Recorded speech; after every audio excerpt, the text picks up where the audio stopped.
taken by Stewart, but once again with the tackle late. Doesn't make a genuine attempt to tackle. Yeah, it's a penalty for the West Tigers, so he's been running the gauntlet, hasn't he, Corey Horsburgh? And the Tigers will get a penalty a metre out from the Raiders line, about 15 to the right of the... And he's on report as well for that late hit.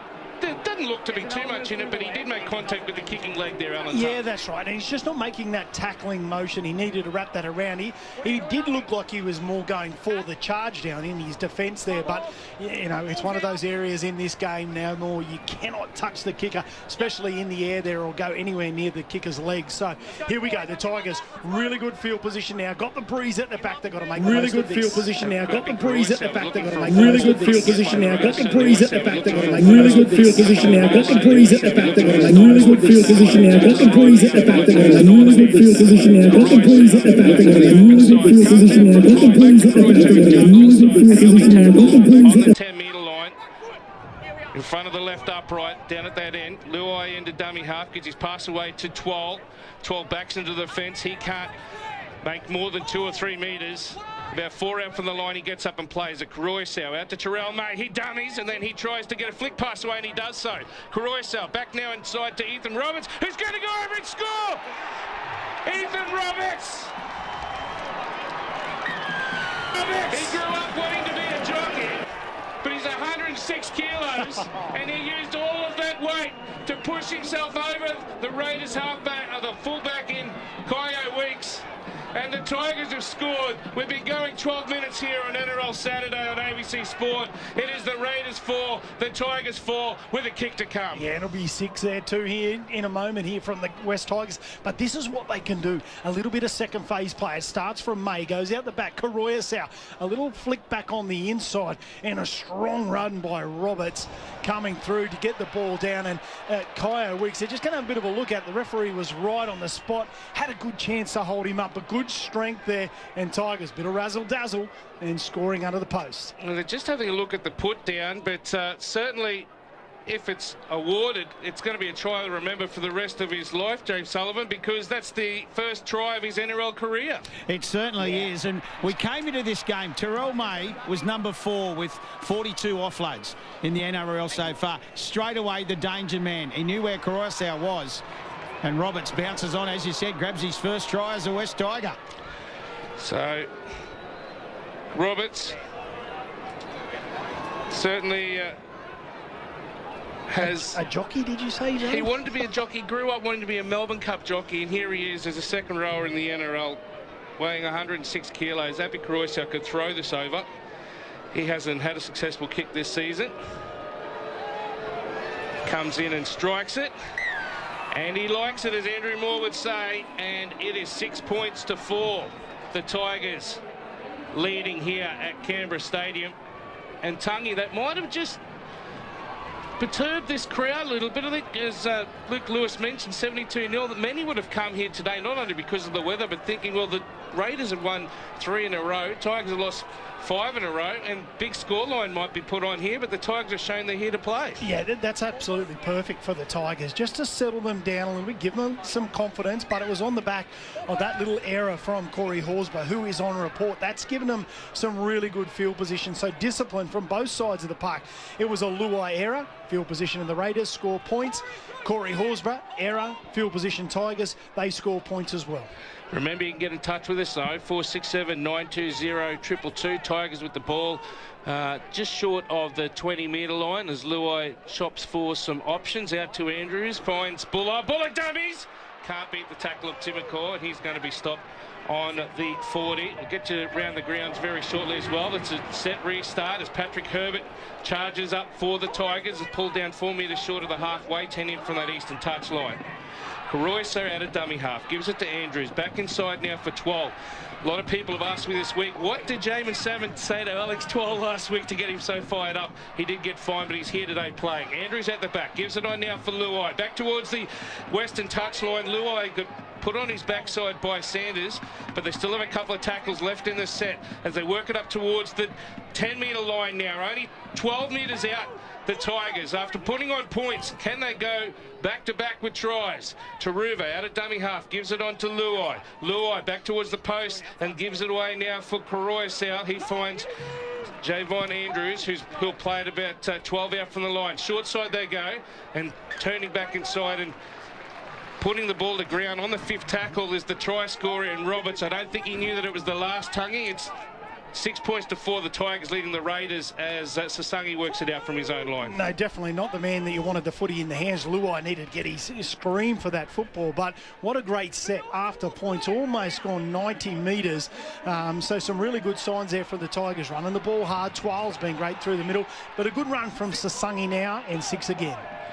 Another set restart is the skipper and Joe Tarpany. He runs into the tackle of Samuel Afenu and also Twal in the centre of the field. Raiders 8 short of halfway already. Starling gives it away for Smithies. Mariota, he tries to break the tackle, but Luai and Taruba bring him down.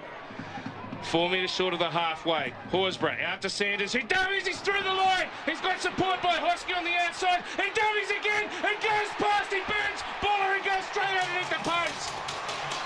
He does the arrow celebration. He had one of the quickest men in the game, and Kyo Wicks behind him as the Viking horn sounds.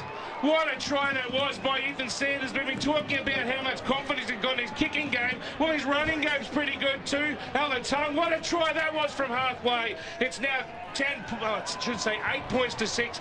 The Raiders leading the Tigers, but it's going to be 10 points very shortly. Yeah, I think so. But how good is it to have been watching him right throughout this season and also at the back end of last year, getting a little bit of a chance when Jamal Fogarty was out injured. But I tell you what, the rise of this young man has been really great to watch. You've mentioned that, Zane, in regards to his kicking game, but his running game, he's really tried hard. He hasn't got through on a number of occasions this year, but here now gets it through a big show and go. All eyes were on Ethan Strange on his outside. He gets through the tackle of Roberts, and he has Buller to beat. He's got Zach Hosking on his left hand side, shows and goes, and enough to score underneath the posts.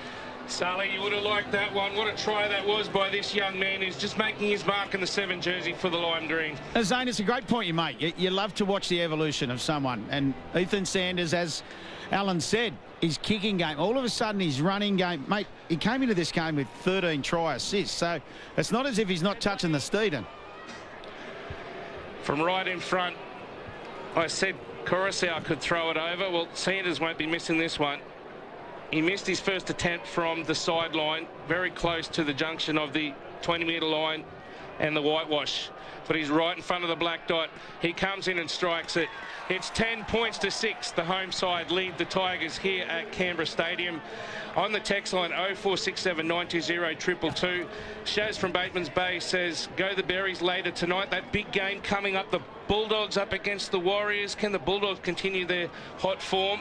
Andrew Moore, Luke Lewis and Michael Carianis will bring us that one. Dale and Jen says, Zano listening in. And Neil says, a courageous decision from you, Zane, to borrow Morey, strike it, like it. Yes, I was halfway through it and realised the great man. He won't be too happy with that. Also, going around the grounds in the New South Wales Women's Cup match, full-time West Tigers 28. Defeated the Sharks 10. In the second half, it's the Knights 18 leading the Central Coast Roosters 4. In the New South Wales Cup men's match, it was the Bulldogs going down to the Warriors 38-16, and in the first half it's the Rabbitohs 12 leading the Storm 6. In the Queensland Cup it is the Clydesdale 6 leading the Jets 0. That's in the first half. And in the AFL it is Carlton 89 leading the Suns 83. Only a kick in it at the match being played down at the Docklands in the final quarter. The Raiders have the ball through Mariota, just short of the halfway. To Tarpany, he makes about 12 metres with his charge. You're looking for an offload. Beautiful flick pass at the back to Sasangi. They're already over the 40, heading up towards the 30 in attacking territory. It's the last now for the Green Machine.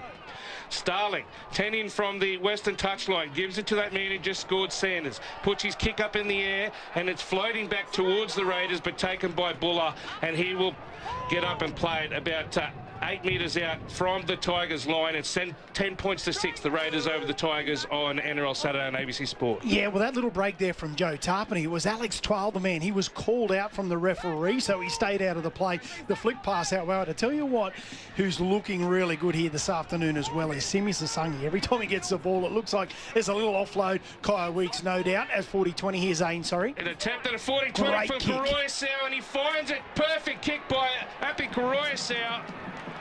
We saw the Tigers caught out twice last week at Homebush by both Sean O'Sullivan and also, I think it might have been Sullivan twice last week, actually. He managed to find the line and Bullock couldn't get there. But on this occasion, beautiful kick by Koroisau, and they will get the ball back just inside the 20-metre line. Great kick. Got to use that breeze that's right at their back at the moment. And so really good play there from Koroisau. In fact, the tap's been taken on the 10 as charging through the middle is Fanua Bole. He's almost going over the line. He'll be stopped 1 metre short of the black dot.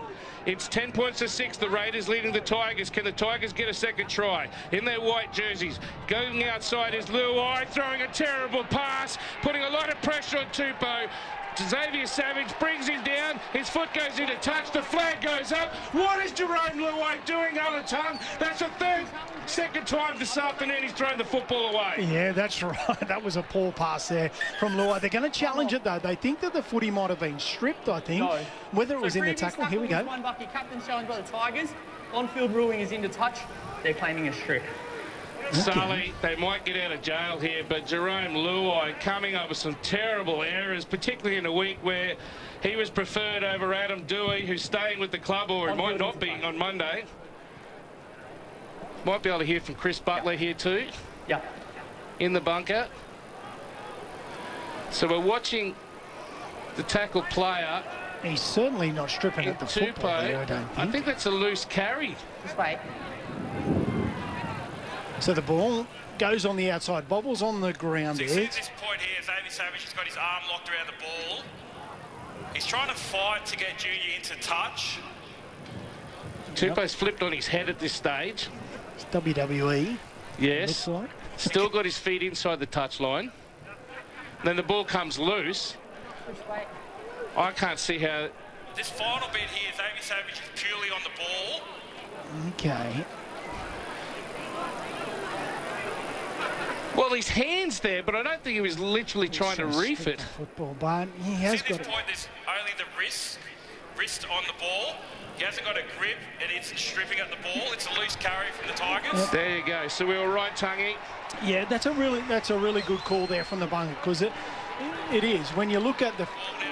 Yes, there's hands around the football and whatnot, but he's not trying to strip the football. So that's unfortunate for the Tigers. They were really building nicely. They didn't need that pass from Luai in particular, but I tell you what, they're in good field position after that Koroisau 40-20. They've blown it. And Sully, it was compounded by the fact the Tigers have now lost their challenge and we've still got 60 minutes of the contest to go. Yeah, 100%. That's what I was going to say. Challenge gone. I thought it was stupidity to challenge, to be totally honest. I tell you one player who is on song today for the West Tigers, though. They're number one. Watch, you'll see him popping up everywhere. And there's another set restart for the Canberra Raiders. It's Asungi once again. 210 metres he ran last week against South Sydney, and he's already made an impact here this afternoon. The Raiders leading 10 points to 6 over the Tigers on Saturday NRL on ABC Sports. Zane Bojack, Alan Tung and James Sullivan with you as Mariota plays it just short of the halfway with another fresh set of 6 for the Canberra Raiders with a ruck infringement.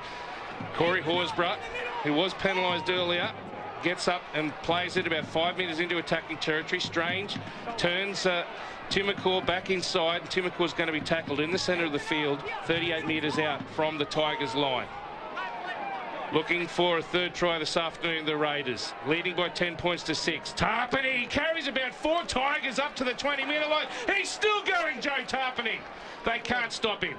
Quick play of the ball to Starling. Out the back to Sanders. Pass out now for Strange. Hosking coming in on the angle. He's going to be stopped. 15 in from that eastern touchline. 8 metres out from the line. They work the blind side again. Strange. He's dunning. He's dunning. He beats 1. Beats 2. Diving for the line. Can he get there? Oh, wowzers. He's got there. Ethan Strange. Jared Cole points to the spot. It's another try for the Raiders. He says, whatever you can do, Ethan Sanders, I can do just as well. In about 10 metres of grass, he's beaten about 6 players, Alan Tung. It's 14 points to 6. The Raiders leading the Tigers. And Ethan Strange, what a player he is. Yeah, absolutely. He's so strong in contact there. The strength of him through the hips must be just enormous. I tell you what, though, one of the things that's really been, I think, a key change for the Raiders and getting some form back on the board is actually putting Ethan Sanders back back onto that left-hand side. Ethan Strange, that is, because it was Ethan Sanders, the man with his left foot kicking game, but they've shifted him back to the right. And then he just gets the footy on the last play and just says, you know what, I am going to take them on. He stepped off the left foot about 13 times and then gets the footy down, and he beat about 5 or 6 players in the process and carried 2 or 3 over. Really, really big play from the number 6. 5 tries for the season now for Ethan Strange. Made his New South Wales debut, went on the Ashes tour last year. He's really improving as a player. What a season he had last year. But, wow, he seems to be getting even better now, James Sutherland. My word, yes. Ethan Sanders, more steps than John Travolta, Tungy, I think. Ooh, I like it. I like it. So, Sanders with 1 from 2. Just to the left of the uprights. 12 metres out. 14-6 the score at the moment. 17 minutes left in the opening half. Comes in and strikes it. The flags are up. And it's 16 points to 6. The Raiders leading the Tigers on this beautiful Saturday afternoon here at Canberra Stadium. Zane Bojack, Alan Tongue and James Sullivan for your listening pleasure. Of course, as I mentioned, coming up later on tonight, it is the Bulldogs and the Warriors from 5:30. That's from the Homebush Stadium. Then, of course, the Cowboys and the Brisbane Broncos. No tickets available for that one. The Queensland Derby up in Townsville. 0467 920 222.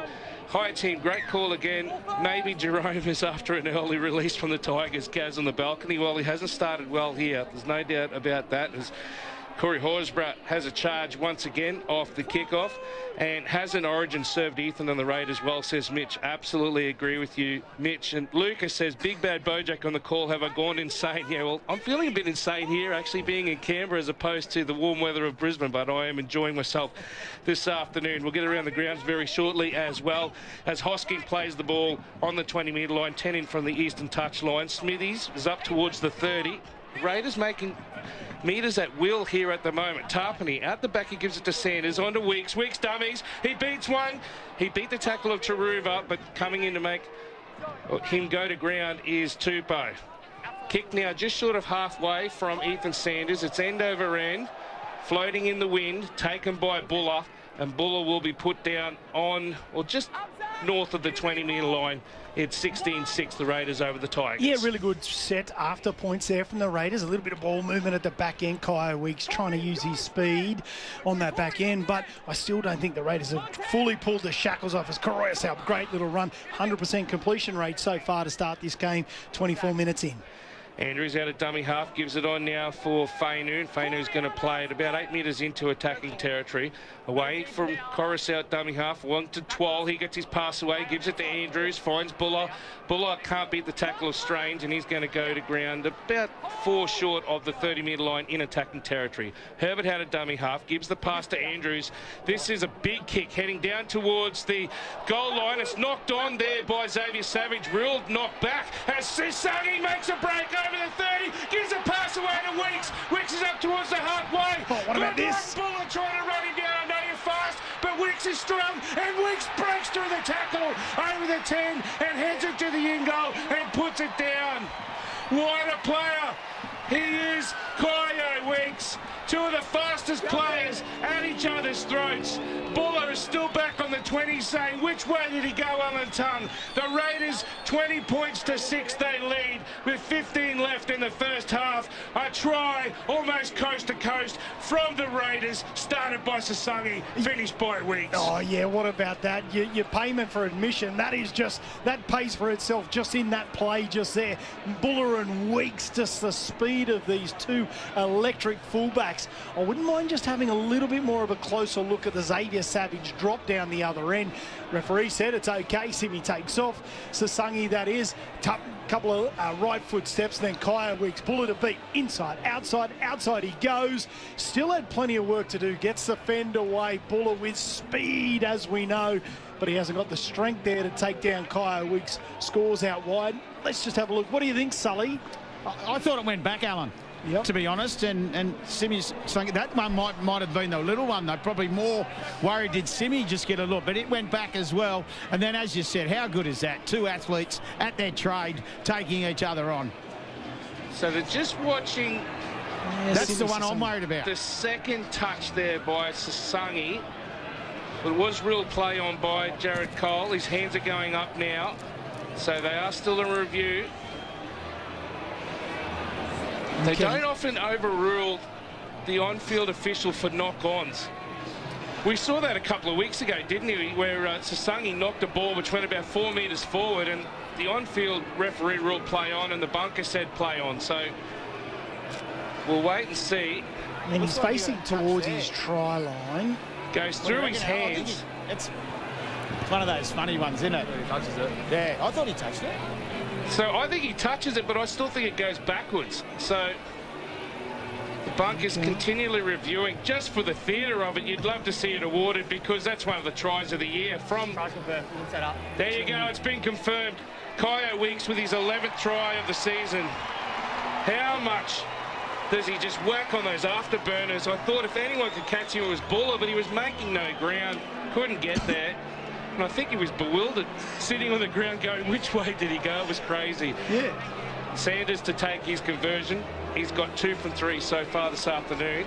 Raiders looking to extend their lead, 20 points to 6 on ABC Sport. Yeah, it's amazing how the momentum can shift, because it was the right kick as well from the Tigers down that end with the swirling breeze. He struggled to get the footy there, Xavier Savage. It was lucky that Simi Sasangi was just there to be able to clean up the crumbs, got into some open space, and then he is just so brilliant at that Kyo Weeks. As soon as there's a half break made, he just goes and chases the footy, and it finds him. They're great players. They somehow find a way to get their hands on the footy. 8 metres in from the eastern touchline, right on the red line of the 20. Sanders comes in and strikes it.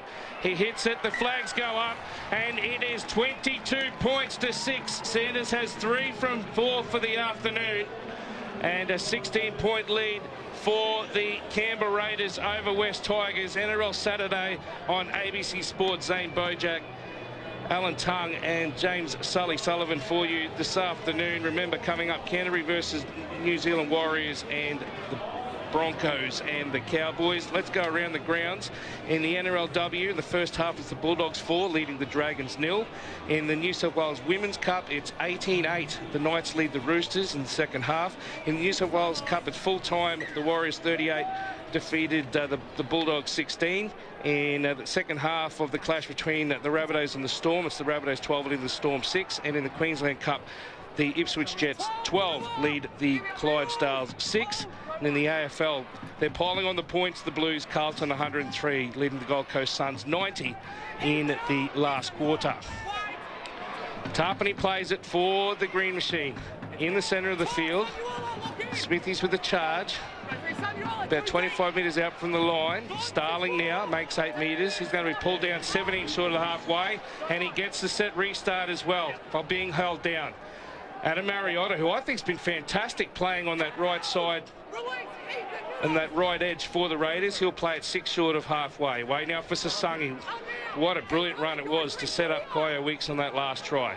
Starling at a dummy half, shopping for options. He'll be tackled 38 metres out from the Tigers line. Raiders looking for more points. Away now for Tarpany out towards the eastern side, and Sanders is knocked on. Picked up by Javon Andrews, and the Tigers have it back now. 11 short of halfway. Alan Tongue, they need to do something with it here, the Tigers. Yeah, absolutely. They need to get into some good field position, because they're happy to throw the ball around and get an offload like they're doing here now. Buller in and around the middle. They're troubling the Raiders when they're in good field position. They're just a little bit ill-disciplined at the moment. It's hurting them. Another loose pass by Jerome Luai, and he has a go at Samir Taruva and says, what are you doing? Well, throw the pass to the man, Jerome. Instead of getting up everyone, that's the third loose pass you've thrown this afternoon. Safar through the centre of the field is going to be pulled down right on halfway. 20 in from that eastern touchline.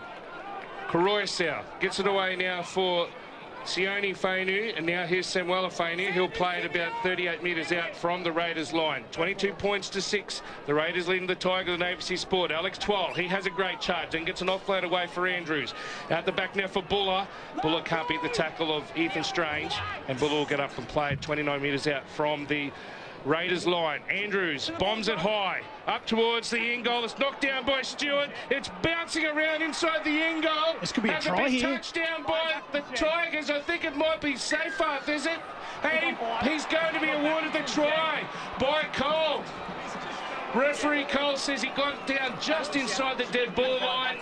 And the Tigers have their second try. Jed Stewart scored one off a high kick, and now he's given one away, Alan Tongue. It's 22 points to 10. We've got 11 minutes left in this first half. Yeah, I want to pay some credit there to the young halfback in Andrews there. He's put it in a nice little spot. It's really difficult both for Kyle Weeks and also Jed Stewart to get to it in time. Swirling with that breeze once again. He probably should have taken that Jed Stewart. Ball bouncing around and Seyfarth. Does he get a good touch on that to put it down? But good awareness anyway from the edge back rower. As we're just looking, does he get a touch on it? Oh, I think there might be a hand there. I think that might be a touch there by Tavana. Maybe. So it's an interesting one because it's gone up as a try, but the bunker will have a look at that. Stewart couldn't hold on to it. Has it come off Tavana, and then Seyfarth beat the boot of Weeks to the dead ball line to put that ball down? I think there's a Tiger hand there. What do you think, Sully, down on the sideline? Well, no problem with a put down from Alex Seyfarth. That was his first touch. He'd just come onto the field. But this will be interesting to see, as you said, is Tavana. I tell you one thing Ricky won't be happy with Jane and Alan, is how long Javon Andrews had to kick. Yes. Okay, tries under review. So here we go. The bunker's having a look at it now. Chris Butler. We mentioned that it looked like there was a hand from Tavana in the contest. Jed Stewart's got his eyes for the ball. Tino's hands are inside Jed's. So his left hand is on the ball here. I'm going to play through as well. You can see fingers. There's fingers touching that football. You can see also here that his right hand with the tape also touches the ball. He knocks it forward. This is the first breach, as all the touch from cameras go backwards. So is he ruling play on from here? Tigers first. I thought Tigers Tavana's knock on first there, I think, Zane. Set grounded in the end goal. We have a decision. So it will be no try. Canberra ball. It'll be a Canberra play the ball on the 10-metre line. No, play the ball. Knock on, tackle. So Tavana knocks on. And Jed Stewart, his blushes are saved. Yeah, that's right. You know, it's really important for the Tigers here. They're just over 10 minutes till half-time. They can get some points back on the board for all the possession that the Raiders have had and in good field position. They're not far out of the game. They've had this big breeze at the back. They're going to have to contend with that. They're not going to have that advantage in the second half. Desperate to get some points. The Tigers have shown a lot of pluck here this afternoon because they have come in off terrible form and, of course, a tumultuous week. They thought they'd come up with their second try, and now they've got to defend for their lives. 11 minutes left in this first half, and the Raiders are up towards the 40 with Mariota doing well too. Seyfarth eventually brings him down 5 metres short of halfway. A couple of tackles left in the set. Into the centre of the field, and it's Dane Laurie who's out there now for the Raiders, wearing jersey 17. Happy birthday to Dane. He turned 27 last Monday. Looking for a birthday present here today for the Raiders. Sanders kicks it off the belly of the ball into the centre of the field and just short of the 20. Buller takes it. Sully, not far from you there. The whites of his eyes there, Buller trying to take that catch. Yeah, they've tested him pretty well and he's come through okay. I tell you what, the little bit of energy, you just saw Papali'i come onto the field, and Laurie. You mentioned Dane Laurie, and all of a sudden Papali'i, who was very good last week, looks to continue his form. Great man, the most capped Raider in the history of the club, with that hair flowing out the back. Big Papa. At the back goes Javon Andrews, finds his fullback and Buller, who's going to be tackled 5 in from the eastern touch line and 12 short of the halfway. Andrews, he finds Sione Fainu out now for Luai. Luai steps off his left foot, but he's going to be tackled by Sanders, 8 short of the halfway. Raiders leading 22 points to 6. Tigers through debutant Andrews, kicking end over end down the field, and this one floats a bit in the wind, taken by Weeks, and Weeks is over the 20, heading up towards the 30. He's going to be put down 25 metres out from his own line with a 16-point lead here at home. Alan Tongue just before half-time. Yeah, how good does he move, Kyle Weeks? He just glides across the field, but they've done well to contain him on their kick chases, the Tigers.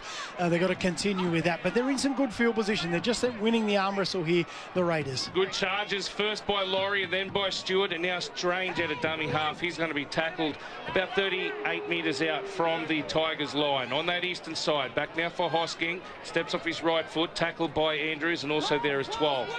It's the last tackle for the Raiders. And Starling finds Sanders, who kicks it down towards the eastern touchline this time. It's floating in the air again. Taken in the air by Stewart, but he's going to be stopped, and it will be a changeover on the 10-metre line. It's 22 points to 6. The Raiders leading the Tigers. NRL Saturday on ABC Sport. James Sullivan. Yeah, conservative set from the Raiders, but a good one. And West Tigers were more than happy just for Jed Stewart to take it, complete the tackle, and now they've got to bring it out of their danger zone. Seyfarth, he thought he had a try. He gets rocked back. Good tackle there in the centre of the field by Horsburgh and also Starling. His pass comes into the centre of the field for Buller. He has some support on the outside by the winger in Tupou, who tries to get up and play it quickly, and he's held down, so it will be a penalty for the Tigers on the 20-metre line. And with the win, they should be able to find some good territory here, Alan Tongue. Yeah, exactly what Ricky Stewart wouldn't have liked, but Benji Marshall's, man, this is exactly what they needed. A big kick here now from Koroya Sau, gets them onto the halfway line, all but about 5 metres out there, but it'll get them into some good field position to be able to make the most of this breeze that's at their back. Taruva takes the tap, gives it to Luai, and he finds the support of Sione Fainu in the centre of the field. Way now comes for Luai, out to Andrews, finds Buller. Herbert, quick hands out to Tavana. Now they're going to rule that there was an obstruction play, and taken out was Timokor, and because of that, a penalty is given to the Raiders, 6 short of halfway. Ethan Roberts was the player who offended. 7.5 minutes to go. Raiders with another opportunity to put more points on Alan Tongue. Just got it wrong again as Andrews drifted around the back. Yeah, that's right. Just got to continue to run through, but they pulled it up nice and quick. Usually they play a little bit of advantage, might come back to it, but he pulled that up straight away, referee Cole. Now the Raiders in some really good field position. Timokor up over the 30. Looking for another try. They've scored some absolute bottlers today.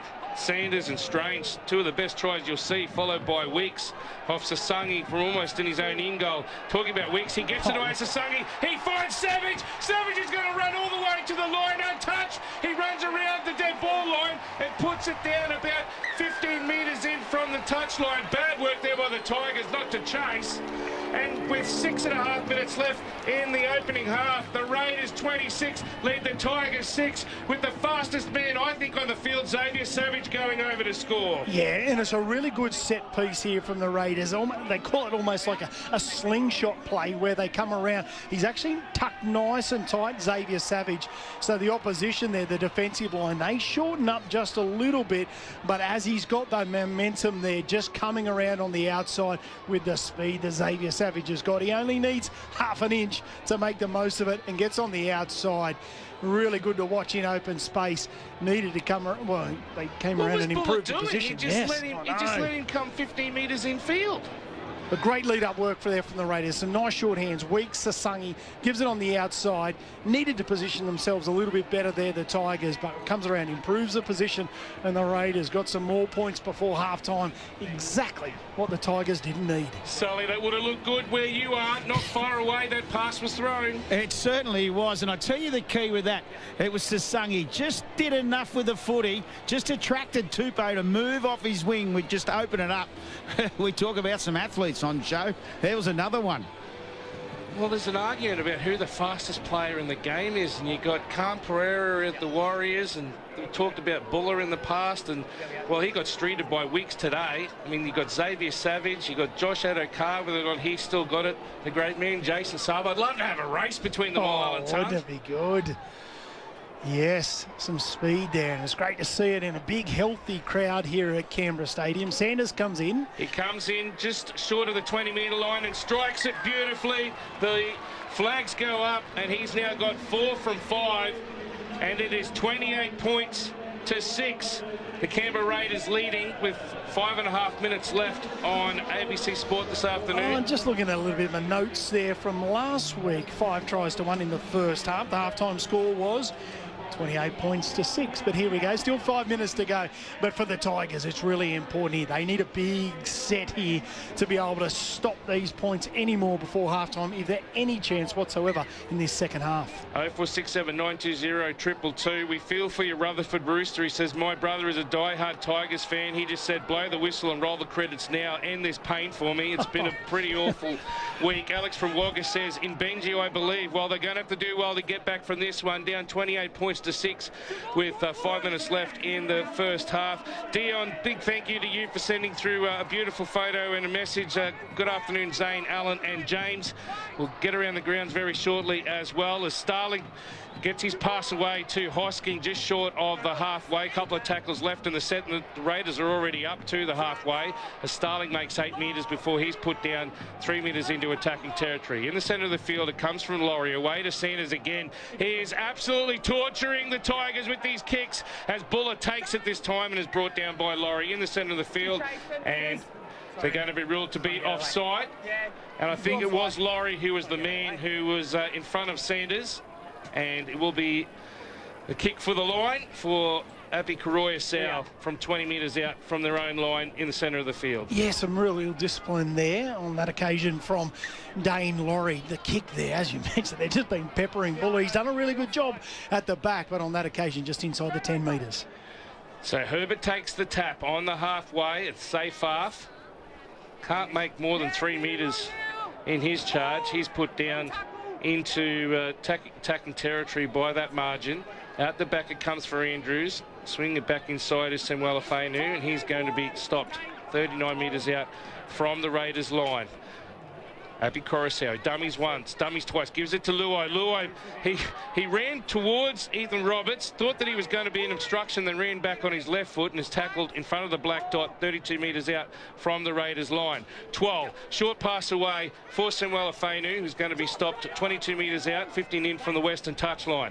Gets up and plays it. Away now for Koroisau. Out to Andrews. Gives it to Luai. Luai finds Buller. Buller floats his pass out. It's going to be taken by Tavana. And Tavana will run in and tap down just like Savage did at the other end. No one touched him, and a great pass out wide.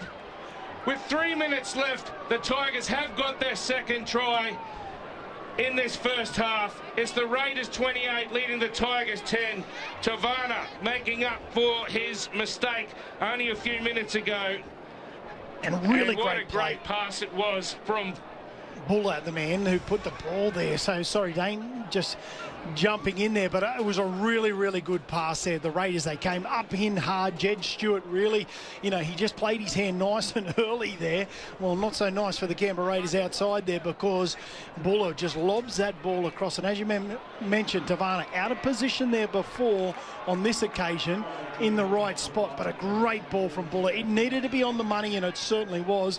And they get a much-needed 4-pointer. Could be 6 just before half-time. He has got the wind, Api Koroisau. Successful with his first kick. That was from right in front of the post. This one is over towards the sideline, about 25 metres out.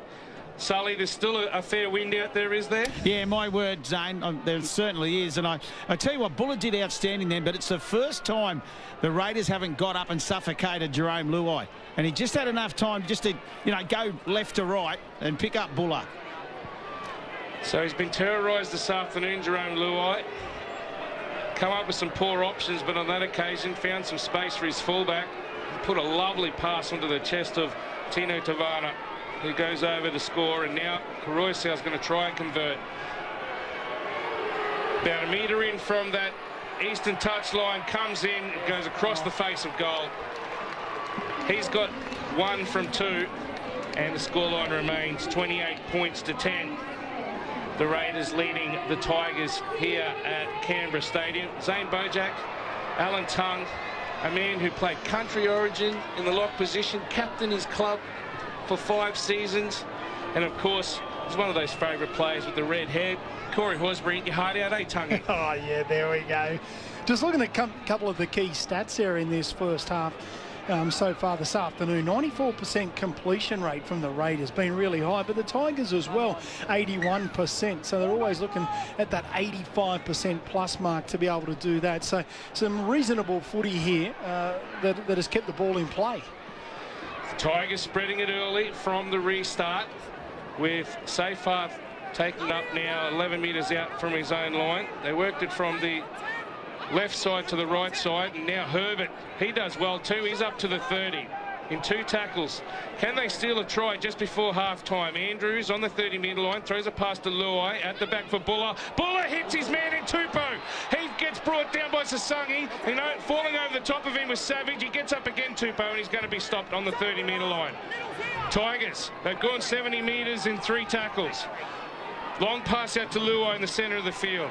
Now here's Sione Fainu, and he's going to be put down in front of the black dot. 30 metres out with a set restart. Karoy South says, puts his arm in the air, says, boys, we've got 6 more. 12. He's stepping. He's trying to get his pass away, but 4 Raiders come and stop him, including Ada Mariotta. Pass at the back to Luai from Karoy South. Then Andrews tries to step off his right foot. He's going to be stopped about 4 metres short of the 10-metre line. In attacking territory, Fainu, Sione at the back to Luai. Buller, he throws a pass which could have been picked up by Savage. He's knocked on. The rule play on. No. It's a double knock on according to referee Jared Cole. And Buller doesn't like the decision, but unfortunately for him, they have no challenge. Yes, yeah, that's right, exactly. I thought that was going to be play on. Xavier Savage, he tried to get that football. It was a risky play there, and that's half-time. Tigers challenge gone. 28 points to 12. Raiders have been better in that first half, but I tell you what, I just got a glimpse of what the Tigers can do at the back end. So they're 18 points down at half-time, just like last week. The Raiders have blitzed their opponents in the first half. Tries to Stewart in the 7th minute, Sanders in the 16th. He stepped through about 7 players. It was a brilliant run from halfway. Ethan Strange beat 7 players in about 10 metres of grass just inside the 10-metre line before he put it down and made it 16-6. Weeks also scored a brilliant try for Simi Sasangi Rung, and Xavier Savage scoring in the 34th minute with Sanders 4 from 5 for the afternoon. The first try for the Tigers was scored by Ethan Roberts from just underneath the post, converted by Karoy Sau, and then Tavana in the 38th minute, which wasn't converted by Karoy Sau, out near the touchline. 28 points to 10 at half-time. Alan Tongue. It's going to be a tough test for the Tigers. They haven't won at this venue since 2018. They're going to have to do something special if they want to end that drought. Yeah, absolutely. I think the half-time has come at a good time for them, just to be able to just slow down a little bit. They've got that try just before half-time to Tavana that we just mentioned. So that'll give them a little bit of confidence. Yes, the Raiders have looked the better side in the opening 40 minutes, but we've been given a glimpse of what the Tigers can do. They've got nothing to lose. When they throw that ball around, they're hard to handle. I just think they need to get that balance right of going forward and creating the momentum before they play the razzle-dazzle. They can get a little bit sloppy and get a little bit loose from those players, but if that Terrell May, Alex Tualu, I think has probably been the Tigers' best. If they can get on the front foot, that'll open up the likes of Karoy Sau and Buller to do their magic on the back end. Been really impressed. Sasangi, Weeks, Corey Horser has been good. Sanders, also Zach Hoskins, I think, done a great job on that edge back row as well for the Raiders. So no doubt Ricky Stewart will want to get back in that rhythm that they started that game with. They've had really good completion rates. Just keep in that arm wrestle. Don't give the West Tigers a chance. So 28 points to 10, the Raiders leading the West Tigers. As we go around the grounds in the NRLW in the first half, it's the Bulldogs 10 leading the Dragons 4. In the New South Wales Women's Cup, it is the Knights 24 having defeated the Central Coast Roosters 8. And another match coming up between the Bulldogs and Steelers, but we haven't got the score on that one yet. In the New South Wales Cup, it is full-time Warriors 38 defeating the Bulldogs 16, and it's 22 the Rabbitohs leading the Storm 12 in the other clash in the second half. In the Queensland Cup at half-time, it's 12-all between the Jets and the Clydesdales. It's the South Logan Magpies 12 leading the Pride 4. The Falcons 16 leading the Devils 6, and the Capras and the Tigers yet to open their accounts in the first half. And full-time in the AFL, Carlton 110 defeated the Gold Coast Suns. I think that's now 9 matches in a row that they have lost the Gold Coast Suns, with clashes coming up between Hawthorn and Essendon and GWS and Sydney. But as I mentioned, we've got some big games coming up tonight, including the Bulldogs and the Warriors. We'll get to Andrew Moore and Luke Lewis and Bob Karianis after the news, and also the Brisbane Broncos Broncos and the North Queensland Cowboys in that Queensland derby. Keep listening to ABC Sport. Lots of great football coming your way. On the text line 0467 920 222. Filthy Phil says, as a fan, these Tiger flops aren't NRL standard. I promise to boycott the rest of their games. However, I would miss your voices and a good laugh. Yeah, we love bringing in the game to you. Loving the call, guys. A race between the speedsters would only end up in hamstring heartache. Cheers, Yes, Norm at right. Benora. Well, we know Tommy Tavoyevich yeah. is out already, and someone suggested on the text line earlier that the Hammer, I missed him out. He's got to be up there as well. And Paris and Claire SA says, great to hear you calling, Zane. You're the best. Oh, well, look, I'm not really the best. Andrew Moore's that, and Quentin Hull and all the others, but it's great to have an opportunity here this afternoon. And g'day, guys. Love your work. This game seems very suspiciously like an Ethan-a-thon. Well, they have been outstanding, Alan Tongue, haven't they? The two Ethans, they are doing lots of great work out there for the Raiders, why they lead 28-10. Yeah, you're right. I think the kicking game in particular of Sanders has been outstanding. We've only seen Ethan Strange run the ball a couple of times, but every time it's just brilliant to watch. He's so strong. So a big part of their game today has contributed to the points on the board. All right, the Raiders lead by 18 at half-time. We'll be back for the second half very shortly, but first we'll pause and go to the ABC newsroom.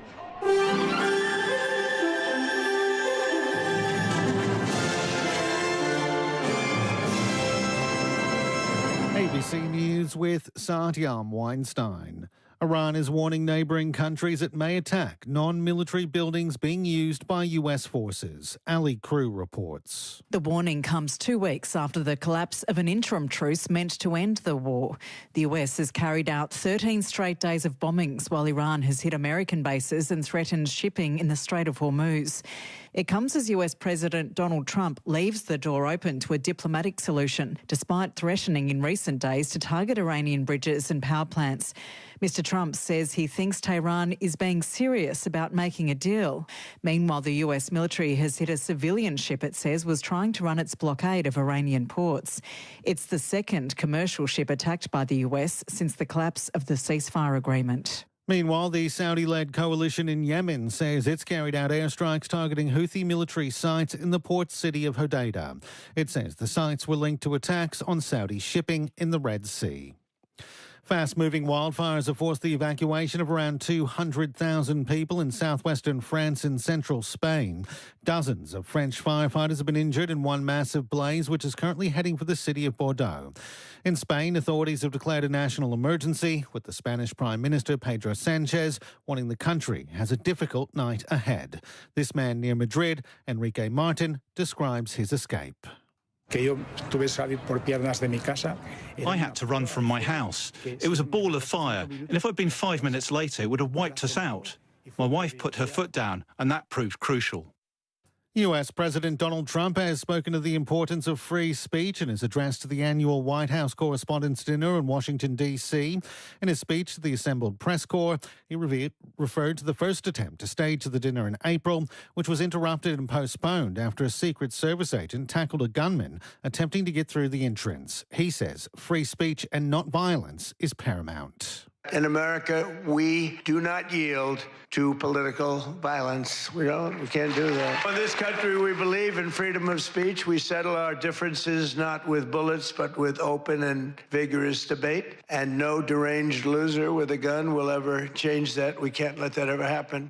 The Trump administration has ordered warning signs to be installed outside the Smithsonian National Museum of American History in Washington, D.C. The Trump administration has long been critical of the iconic museum, accusing it of extreme political activism. American President Donald Trump says he's ordered temporary signs installed in footpaths leading up to the institution. A recent White House report recommended the museum post a notice at its entrance reading, "Warning, the exhibits in this museum were prepared by people who don't want you to love your country." A New South Wales government department says it's monitoring court developments after a public servant allegedly made anti-Semitic comments to Jewish leaders in Sydney. Gavin Coote reports. Francine Clough was yesterday issued with a court attendance notice charged with offensive language after allegedly making anti-Semitic comments at the site of the Bondi massacre on Wednesday. It's alleged the 67-year-old made the comments to a group that included Jewish leaders and Sydney Swans players. Ms Clough is a public servant with the Department of Communities and Justice and was stood down last year after she was charged over a separate incident in which she allegedly left an item outside a synagogue that forced the closure of a road. A department spokesperson says she remains stood down pending matters before the court. Detectives have launched a new search in a small regional Victorian town as part of an investigation into the alleged murder of a teenage girl. Earlier this month, police searching for missing 13-year-old Layla Jeffrey found human remains in the town of Donald in the state's west. A 16-year-old boy was arrested a day later and has been charged with murder. Police say detectives from the missing persons squad will be searching the Donald area over the next few days as part of the ongoing investigation. Queensland's Port Authority is investigating an oil spill in the state's far north. The spill occurred at Evans Landing Wharf in Weipa during routine maintenance. The North Queensland Bulk Ports Corporation says it's been cleaned up, but samples of the water have been taken for further testing. And 2 British soldiers have been arrested after allegedly taking an armoured personnel carrier for a joyride in southern England. Video shows the 15-tonne tracked vehicle smashing into cars at Tidworth near Salisbury Plain in the early hours of the morning. The area is home to one of Britain's biggest army garrisons. Police allege the pair led them on a chase for several hours. ABC News. Get more news at any time. Download the ABC Listen app. How much can we really know about the dead? In our podcast, we're gossiping each week about the divas, ruffians and conmen of Australia's past. So join me, Alicia Simmons. And me, Lee Boucher. Search the Dead Can't Sue podcast on ABC Listen. ABC sports coverage of the 2026 NRL Premiership. Comes back now through Starling, away onto Sanders. Sanders kicks out towards the eastern wing, going up and taking it. Stewart, and Stewart's going to go in and score!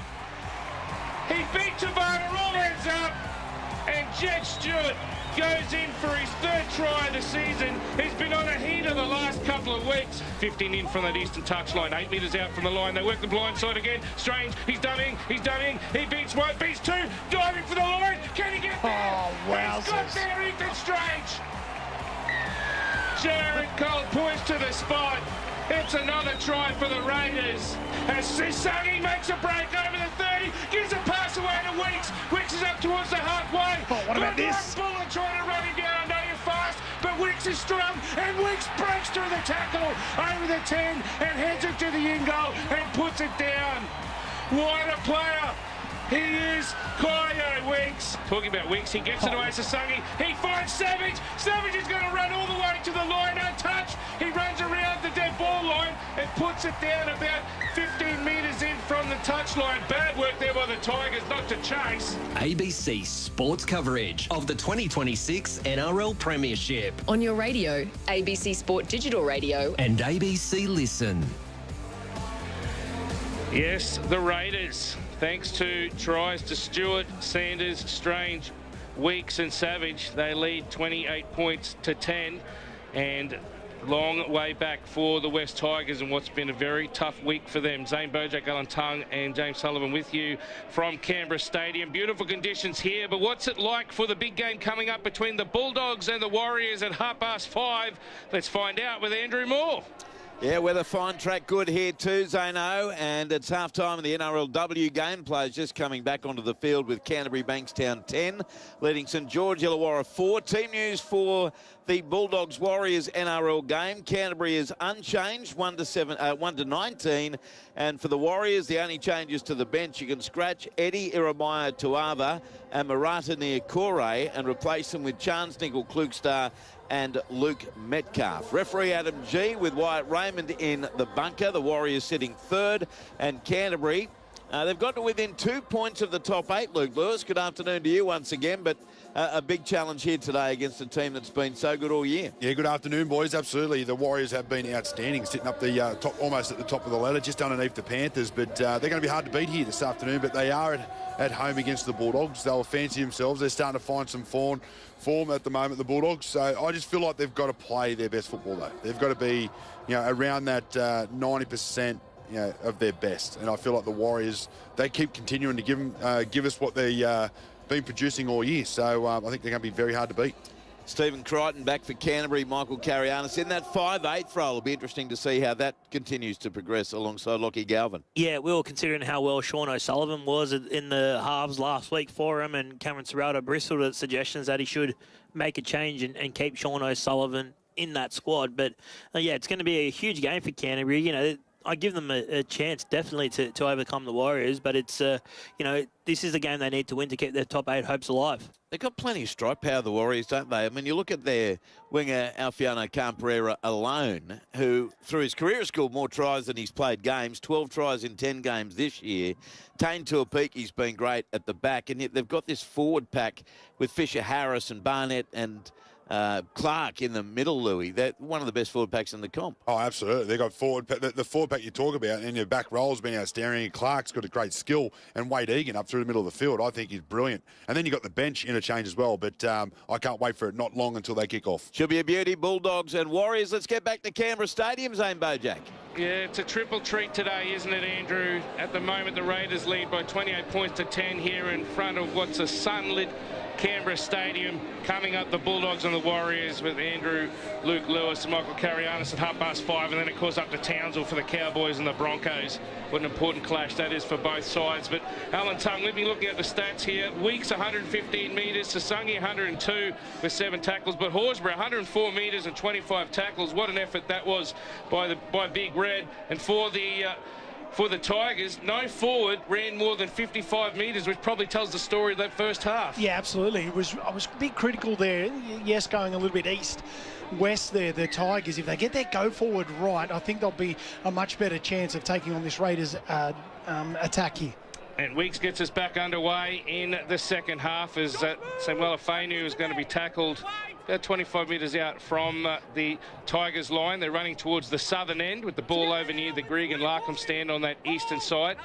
There's still plenty of sunlight over on that side. The shadows from this stand here, the Mal Meninga stand where we're calling from, they've made their way probably about 2/3 of the way across as Herbert bumps off Timacor, and then they come again, and Strange will put down the former Gold Coast Titan, former Warrior, as he gets up and plays at Herbert, 12 short of halfway. Looking for an offload through the centre of the field is Roberts. He can't do so, and he'll get up and play at 4 short of the halfway line. Seyfarth gets his pass away to Luai. He gives it now to Samuel Afenu, and he's going to be stopped 6 metres into Raiders territory. Curacao in that sun gets his pass away now to Andrews in the centre of the field. Kicking into the wind this time, and Weeks takes it. And once again, you mentioned before, Alan, it will be tough for Weeks with that sunlight over on that eastern side, trying to catch those balls with the shadows on the western side. Yeah, we'll get an update from Sully here. It seems like the swirling breeze might have slowed down a bit, but it still is favouring the Raiders. It looks like that was a much better set from the Tigers. Yes, there was a bit of ball movement going wide, but they balanced it out with some really strong running. Simi Sasungi strong running all afternoon and continues as he gets put down just short of the 20-metre line. Zane Bojack, Alan Tongue and James Sullivan with you. We'll go down to Sully in just a second at the completion of this set. And it will be Mariotta get up and play it. In fact, it's Papali'i in the centre of the field. Away it comes now for Horsburgh. We mentioned his statistics. Outstanding. 25 tackles to go with those 105 metres. Away now for Timacor. He gets rounded up by Tupou, and also there is Sione Fainu. And the Tigers have done well to restrict the Raiders to 35 metres out from their own line. A Stranger goes out of dummy half. He gets his dummy away, gets a pass away. We're now for Sanders. Back now. It comes from the pass of Laurie to Weeks, and it's been ruled forward by referee Cole. And the crowd just goes down once again. And we'll go down to you, James Sullivan, because that was some more attacking play from the Raiders, which almost had them off to the races again. Yeah, it nearly did. Just a little report from both sheds at half-time. West Tigers, they maybe didn't have things go their way on a couple of occasions. That's what they said, but they just get on with it. They reckon there's plenty of points out here, though. Stick to the process. The Raiders, as you can imagine, Tungy, Ricky just reminded them last week, do not fall asleep. Absolutely, and that was the interesting thing, wasn't it? Souths did hit back at the Green Machine last week. Can the Tigers do the same? Taruva's going to play it 4 metres into Raiders territory, over towards that sunlight on the eastern side, as Seyfarth carried 2 or 3 Raiders players there, including the tackle of Laurie before Hosking fell off. Now there's a quick play of the ball, and Twola's up towards the 20. He's going to be put down 15 in from that eastern touchline. Coruscant works to the blind side, gives it to Luai, steps off the left again, puts a little kick into the in goal. It's going to be picked up by Buller. He's knocked on. Good challenge there by Jed Stewart on the football. It's been ruled a knock on against Buller. So he's just clapping his hands and saying, I should have really taken that one. Great kick there by Luai, but Alan Tung points have gone beckoning there for the Tigers, knocked out of Buller's hands by Stewart. Yeah, couple pieces of play really important there. First one is Jerome Luai, really good play. He summed it up nicely. You could see the runners coming through. They've forced an error here now, the Tigers, and they're giving it to them at the moment on the ground. So, but yes, they missed that opportunity. Buller just about to put it down, but great work from Jed Stewart. There's plenty of feeling in this opening stage of this second half. Absolutely, right in front of you there, Sully, and there's a Raiders player. I think it was Jed Stewart. Was he getting some medical attention, or was he just fixing up his boot? Yeah, it's a bit of both. It'll be interesting. He's in the hands of the trainer, but I think he's okay. The big line is that they're up for this, the West Tigers. You just feel like, I know they trail by 18 points, but you just get that feel, and this first 10 minutes is just so important for them. So this scrum will be packed. 30 metres out from the Raiders line, 10 in from the western touchline. Long pass from Croyce out the back of the scrum to Luai, finds Buller, and Buller gets put to ground. Good tackle there by Tumakor. Gets up and plays it slowly. Luai finds Tupou, and Tupou does well. He gets it up towards the 20. And they've got some momentum in the set here now, the West Tigers. Through the centre of the field, past to Twal. Twal at the back to Andrews. Andrews throws it on to Herbert, and Herbert gets set upon by Jed Stewart coming out of the line and making the tackle on the 20, 15 in from the western touchline. Away now for Javon Andrews. He's turning Fainu and Sione back on the inside. He's going to get up and play it in front of the black dot. Away now for Luai, 10 metres out now the Tigers. Gives it on to Andrews, who dummies, but is taken by his opposite 7 in Sanders. In the sunshine over on that eastern side. 2 in from the eastern touchline, 4 out from the line. It was a drop there by Teruvin. It's ruled play on. Flick pass comes from Luai. Away for Seyfarth, who's kicking into the in goal. It's going to be pulled up just short. It's come off a Raider. And it's 6 more tackles. It came off the legs of Simi Sasangi, and the Tigers have the ball 4 metres out from the goal line. 12 with the settler, just to the left of the uprights. They're getting some luck, as well as the run of play here in the second half. Tigers trailing 28 points to 10 early in the second half on ABC Sport. Fainu Sione gets it away to Croyce, out to Luai. He gets his pass away to Buller, and Buller finds Patrick Herbert. And there will be a penalty. High tackle on Herbert. Yeah, Ethan Strange, the man, just as he was coming around. There's not too much in it, but some more possession and field position for the Tigers. They've been going 6.5 minutes in this second half. No change to the halftime scoreline. Raiders 28, leading the Tigers 10. Raiders have won 10 of the last 12 against the Tigers, looking to make it 11 of 13. Roberts, who scored a try in the first half. He's pulled down 4 short of the line, just to the right of the uprights. Back now for Seyfarth. He thought he had a try. It was called back for a knock on to Tavana. He'll play it 2 out from the line. Curacao gives it on now to Sione Fainu. He's diving for the line. He's going to be stopped. Is he held up? He's held up. 3 held up. Just to the right of the uprights. Referee Cole says we'll go back to the 10-metre line. Big prop forward. The Fainus want to play for Fiji in the World Cup. Still chasing some qualifications, and they've got representations of Tongan blood. They've got some Samoan blood, and a charge now by Sione Fainu again, and he's going to be held up inside the in goal. Second time he's crossed the line, can't get it down. Too slow up right. That time underneath him was Hosking and also Starling. So Fiji Barty doing all they can to get the Fainus. Of course, no Latu today because of that tackle on Leo Thompson last week. Seyfarth stands in the tackle. Eventually coming in to make it will be Papali'i, and also there was Mariota. Pass comes out the back now for Luai. Goes to Buller. Buller throws a cutout pass into the hands of Tavana, and Tavana's going to be put down. About 2 in from the touchline.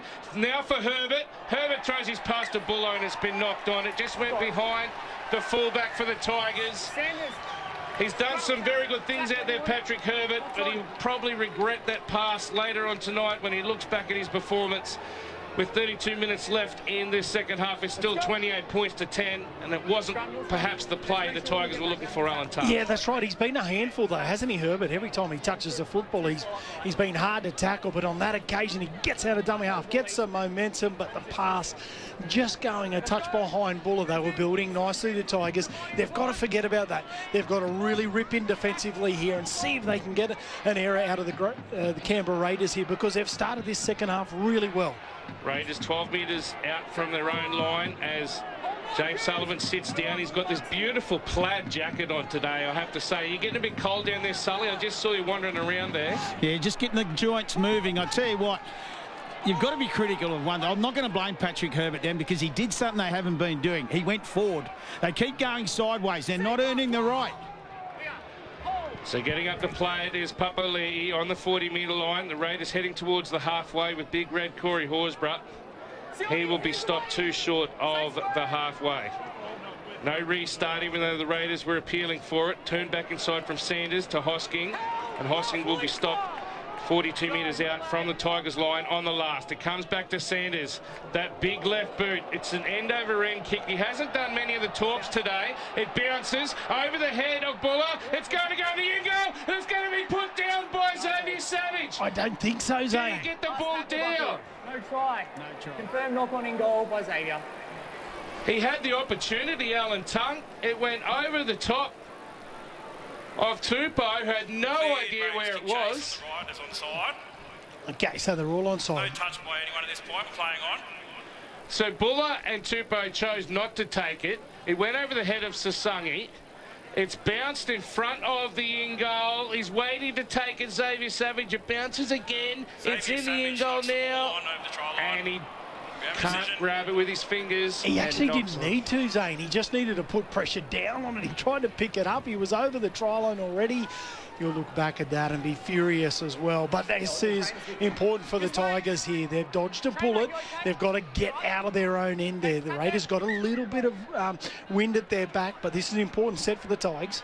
NRL Saturday on ABC Sports. Zane Bojack, Alan Tongue and James Sullivan on a beautiful Saturday afternoon here at Canberra Stadium. The Shadows are starting to make their way over towards that eastern touchline, almost fully in shade now. It's been a beautiful blue sky day here in the national capital, as Luai, who hasn't had his best game today, been under plenty of pressure this week with the Adam Dewey experience. His pass to Sione Fainu sees him put down. Quick play the ball away now for Seyfarth. The Seyfarth is going to be stopped.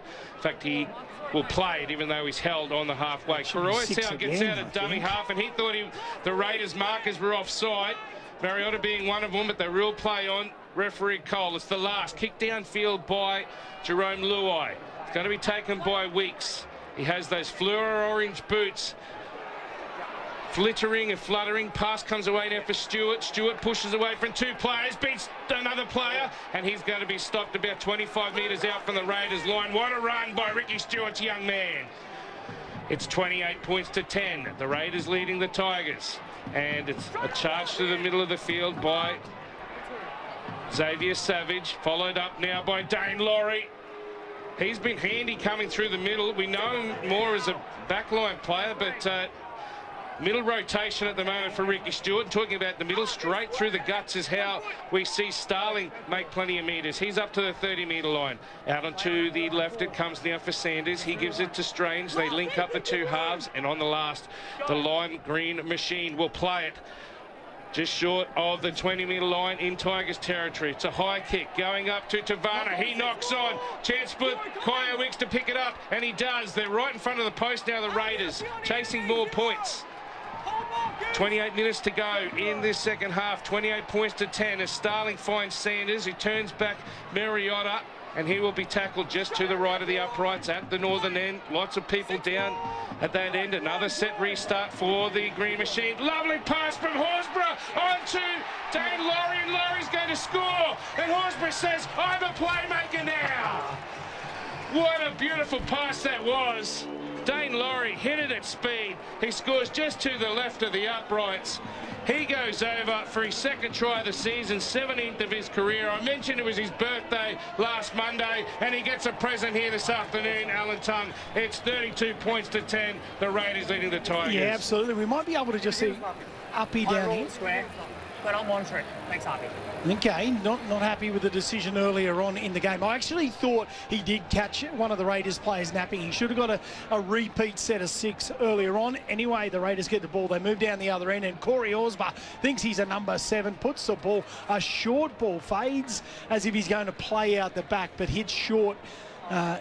And Dane Laurie goes right over. He's been fantastic for the Raiders, played in multiple positions, but I actually think he's played his best footy when he's been at 13, which is amazing because he hasn't played too much there in his career, but really, really good work. Unfortunate for the Tigers because they were in control in that first 5 or 6 minutes of this game, and then one big set. It started with a good run from Xavier Savage. The big men did their part, built the momentum. In the end, Dane Laurie scores next to the posts.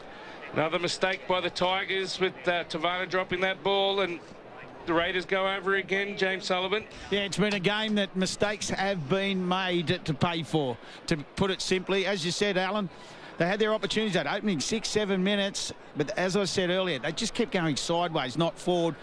And on the back, as you say, Zane, of that mistake, and then some nice kicking once again from this young man who's about to add the extras of the Dane Laurie try. About 10 to the left of the uprights, comes in and strikes with that left boot of his. The flags go up and the scoreline moves to 34 points to 10. 4 converted tries is the margin for the home side, the Raiders. We've got 27 minutes left in this second half. Going around the grounds on ABC Sport in the NRLW, it's the Bulldogs 22 leading the Dragons 4. In the New South Wales Cup, it was a win for the Rabbitohs, 26 over the Storm 22. In the Queensland Cup, it's 18-all between the Clydesdales and the Jets. At half-time, it is 18-8, the South Logan Magpies leading the Pride. It's the Falcons 28 leading the Devils 14, and in the first half it's 8-all between the Capras and the Tigers, and in the first quarter of the AFL it's Hawthorn 12 leading Essendon 2. I just want to give a big oh, here we go. It's gone out on the full. It has. That was really good work. As Papa Lee, the man who gets this, we're just going to have a look at a bit of the replay on this occasion. The football, he's got his foot right back on the line. Oh, great play by the big man. Who says he's not athletic? He had his foot behind the dead ball line, but he took it on the full and then said, well, I can do it just like everyone else can. So the penalty kick is taken. And in some good field position again, the Raiders here, so the Tigers under a heap of pressure. I was just about to say, Zach Hosking, I think he's been brilliant this afternoon, really straightened up the attack. We've been critical of the go-forward from the West Tigers. I tell you what, every time Zach Hosking gets it, he only knows one way. After the Sanders kick, the tap was taken on the 30-metre line, and now it's a run through the middle by Weeks. Weeks, he beat one before he gets up and plays it away. Now for the try scorer, Laurie. Out wide it comes for Strange. Strange did have Hosking in front of him, so like a sniper getting him from the grandstands, he falls straight to the ground, and he will get up and play it 10 metres out, 15 to the left of the uprights. Sanders finds Laurie again. He's just sniping around in that middle area, looking for opportunities in the corridor. Out of dummy half, Starling gives it away now for Papali'i. They'll go mad if Papali'i goes over this afternoon. Starling, long pass for Sanders. Out now for Savage. Savage tries to kick into the in goal. It does come off his... Off Canberra, play the ball, Tigers. Going to say it came off Tupou, but it's ruled to have come off the Raiders last, and it will be a Tigers tap in the centre of the field. In fact, and play the ball 10 metres out in front of the black dot. Still 34 points to 10. The Raiders leading the Tigers. Tungy. Yeah, Xavier Savage had a bit of a mixed afternoon. He's come up with a couple of little errors on that occasion. He's just kicked the football straight into the Tigers' defence, and now they've got an opportunity coming out of their own end. Get that go forward, but the Raiders really trying to muscle up. Tavana can't make too many metres before he gets up and plays it. Coming through the centre of the field now is Tupou. The wingers trying to do their best for the West Tigers. Terrell May's back out there now. Luai away now for Samuela Fainu, who palms away from a couple of men in lime green, but they come again, including Adam Ariotta and Sanders and Sasangi. Eventually gets up and plays it. Safar gives it away now for Terrell May. May's going to be pulled down 8 metres short of the halfway on the last tackle. Wearing the white West Tigers strip this afternoon. Luai kicks downfield, taken on the full by Xavier Savage. He's going to pass now to Weeks, still inside the 20. and he eventually gets put down. Thought he might have been caught high as he went to ground, and Patrick Herbert's been ruled to have been the man who's offended, and Weeks is going to get a penalty on the 20-metre line. Yeah, it's one of those really, really unfortunate ones. As Matty Nicholson, you can hear the Raiders faithful on Member Appreciation Afternoon here at Canberra Stadium applauding. He's had a really tough run since coming to the Raiders over the last couple of years with some shoulder injuries. He's back now and in the action. Yeah, the man who played 2 times for his country, played for Warrington over in the UK, and for the first time wearing the Raiders jersey this year because of those shoulder problems. Papali'i plays it in the centre field, just short of halfway. Away now for Simi Sasangi. He's taken down by 2 Tigers, including Karoya Sal and also Terrell May. It's another set restart because they took too long. Now Adam Ariada, he's going to be stopped on the 40-metre line now. Raiders still with 5 tackles left in the set. Out of dummy half goes Starling. Gives it away now for Corey Horsburgh. Horsburgh's beaten 1, beaten 2, and Andrews comes and puts him down, the halfback on the big prop forward. Working the blind side. Away now for Nicholson. He gets his first run of the season, and he's going to be put down just short of the 20-metre line. 5 in from the western touchline. Ground completely covered in shade now as Sanders dummies. Tries to beat Karoya Sal, can't do so. And with 2 tackles left, the Raiders are 15 metres short of the Tigers' line. In the centre of the field, pass comes back to Strange. Strange turns it inside now for Horsburgh. He backs into the fence, can't get his offload away. And that will be the last. Right in front of the black dot, 10 metres out. Starling, away now for Strange. Strange dummies, gives it away now to Timmercourt. Timmercourt gives it to Stewart. Stewart had to pick it up at the half volley, and he's knocked on.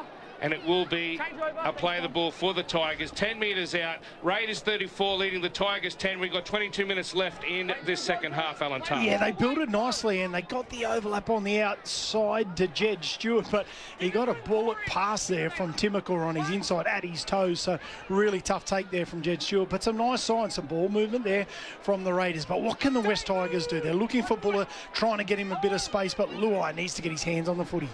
Terrell May with a good charge now through the centre of the field and being put down just short of the 30 will be Tupou. Here's Bunty Afoa, fresh from his suspension. He's out there now with that afro hair of his, just short of the 40-metre line. He gets up and plays it. Andrews gives a short pass away for Sione Fainu, and he's going to be stopped 6 metres short of the halfway. 15 in from the western touchline. Long pass now from Hayward, who's out there at dummy half of the Tigers. Benji Marshall ringing the changes. Kick downfield from Luai, taken by Weeks on the 10-metre line, heading up towards the 20, and he's going to be put down by Buller, leading the chase, and 34-10, 21 minutes to go. The Raiders leading the Tigers here at Canberra Stadium. Yeah, a couple changes. Ricky Stewart's gone to his bench. Jaden Brayley onto the field at the moment. Tommy Starling just coming off. Joe Tarpany, the man to come on. He's broken through the line. He's up over the halfway. Is he going to try and take on Buller?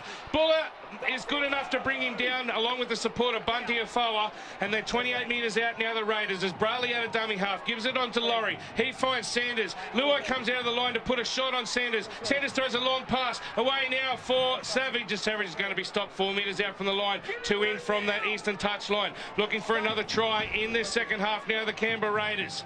They had a 28 points to 10 lead. They now lead 34 points to 10. Can they put another one on? Strange. He gets his pass away now for Nicholson. They'll go mad if he goes over the Englishman. He's 4 metres short, 15 in from the western touchline. It's the last tackle, and then Horsburgh gets smashed on the last, and it's a penalty. They're ruled offside. Bunty Afoa didn't miss, though. That was a huge hit on Big Red. Oh, dear. That was a hospital pass. We're right next to Calvary Hospital here in Canberra. Kyo Weeks, he was sending him straight up to the emergency department.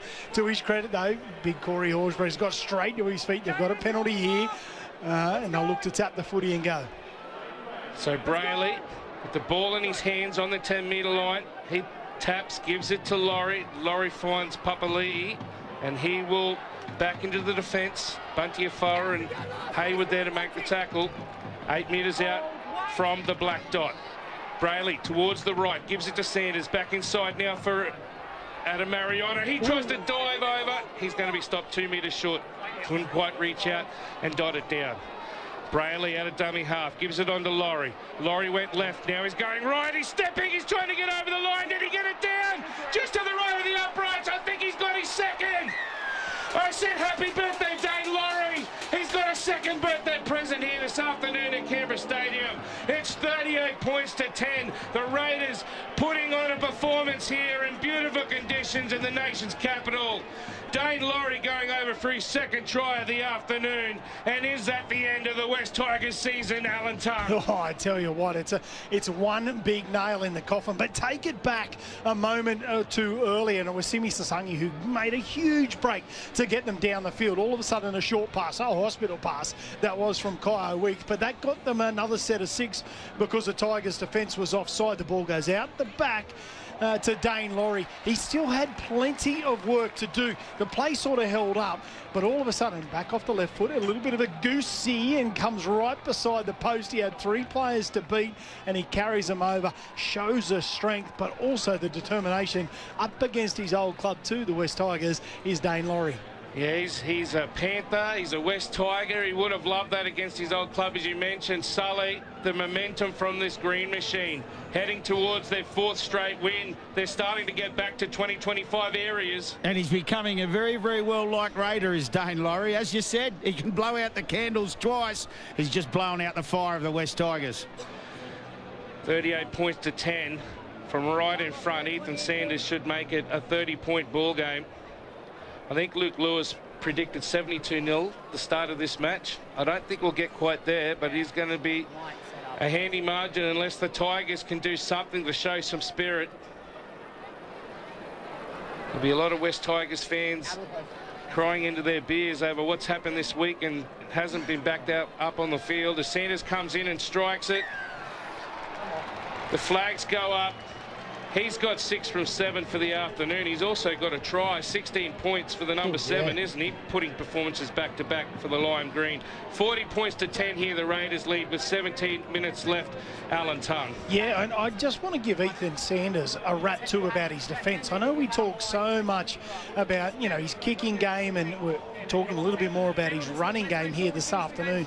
But defensively, he's a big body. He's a really sound defender. When a lot of teams target a lot of their traffic at the halves of the opposition, he does a really good job. Savage goes up for the short restart, and he takes it, and the Raiders have the ball 11 short of halfway. Tom in Bondi says Javon Andrews is a good reserve grader. I think that's a bit harsh of the young man. And the gear steward from Kalinga says the Benji Tigers have been very poor, PAW. So I like your play on words there. And they need to improve, otherwise this scoreline's only going to go up in 6s the way Ethan Sanders is kicking today. Tarpany, 6 metres into attacking territory already for the Canberra Raiders. Brayley at a dummy half, gives it away to Horsburgh. And now there's a charge by Mariota out on that eastern side, coming back towards the middle is Arthur as he gets up and plays it. Away now from Brayley, gives it to Horsburgh, playing as a ball-playing prop. Away now to Sanders, Sanders dummies, and he'll be put down 22 metres out from the line, 10 in from the western touchline. Back for Strange, Strange dummies, then he tries to chip over the top, trying to regather. Bunyafoa knocks on, picked up by Laurie, gets his pass away to Mariota. He beats the tackle of Taruva, gives it out the back for Sasangi. He flicks it to Savage. Savage is going to pick it up on the 30-metre line. Up over the 20. It's party time here for the Raiders. They're looking for another try. They're 10 metres out with 5 tackles left.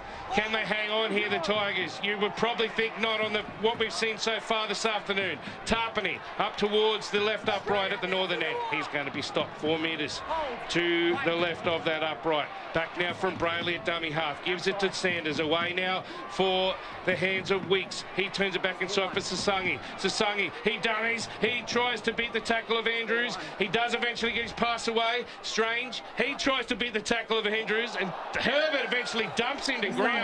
Back slams him and gives away another penalty. I don't think there's too much in that, to be honest. Well, in your day, Tongue, he'd be called a good tackle. No, that's right. You get applauded. He did have his hand around the neck, though. Yeah, I suppose so. Geez, there's not too much in that at all. A little bit tough one there for the West Tigers, but they're on the attack, the Raiders, once again. Plenty of ball movement out wide. There's speed. Kyle Weeks looks dangerous, doesn't he, every time? And also Simi Sasangi. It was 3-1 the penalty count at half-time, but the last couple have gone the Raiders' way. And Herbert's been put on report. What are you doing? For the second effort on the head. Okay, we'll have to have a look at that a little bit closer. Remember, Corey Horsburgh himself is on report for a tackle on Javon Andrews in that first half. As Nicholson plays it 2 metres out from the line, Brayley gets it away down for Tarpany. Dane Laurie was like, give it to me, I'll score myself a treble. But he's put down now, Big Joe, just to the right of the upright. Sanders, long pass out the back for Weeks. Weeks steps inside to Ruva and beats him easily. He knocks it down inside the dead ball line, throws the ball with a flick pass into the crowd.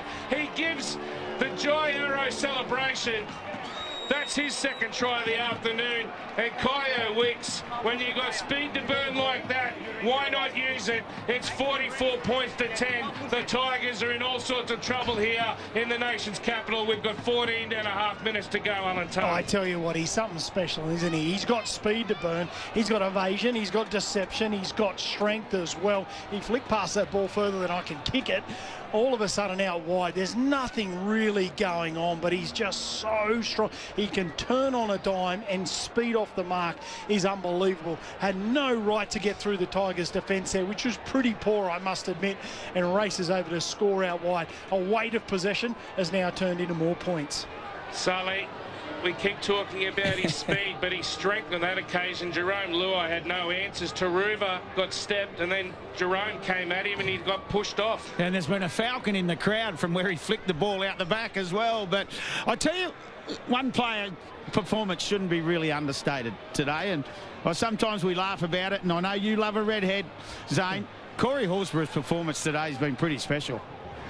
He has been absolutely outstanding. I mentioned his stats at half-time. We'll see if I can... Possible obstruction on Jerome. Oh, here we go. Maybe that's why it was so easy for Weeks to score. So the bunker's having a look at possible obstruction. Well, he has to run through the line. He does two leads here from Canberra. Their obligation is to make it through the line without disrupting the Tigers' defence. You can see at this stage they're both stopped in the line. Jerome Luai has to check his run. Okay. Denying him the ability to slide. This holds him up. KO Weeks now steps back through that space, taking advantage of that slide hold-up, which is an obstruction. We have a decision. Yep, fair call. Fair call for the Tigers. Thanks, mate. So no try. Thank you. The flick into the crowd at the northern end. And the falcon wasn't needed? Yeah, it was not needed because it's a no try. So the scoreline remains 40 points to 10. And the penalty is given to the Tigers as Andrews kicks into the Grigg and Larkham stand. Finds the line about 22 metres out from their own in goal. Just on going back to Andrews, I know we had that text come through. He hasn't been given a chance, although an offload coming here now. Zane? Through the centre of the field goes Hayward. The Tigers doing well since getting that penalty. They've already made 30 metres in 2 tackles. Bole out of dummy half. Gives it away now for May. May swatting away flies. He pushes from 2 or 3 Raiders. Now here's Samuel Afenu trying to step off his left foot and palm away from Joe Tarpany. He comes again and puts him down. 32 metres out from the Raiders line. Hayward away now for Bole. Bole, he can't beat the tackle of Laurie. And the penalty's going to be given, and a quick tap is taken. I think it was for Laurie trying to rip at the ball, as Bole is going to be tackled on the 10-metre line now, right in front of the black dot. Tigers looking for some more points this afternoon. They've only got 10 of them so far. Luai, he dummies. He puts a little kick into the in goal. Is Buller going to get there? He'd have to be Superman and fly there because that was way over the dead ball line. Too much curry on that kick there by Jerome Luai. And Buller, he runs back while Jed Stewart's already 30 metres upfield after taking the quick tap. Well, it was the right option there from Luai, but it was just the wrong execution. He had space in the backfield. They were racing through as Big Corey Horsburgh, as Sully mentioned, has done a terrific job. Comes off Morgan Smithies onto the field. The kick, the weight was just way too heavy. Sully, wasn't a great effort there by Luai once again. Yeah, he's had one of those games, hasn't he? He's really tried hard and nothing's worked out at all. Brayley at dummy half after the run of Mariotta. Gives it to Laurie. Laurie short pass to Sanders. Sanders dummies. He's over the 20. Gets the ball back inside. Oh, look out. It's trouble for Dane Laurie. He goes with the big swan dive as well. And Fenwick with the security allowed everyone to run onto the field. They would be lifting Dane Laurie on their shoulders. What a performance this has been by the former Panther and West Tiger in the middle of the field. He was backing up his halfback, and Sanders has put him over for a hat-trick. It's 44 points to 10, 12 minutes left on NRL Saturday on ABC Sport. Alan Tongue, what about that for a try? Yeah, well, he started it with taking the borderline. He plays out the back to the miss man, Ethan Sanders. We've spoken about him on a number of occasions. He takes the ball deep into the line, dummies once, dummies twice, and it just opens up enough for him. The little double pump, they came racing out to take Matty Nicholson, and it opens up the space, and then back on the inside, Dane Laurie into this second half. He has been enormous. He come on late in that first half. It's 28 points to 10 at half time. 3 tries to Dane Laurie has now got us to 40 to 10 here. 44 to 10 now. I've already written it in my book. Dangerous sometimes, but Sanders is not missing this from in front of the black dot. He's got 6 from 7 at the moment. He could be blindfolded and throw it over. Sully. No answers from the Tigers. This text line is going off, 0467 920 222. We've got Mitch saying, just a thought, boys, maybe Jerome goes now and put Dewey at 6. At least he gives all for the jersey. And Tigers are just weak. John the Dragon, he said, boys, Canberra are not that good. They're not a serious contender, but the Tigers are terrible. So lots of anger on the text line, that is for sure. What a terrible week it has been for the black and gold. Yeah, 100%, and this just hasn't helped it at all. But I'm not sure what that last text, you know, at the end of the day, I think the Raiders are a little bit better than what some people might think. And we have saw a young man, he just converted that. But Tungy, as you probably, as a Raiders fan, you've wanted to see this boy start running the football. Today you have. Yeah, absolutely. And I think he's been backed up with a bit of go forward, which certainly helps. And I was mentioning before there, I know that, you know, we can be critical of Andrews on debut on the other side, but really he's been playing behind a forward pack that has not been going forward whatsoever. So I think there's big things to come for that young man. But the forward pack hasn't just dominated. When you've got momentum, it makes it so much easier, and Ethan Sanders is making the most of that. Herbert with a short restart taken by Savage. He's already up over the 40, heading towards the halfway, and the Raiders have it. River Roosters been in contact. Today's Group 9 full-time scores as they get a set restart the green machine. Young Cherry Pickers 36 defeated Tumut Blues 14. Tomorrow Dragons 24 defeated Wagga Kangaroos 20, and Gundagai Tigers 16 defeated Wagga Brothers 7. Thank you, Riverina Rooster. As Joe Tarpany charges up towards the 30-metre line. He's now 25 metres short of the Tigers line. The Raiders, they are smelling blood. They want some more points out there as Strange dummies and then gives it away now for Nicholson, who gets dumped into the ground by Herbert about 12 metres out from the Tigers line, 5 in from the Western touch line. Through the hands it goes. Starling is out there now. Had a good stint to start. And both Brayley and Starling are out there as Tarpany plays it. Away now for Starling, who's playing at 13. Pass comes from Sanders, out wide for Stewart. Stewart dives in the northwestern corner. He's got himself a double. And the Raiders, they've brought up the 50. Put your bat up, Jed Stewart. 50 points to 10. The Raiders lead the Tigers. We've still got 10 minutes to play, Alan Tongue. Oh, I tell you what, but I want to mention one name once again, and who is it? Ethan Sanders at halfback. Really sums this up beautifully. They're built nicely, so great shape, all the players there, but needed a really long harbour bridge pass over the top, and it needed to be on the money, and it certainly was. Jed Stewart, yes, positioned himself perfectly, but he needed a peach of a pass, and he certainly got it. Got down low and scored in the corner. Great work from the Raiders. It's Ethan Sanders. Take your hat off. Jed Stewart, great finish. Richie from Musselbrook says, I think Tigers fans are jealous of the Raiders. Well, maybe they are, but it's not going so good at the moment. Stephen Lilyfield says the Tigers just don't care. I don't know whether it's that or they're being outclassed, Sully. You've witnessed this side build momentum the last 4 weeks. They are playing some great football. Well, and they're doing a job for each other. It's interesting enough, the man that got into first receiver then was Tom Starling. So Brayley did well. He straightened the attack up off that left shoulder. He hit Tommy Starling, who found Sanders. And he's got some confidence now. He's throwing double pumps, then throwing harbour bridges. When will Canberra declare, Rowdy Andy says? Well, they brought up the half century. I don't think they'll get to 72 like Luke Lewis said, but he's not going to be too far off. I tell you, they need all the for and against they can get to, the Raiders. Gary in Coolangatta says West Tigers have the wrong mix of players. Go around the grounds very shortly. Remember, coming up, the Bulldogs up against the Warriors. We'll have the pre-show with Andrew, Luke Lewis and Michael Carianis, and they're going to catch up with Canterbury CEO Aaron Warburton. And then, of course, at 7:30, you've got the Queensland Derby up in Townsville. A little bit warmer up there than it is down here in Canberra. Sanders to try and convert. 2 metres in from the western touchline. It's coming around, it's coming around. It's over the black dot. He's got another one, Ethan Sanders. He's now got 8 from 9. 22 points for the afternoon. And the Raiders lead 52 points to 10 here at Canberra Stadium. Going around the grounds in the NRLW, it's the Bulldogs 28 leading the Dragons 8 in the second half. In the New South Wales Cup was a win for the Rabbitohs 26 over the Storm 22. In the Queensland Cup, Clydesdales 27 lead the Jets 26 in the second half. It's the South Logan Magpies 24 leading the Pride 12.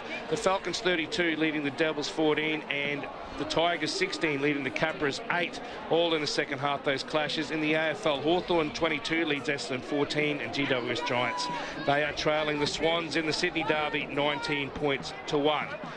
The Raiders have it. 20 minutes out from their own line off the restart. We've got 8 minutes left on ABC Sport. Hope you're enjoying your NRL Saturday. First of a triple treat, and it has been a treat down here at Canberra Stadium. My first visit, I'd say, for about 10 years. Alan Tung, it's been a pleasure to call alongside you as the Viking clap breaks out, and there's a charge over on the eastern side by Sasangi. The Raiders getting plenty of support from their fans, and they're providing him plenty of entertainment as Tarpany gets a pass away now for Weeks. 40 metres out, the Raiders are. Weeks looking for another try. He play it now in the centre of the field, away for Sanders on the last. It's a left-footed kick, end over end, going down towards the Buller. Pressure there from Nicholson, and he makes the tackle 8 metres out from the Tigers' goal line. Pass comes from Buller into the hands of Tupou, and it's going to be a penalty. High tackle coming from Matty Nicholson. So just looking ahead here, Zane, just, you know, with the Raiders, people, you know, questioning where are they at, looking at their run going forward. Panthers away, Knights at home, Sharks away, Broncos at home. They're really going to sort themselves out with a bye before get Cowboys away. So we're going to see in the next few weeks where they're at. How important could that game be in Townsville in the last round? That could be an absolute cracker for both sides trying to get into the 8. This, of course, moves them into 22 points, and they'll be equal with the Melbourne Storm after this victory here this afternoon. Pass comes back from May into Bole. Now Luai has it. He's stepping, trying to palm away. He's going to be stopped 8 metres short of the halfway. After they didn't find many metres with the kick for touch, that's for sure, into that wind. Bunty Afoa, he's been involved since he's been out there. Put a huge hit on Corey Horsburgh, but has also given away a couple of penalties. Hayward out of dummy half, gives his pass away to Terrell May. May's going to be stopped. He isn't put down, but he's held about 38 metres out from the Raiders line. Buller comes in with a short pass of Hayward, and he's going to be put down just short of the 20, 5 in from that eastern touchline.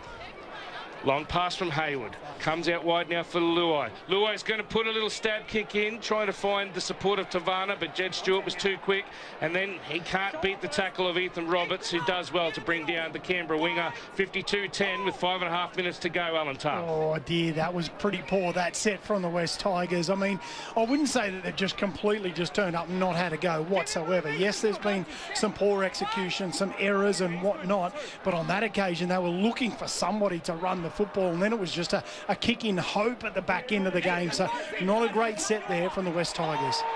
I think Ralph Tucker's been on the text line to let us know that Ethan Sanders has equalled the most points in a Raiders-Tigers game.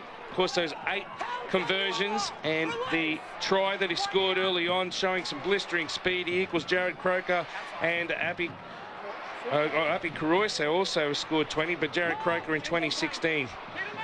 This is much better if you're a Raiders fan than if you're a Tigers fan, that's for sure. But 20 points the most in a Raiders-Tigers match. As the kick goes up into the air, it comes down off the bounce, and then it's cleaned up by Tupou over on the eastern side, 2 metres out from his own line. Buller hasn't had much opportunity this afternoon. He's tackled on the 10-metre line, 5 in from the eastern touchline. And then Chiruva gets absolutely hammered. Who came in and hit him there? That was Tommy Starling. What a hit that was by the little number 9. The Viking clap goes up again. As Tupou was put down, 15 metres out from the Tigers line. They're going nowhere, Alan. You could make more metres than them out there at the moment. Trying to... That might be a bit of a stretch. Well, I don't know. You never gave up. Look, maybe these Tigers have, that's for sure. Javon Andrews gets up and plays it. Luai with a bit of a bobbling kick. Didn't come off the sweet part of the football, or the boot, that is for sure, as Savage is going to be taken on the halfway. And the Raiders have 5 tackles and 50 metres to go for another try. They lead 52 points to 10 on ABC Sport. Yeah, a little bit of they need to get some shape around the football at the moment. I know, obviously, this is going to certainly help them with 6 more again. Look to get that speed. I think Dane Laurie, he might be in for a 4th. So Laurie already with 3 tries. As out of dummy half goes Brayley. Brayley's going to be stopped on the 20-metre line. Ricky Stewart implementing both hookers at the moment. In fact, dummy half now with Starling as he goes in and gives the pass to Tarpany. Tarpany's trying to get his offload away. Bunty Afoa came in with a swinging arm, but ruled play on the 10-metre line. Starling, long pass out to Sanders. Sanders gives it now on to Timokor. Timokor! He bounces over.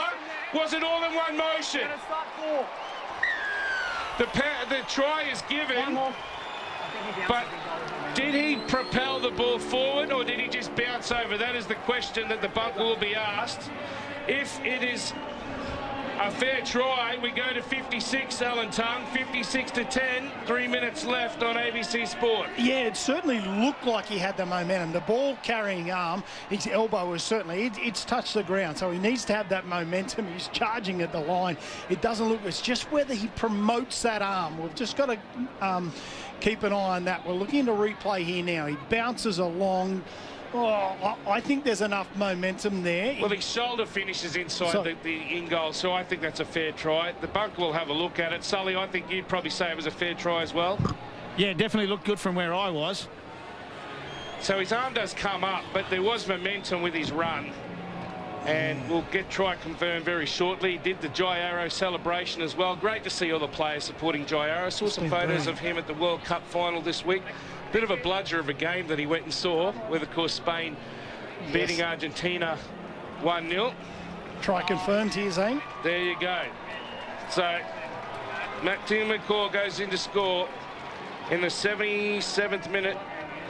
And the scoreline does extend out to Raiders 56, Tigers 10.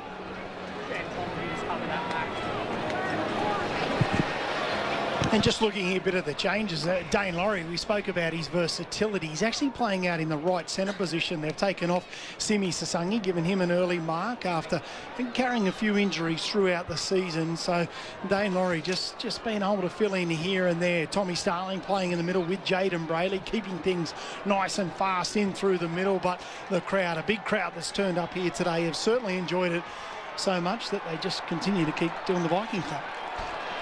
So the biggest scoreline by the Raiders over the West Tigers was 60-6 in 2016. Sanders comes in.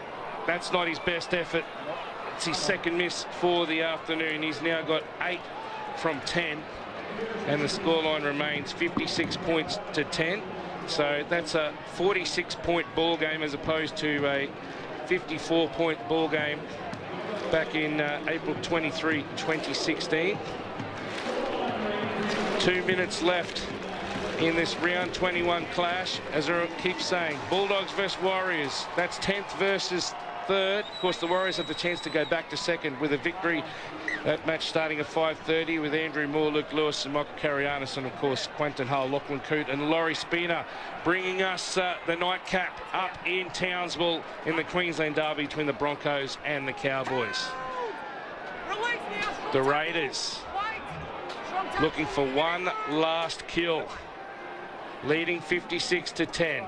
Nicholson through the centre of the field is going to be pulled down 26 metres out from the Raiders line. They get up and play it. Pass comes out now to Tarpany. Terrell May's there to grab the Canberra skipper. Be interesting to see who James Sullivan interviews this afternoon. He's on the move already, trying to keep warm out there. It is starting to get cool as the shadows encroach across the entire part of this stadium. Starling plays it just short of the 40. 40-20 attempt here by Sanders. It's running down towards the in goal, just short of the corner flag on the northwestern end. And Buller surrenders, as you heard there, for referee Jared Cole. And the West Tigers will try and work it out from their own territory. This trail by 46 points with 50 seconds left, Alan Tongue. Yeah, one of these games that you can just feel that Ethan Sanders is just continuing to just enjoy and back himself on that occasion. Just eyes up football, saw a bit of space, went for the 40-20, and he's just continuing to evolve. Really good to watch. Played by Tavana, away for Hayward, gives it to Luai. He finds Buller. Buller throws a pass, which has been knocked down by Savage. Been cleaned up by Savage, but it will be a scrum feed. In the centre of the field, 4 short of halfway. I don't know whether they'll even get to the scrum. There's only 20 seconds left. This crowd has been thoroughly entertained. The Raiders have scored 10 tries to 2 this afternoon. I don't think they have any interest in trying to get an 11. In fact, it's a Tigers scrum feed anyway. Buller to feed the scrum. As the siren sounds, Jared Cole says, that'll do. It's 4 straight wins for the Canberra Raiders. They are starting to build for a finals assault. They've managed to win their 9th game of the season. And the Raiders 56 defeat the Tigers 10. It's been a terrible week for the Tigers, both on and off the field. And you just wonder how much more pressure is going to come on Benji Marshall, particularly in light of this supposed meeting which is going to happen with Adam Dewey on Monday at Concord. Tries for Jed Stewart, he got 2 of them. Ethan Sanders, Ethan Strange, Kyo Weeks, Xavier Savage. Dane Laurie got a hat-trick, and Matt Timmercore the last of the tries for the Green Machine. 8 from 10 conversions for Ethan Sanders. Finishes with 20 points, as we mentioned, equal best effort for points scored in these matches. Roberts scored in the 11th minute, and Tavana in the 36th for the Tigers.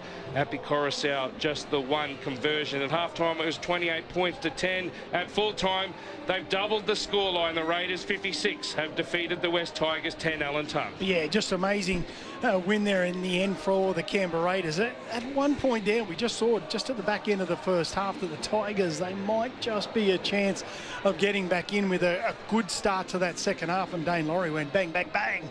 3 tries, and it was never in doubt. So really, really solid win, but some bigger fish to fry around the corner. Panthers, Knights, but just I think we might go down to Sully. No, you're not going to get one just there at the moment. But the Panthers and Knights and Sharks coming just around the corner for the Canberra Raiders. For the Tigers, as you mentioned, a tough week, a really tough week. They've got the Eagles at home before a bye, so really, really important that they have a good look at themselves and see how they go. Down to you, Sully. Yeah, I'm down here with the bloke we all love, Corey Horsburgh. Big minutes and a well-deserved rest at the end, 4 in a row. Yeah, we're just playing the footy we know we can play, and just, yeah, it's feeling good. Hopefully we can keep the momentum flowing into next week, yeah. And I think the big thing is the boys that came in today did a job. Dane grabs 3. Obviously, no Hutto for the rest of the year, and only Paddy not there, but everybody that came on did a job. Yeah, it was similar last year, mate. We had a few injuries. Everyone did their job. And we know the team we have, mate, and obviously we haven't showed it a lot this year, but I think we're finding their feet now, and anything can happen, mate. Absolutely. Thanks for joining us, ABC Sport. Thank you. So there was I think one of the players of the match. Will be interesting to see what your 3, 2 and 1 votes are. Alan Tongue and Sully, you got someone else down there? Yeah, I've got Zach Hosking down here, and another man that got a well-deserved rest. Yeah, been a big few weeks, so yeah, a nice little early mark there for me. And as I just said to Corey, 4 in a row, and just the guys that came in did a job, but your form, you're playing a bit of lock, then you're gone to the back row, and you're just fitting in, doing your job. Yeah, I'll just do what's asked of me. I'll do whatever's best for the team, whether it's on the edge or playing in the middle as a 13. I don't really care, to be honest, because everyone else in the team's doing their job too. Well, I can guarantee you, Tungy had you up there and was very happy with your performance. Thanks for joining us on ABC Sport. Thanks for that. Thank you. Yeah, so Zach Hoskin, great performance by the Canberra Raiders. Their completion rate was 88% today, 56% possession. In the end, they managed to make 10 line breaks to 3, 31 tackle breaks to 23.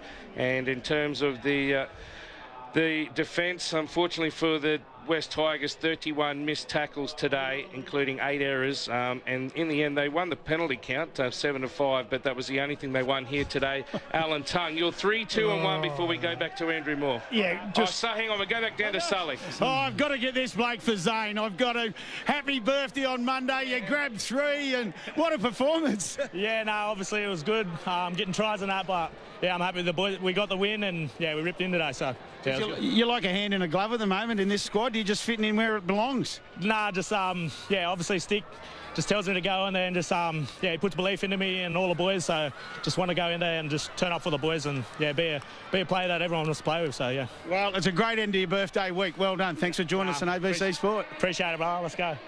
Dane Laurie, what an afternoon it was for him, as we mentioned with the hat-trick. Corey Horsburgh, 133 metres with 35 tackles. What about Sasangi? 200 metres he ran today after 210 last week against Souths. 3-2-1, Alan Tongue in the ABC Player of the Year. I'll start with one, big Corey Horsburgh, as we've spoken about there. He was really big, in particular his first stint of the game. I thought to start the game he was really, really strong on report, so something to look at there. But Corey Horsburgh got 1.2, went to Simi Sasangi, got an early mark, so he would have added plenty to that. But every time he touched the footy, he just, it was unbelievable. Breaking tackles, making space for people around him. He's really, really come into his own there. 2 points to Simi Sasangi, and I gave 3 points to Ethan Sanders.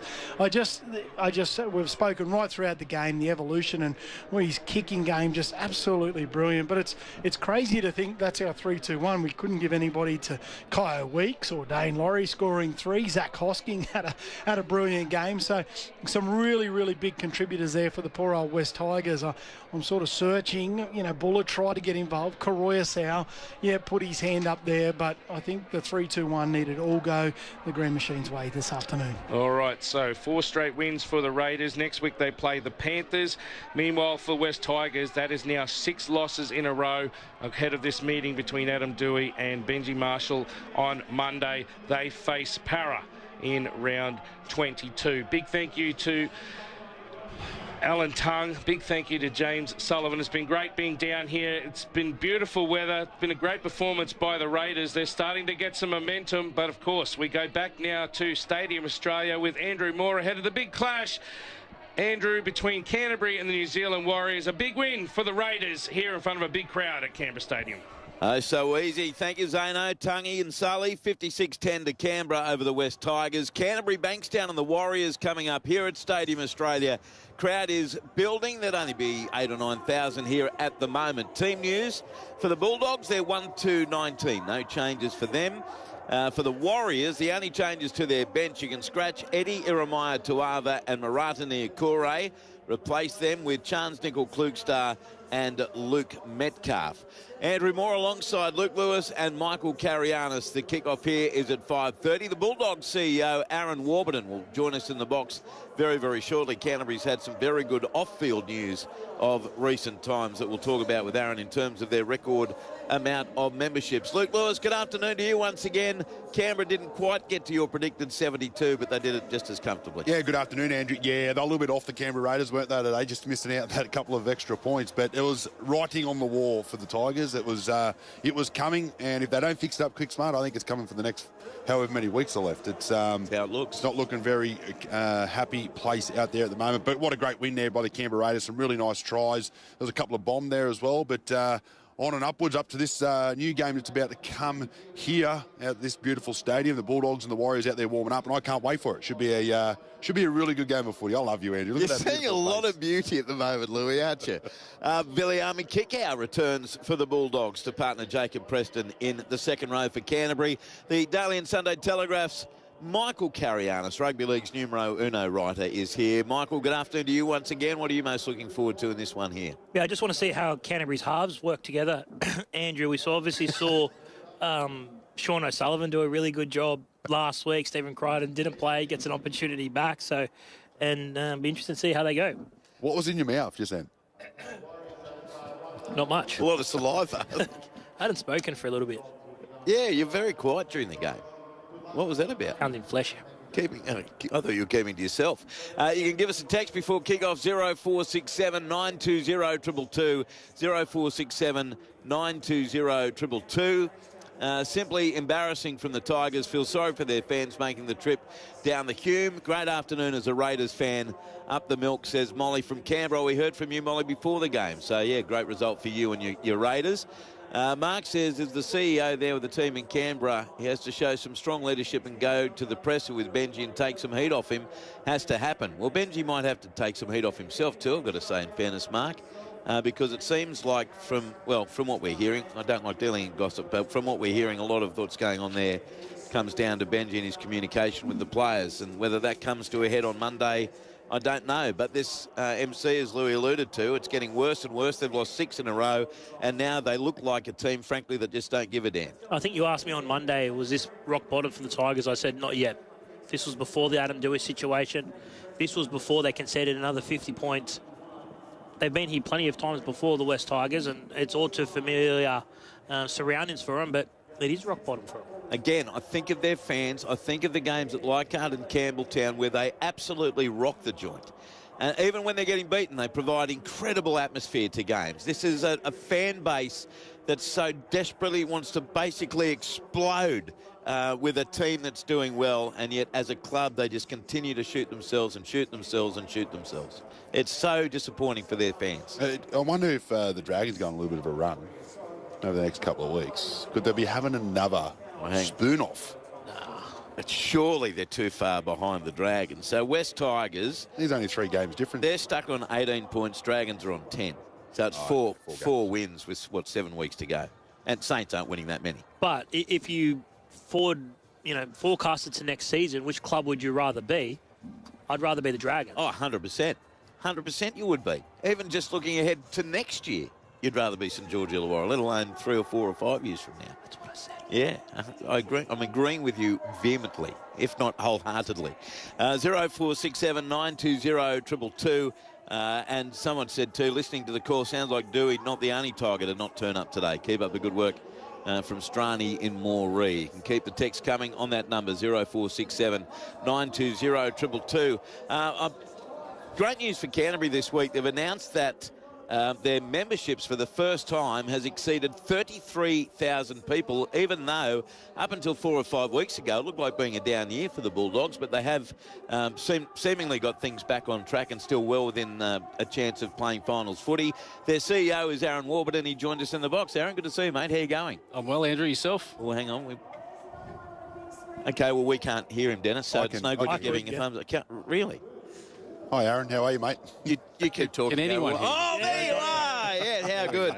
Thanks for having me, guys. So that's amazing, isn't it, when you consider the great progress the club had made on the field that we've spoken about over the last couple of years.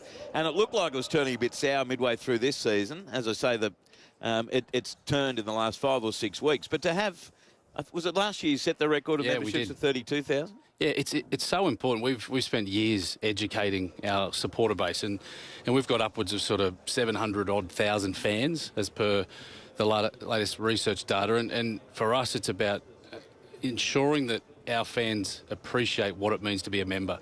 So winning or losing, that shouldn't come into it. It does. Crowds come into it. Our sponsorship dollars, everything. We need a highly successful football team on the field, but to have 33,000 members. Like you said, we hit that number a few weeks ago and we sort of held off to Members Appreciation Round, which is this week, to announce it. But, yeah, we couldn't be prouder and we want the big milestones to come. We know we've got a huge supporter base that are just so proud of us and we can't wait to hit the next one. So that's got to be more than just winning, as the club's been doing after quite a lengthy run of outs. How much do you put down to that as opposed to just what you're doing in the commercial space and getting out in the public? Yeah, look, last year we finished the season with 31,000 as an average crowd. So at a core alone, it was over 34,000. So the number one supported New South Wales team from a a bums in seat perspective, and for us, we put a lot of effort into our match day. So obviously what happens on the field is the be-all and end-all, but to give our fans something else or multiple things when they leave the venue that just gets them coming back, as opposed to flicking the TV on and watching, which is the easy thing to do. We put a lot of time into our match day entertainment. As you can see out in the field, we've got fans watching the team warm up. We've got activations outside, inside the venue. We try and put as much as we can into all the little moments that all add up. Yeah. What's been the biggest drive to get these members on board? Like, how have you done that? Yeah, like anything, when you're transacting with anyone, you've got to show value. You can't just say, hey, become a member. Some will just be absolutely rusted on and they don't ask questions. Every year, it's the first thing they renew, almost like a gym membership. But for us, we appreciate that every dollar that a fan spends with us has got to see a value return. So for us, everything from, we've got memberships starting sort of at $35, all the way up to about 110 or so for ticketed memberships, and then in the thousands, depending on where you want to sit and what you get as part of your membership package. But for us, it was understanding we've got a pretty diverse group of supporters, so we had to have a diverse offering. Not everything's going to fit. Did I see from 13 countries? Yeah, 15 countries. 15 countries? Wow. Yeah, it's amazing. Expats to people that have just seen us, from a rugby perspective, and Vegas is a good example. We turned up and rugby was what we were being told we were, so we agreed and said, yep, but we're the team to support. Yeah. And what's next for you guys? I feel like you guys are always coming up with new ways to get people in the gates. Like the one that you did this year, I thought was brilliant. I think it was Easter. Was it Easter? Yeah. I thought that was amazing. What's next for you guys? You got anything in the pipeline? Look, for us, our indicator, when the lower bowl at a core stadium seats about 45,000. So some of the biggest stadiums over in the States, and Seattle's a good example, where the Seahawks play and it's 65,000, but when the Sounders play, it's only 40,000. They actually close the top section off and put curtains down to add more excitement. I think for us, when we get anywhere close to 45,000, we can open up the top section, and that's the $10 tickets. So we sold 18,000 of those over 2 games last year, and over 30% of those people that purchased, that was their first ever game of rugby league. So for us, it's... Just say that again. What was that percentage? Over 30%. It was the first time they'd gone to rugby league, and that was when you'd offered the $10 tickets. And it was over 60%. That was their first game that year. So people can say it's not about price, and for many it isn't, but for a lot of people it was. So we had feedback from, mums and dads who could take their family for the first time and actually could come in and afford food. So it's like we're blessed with a stadium that gets a lot of negative connotations around how many seats, but when you've got a stadium like this, as long as you're thinking creatively and trying to include as many people as possible, you can run those promotions. And when you see, that blows my mind. You get all this information, this feedback, and you get that percentage rate, which is huge. Has there been talks to the NRL about how we can do this more often? Yeah, we were on a call the other day. Peter joined the CEO's call, and for us, we couldn't be prouder where the game is, where it's heading, the TV dollars sitting behind it. And I said that the way you break that record again in 7 years' time is you fill stadiums. So if you want to get the $10 billion deal in 7 years' time, TV broadcasters like full stadiums. So it's probably one thing as a game we've been left behind a little bit in the sense of it's on us to fill these stadiums and to price accordingly and run promotions. You don't want to be price-driven always, but when it works, you've got to bring people into the venue. So as I said, if you can schedule the right games at the right time, and that'll be a new thing where the NRL takes over scheduling as opposed to the broadcasters. So you make sure Brookvale Oval and Shark Park and Belmore get the right games at the right time so that you don't have empty seats. You've been big on names on jerseys. Aaron, how's that going? You did it in Vegas. Is there any chance of that be coming into fruition full-time in the NRL? Yeah, so it's on us. We submitted a paper that basically was all of our findings on the back of the Vegas exercise. We sold right on 1,000 jerseys. We ordered 1,000. We sold 1,000. Stephen Crichton had 60% of the sales. The beauty there was the players earned $20 per jersey. So it was the first of its kind. Nothing to do with the salary cap, all on their IP with their surname on it. So that showed straight away that there was money in it. The fans wanted it. It was a $20 premium on the jersey. That was our sort of little metric that we thought it needs to be a little bit different. The sponsor was a little bit smaller. So there were a few things in it. The Broncos, the Roosters the other week, threw the names on there. It just makes, like I was watching that Roosters game with some friends, and all of a sudden the association between names and the athlete out there was just milliseconds as opposed to who was that. We all think we know every player, but there's kids getting blooded every week, and it just, like, for everyone from the family that get to see their surname on the jumper to kids who might play 1 or 2 games, it's something we're going to definitely push. It was big in the NFL, right? And that's what they used to do for another way for players to make extra money. Yeah. This is genius coming up. Like, we all talk about it all the time, about having players' names on the back. It's great for calling as well. Genius, but I think it's 30 years too late. Yeah. Like, it's been in other sports forever. Talking of America, right, the reason we went to America with a surname was that's what was expected over there. The data we picked up pretty quickly was the 94 World Cup was actually the first football World Cup with surnames on soccer jerseys, which is hard to believe. So it wasn't the done thing before it went to America in the 90s, and they haven't looked back, and I don't think we will once we move to it. Aaron, when you say you submitted a paper, who do you submit the paper to, and what's the reasoning behind it? I submitted it to Andrew and Clint. So from a player perspective, he's across it, and from Andrew, just to say it was really simple. It was beyond simple. So it confused gear stewards to fans to how we're going to buy it, and it was just simply us showing all the basically nuts and bolts behind it. For example, if you've got someone who wears a medium jersey and you order 6 jerseys for them for the year, you still order those 6 medium jerseys, you just sublimate their surname on it. And if they change numbers, you patch a different number like you would a normal jersey. So it was just debunking a few of those little we don't like change arguments, and we just went ABC, this is why it's pretty easy to do, and it's with the NRL now, but it doesn't stop us doing it or anyone doing it. The idea was that before the next CBA, it'd be something that would be either standardised or you could opt in or out of. Is it right Stephen Crichton and his wife had a bub this morning? They did. And he's playing? Yesterday, yeah. Timing was perfect, if it can ever be perfect. But he, welcomed a little girl into the world yesterday, and so did Gordon. So baby number 2 for me is arriving hopefully in around 2 weeks. Right. Cameron Serraldo in a month or so. Holy crap. It's all happening. Something in the water at Belmore. He's got 9 kids, hasn't he? Or 14. 8. No. It's like that, eh? He's got a few. How many does he really have now? No, legit, he's got like 9, I think. No. There's about 5. I should know 5, I think. Yeah, 9 legs. Maybe 10 6, legs. 6 coming then. 6 coming, yeah. Okay. Yep. Holy crap. I can't understand it. Right, can I just get you to draw the curtain back just for a moment? Because you mentioned that at the moment it's up to clubs to promote individual games outside of the big events. Mm-hmm. So a game like this, for example, you're playing the Warriors, you've got a joint that holds 80,000. Yep. How much in advance for this individual game are you planning on whatever promotional activity you have with members or just fans in general? Yeah, so we identified this game as member appreciation. So there's a lot more engagement, and there generally is a lot regardless. So today's on overcharge. The game, generally they all go on sale as soon as we can get them on sale. Like, I'm not a big fan of holding back games. If people are looking to plan, particularly travel in this instance, they want to know they can buy the ticket, they want the seat they want, and they can build everything else around it. Even travelling 40, 50 minutes in the car, you got to plan for that, right? It's not something on your doorstep, particularly in Sydney Olympic Park. So this game in particular, if you think of this one last year, we had 35,000 turn up to the Warriors game. Both teams sort of towards the pointy end. We'll get 20 odd, I reckon, today, maybe low 20s.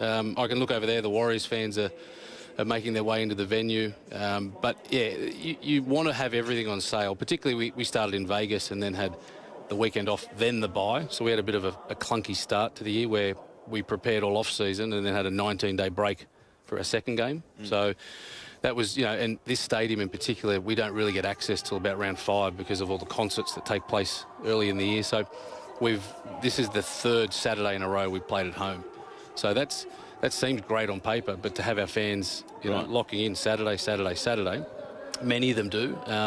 But interestingly, a fun fact is we average about 35% of our members turning up each game. So only 3.5 in 10 actually turn up, and that's about. How does that compare? Pretty much smack bang on. The Eels game for King's birthday, we had over 60%, which is pretty good, and better than last year, funny enough.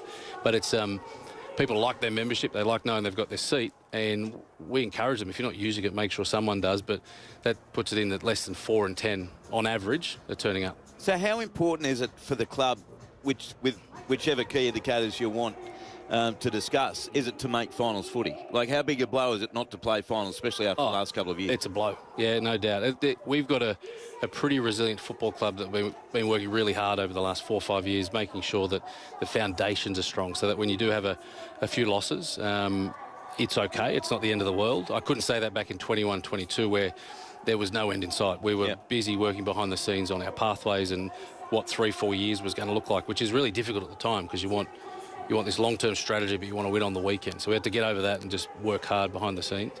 Now, we had a huge year last year. So the numbers, as I mentioned, around the crowds, our merchandise program was off the chain. We sold 44,000 jerseys last year. 21,000 through Bulldogs channels and the rest through your Peter Wins and Rebels and whatnot. Number 2 behind the Broncos in our merchandise program, number 2 behind the Broncos in crowd. So we had a really high bar last year, and we've won 5 of our last 7, which helps, but we've got 7 to go, and we really need to win 5 of our next 7 to be finishing a year commercially where we want it to be. So just finally, the Good Friday game last year was 65,000 plus. Yep. You had a huge crowd on the Monday public holiday against Parramatta as well last year.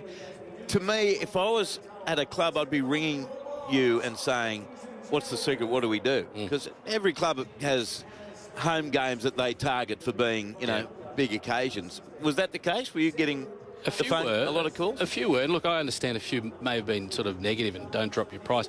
The one thing, and you know, I could talk stats all day. The key thing when we released those $10 tickets, so the Good Friday, 65, and then 59, almost 60,000 against the Eels.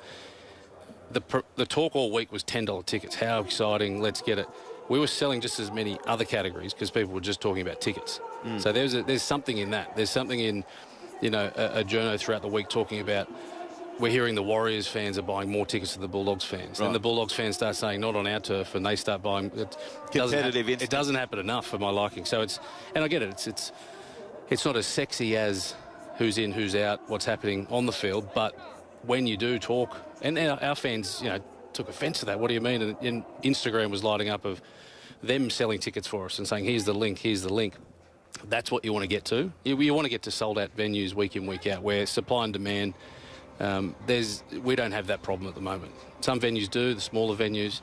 Our premium seats, we definitely have that problem. So every year our platinum membership bay gets bigger because it fills out and people want to bring a friend or people want to move there from a gold ticket. That's a slow burn. We just need to keep being creative. So are you happy with this ongoing as a home ground? Because I know, you know, we've had Blake Solly in here, the very impressive CEO of South, and they've been trying to get to the SFS, and it's happened sort of in a gradual way. But what about your club and the tie-in here? Are you more than happy to stay here? We're happy till 2030, and we're happy with the location. We've educated a large supporter base that this is home for us, and the numbers are backing that up. What we do need to see is the infrastructure that is a core stadium changed. You got the north and south end where certain seats have got a 13-degree incline. So you got the north and south end that loses all noise and atmosphere just based on how it was designed. Like originally 110,000 at Stadium Australia back in '99, and that was because you had the 2 big wings, but it kept some atmosphere in. So anything 30,000 above we find is comparable to a CommBank, but you put 10,000 in CommBank and it's louder than 30,000 here. So we need to work out what the government wants to do with this venue beyond 2030. Venues New South Wales were just awarded the 30-year lease onwards, which was one thing we were waiting on going, are they going to knock it down? Are they going to refurb? We need to know what the government want to do with this venue before we can commit to anything. But we're the only tenant that wants to play more games here, and respectfully, South want to go the other way. That's fine as well, but if we're going to be the main tenant here, we want it to feel that way. Yeah, no, I get that. And the third, final question. I just noticed Marcelo Montoya and his young family out in the field before. Yeah. Pretty sudden retirement announcement, and you guys are keeping him around. Yeah, he's a legend. He was at the club first time when I was back in sort of the 20-teens. He's just a great person. Everyone you speak to actually talks to Marcelo the person before the talented footballer that he is, and he's played with his heart on his sleeve his whole career. He's got a great young family now that he's building. And it's just so pleasing to see that he'll continue to grow that family inside the Bulldogs' 4 walls as a staff member with less bumps and bruises. Yeah. Any final questions, boys? I've had a few of them. Thanks, Aaron. Great to see you, Pleasure, gents. Thanks for having me. Go well today. Aaron Warburton, the CEO of Canterbury Bankstown, joining us here in the broadcast box at Stadium Australia ahead of Canterbury's game against the Warriors. 5 minutes away from kick-off. No changes to the Bulldogs, and for the Warriors, those 2 changes to the bench. Eddie Iremaya Tuava replaced. So is Murata Niokore. In comes Chance Nicol-Klugstar and Luke Metcalf. Earlier at Canberra Stadium, Canberra 56 beat the West Tigers 10.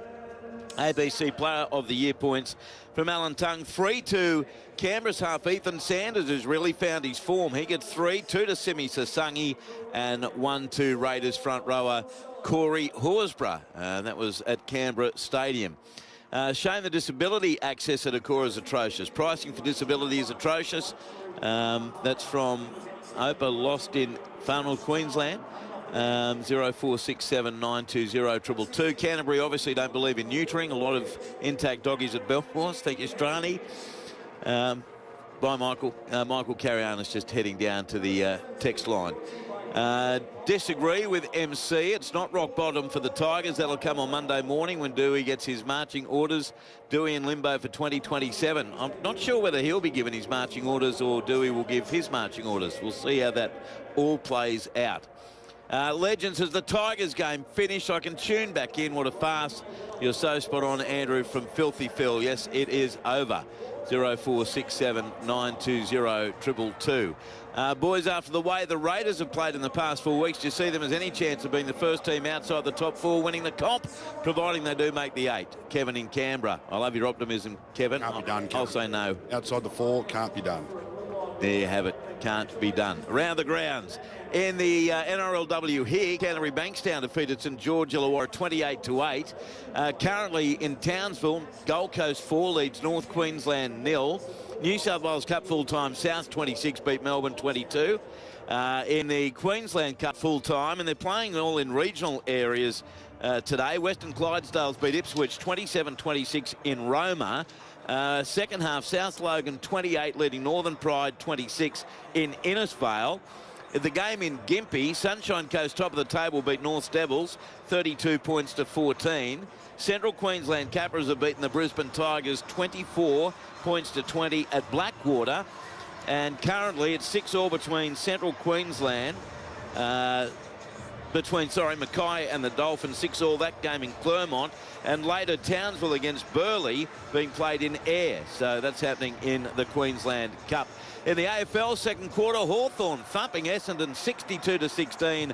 And across the road, the Sydney Swans thumping the Giants 53-14, both games in the second quarter. Righto, Louis, Canterbury, Bankstown and the Warriors here at Stadium Australia. What are your expectations? Oh, I think it should be a good game of football. I think both sides have got really strong sides that are lining up here this afternoon, but I'm going to go the Warriors purely just because they're playing some good footy. They're sitting at the top of the competition, and I feel like their game's honed in, but I don't think it's going to be an easy one. I think it should go down to the wire. Yeah, I think so too, but there's just too much to like for mine about the Warriors, Lou, and I think I've taken to heart what you said about Canterbury, the fact that they've definitely been improving in the past 5 or 6 weeks, but this is a test, isn't it, against a top 4 team? This will be give you a really good indication on how they're going to go today, coming up against the Warriors. But the Warriors are just, their game's honed in, whereas the Bulldogs, they go through too many ups and downs, a couple of little glimpses. But here the Warriors are taking the field, Andrew. So here they come. By the way, Ethan Sanders, I mentioned, had a blinder for Canberra today. He will join us on our pre-game show tomorrow from Brookvale Oval. We'll be on air from midday. The Warriors, Tane Tuapiki, the fullback. Wingers, Dallin Watney, Jelezniak and Alifiano Khan-Pereira. Centres, Ali Leotawa and Adam Pompey. 5'8", Chanel Harris-Tavita with Tamati Martin the half. Lock Aaron Clark. Second rowers, Jacob Laban and Kurt Capewell. Front rowers are Mitch Barnett and James Fisher-Harris. Hooker Wade Egan, and the bench Sam Healy, Tanner Smith, Dimitri Vaimonga, Leka Halasima, Chance Nicol-Klugstar and Luke Metcalf, the coach Andrew Webster. And the Warriors head to the southern end of the ground. You can see MC just making his way down to the touchline. Canterbury coming through the tunnel now. Their fullback Connor Tracy. The wingers Jacob Carraz and Jethro Renakama, who scored 6 tries in his last 6 games. Centres Matt Burton and Ari Tuala. 5'8" Stephen Crichton, the captain. Halfback Lachlan Galvin. Lock Jamin Salmon. Second rowers Jacob Preston and a welcome back Viliami Kikau. Front rowers Leo Thompson and Max King. Hooker Bailey Hayward. Bench Sean O'Sullivan, Josh Curran, Harry Hayes, Lipui Hopoi, Jed Reardon and Gordon Chan Kum Tong. The coach Cameron Serraldo, Adam G the referee, touch judges Bignev Jaklasa Adamski and Clayton Wills, Wyatt Raymond in the bunker. Canterbury head to the northern end of the ground. MC, how is it down there? Yeah, good, Andrew. The crowd's really come in late. It's you know, around that 20,000 mark, but yeah, it's nice and loud, good conditions here, nice dry surface. I've got a few texts here saying they enjoyed that interview with Aaron Warburton and all the facts and figures. Great interview. Love the facts and numbers. Found it interesting. Thank you, Jason. Andrew, that interview with Mr. Warburton was fantastic from Dr. Emmy. I find him really, really impressive every time we speak with him. So the Warriors will kick off by the boot of Tane Tuapiki. Canterbury Bankstown will get first use of the footy. A huge game, especially for the Bulldogs. Warriors will still have top 2 intent. Here we go, Saturday night football on ABC Sport, and the kickoff will be taken by Galvin, a metre out from his own goal line, sends it left to Leo Thompson, and he's met by the reception committee of Fisher, Harris, Capewell and Barnett. 12 metres out from the Bulldogs line, 15 in from touch western side, played to Hayward, he sends it left Carraz, he's caught about 19 out from his own line. Canterbury defending the northern end of the ground, running left to right as you look at your radio/device. Now King in centre field. He's taken by Barnett, Fisher, Harris. Egan was in there as well. 26 metres out from the goal line. Played to Hayward. Sends it left. Billy Army kick out. He takes them on and got a one-hander away out the back as well. Good hands coming from Tracy. He's caught 10 metres short of halfway. First set of the game, Hayward. He sends the ball right edge to Jamin Salmon. He's dumped to the ground unceremoniously. 2 short of halfway. Last tackle, Canterbury Bankstown. Hayward sends the ball right to Galvin. He puts up the kick. End over ender goes down to Tane Tuapiki with the catch. 15 out from his own line. And he's driven back by the chase of Preston and Thompson. And one other in there coming through as well for Canterbury Bankstown was Max King. So now the Warriors, first set of the night. They have it through their setter, Pompey. He's caught 21 metres out from his own goal line there by Salmon. Plays the ball, they go right. Through hands, it comes now to Tamati Martin. He's dumped to the ground by Burton on the eastern side. 28 out from his own line. Now Watnasia Lesniak. Straight through, one tackle over the 40. Driven to the turf in the end by King. Ball played Egan. Goes left with a flat pass to Mitch Barnett. Stands in the tackle, 4 metres in Canterbury Bankstown territory. Last tackle Warriors. Egan goes to his left. Harris to Vida. Left foot kick. Dropping back Tracy. Is it too deep? No, it's Carraz with the catch. On the right wing in the end, a metre out from the goal line. He returns it into the chase, headed by Capewell and Fisher, Harris and Clark.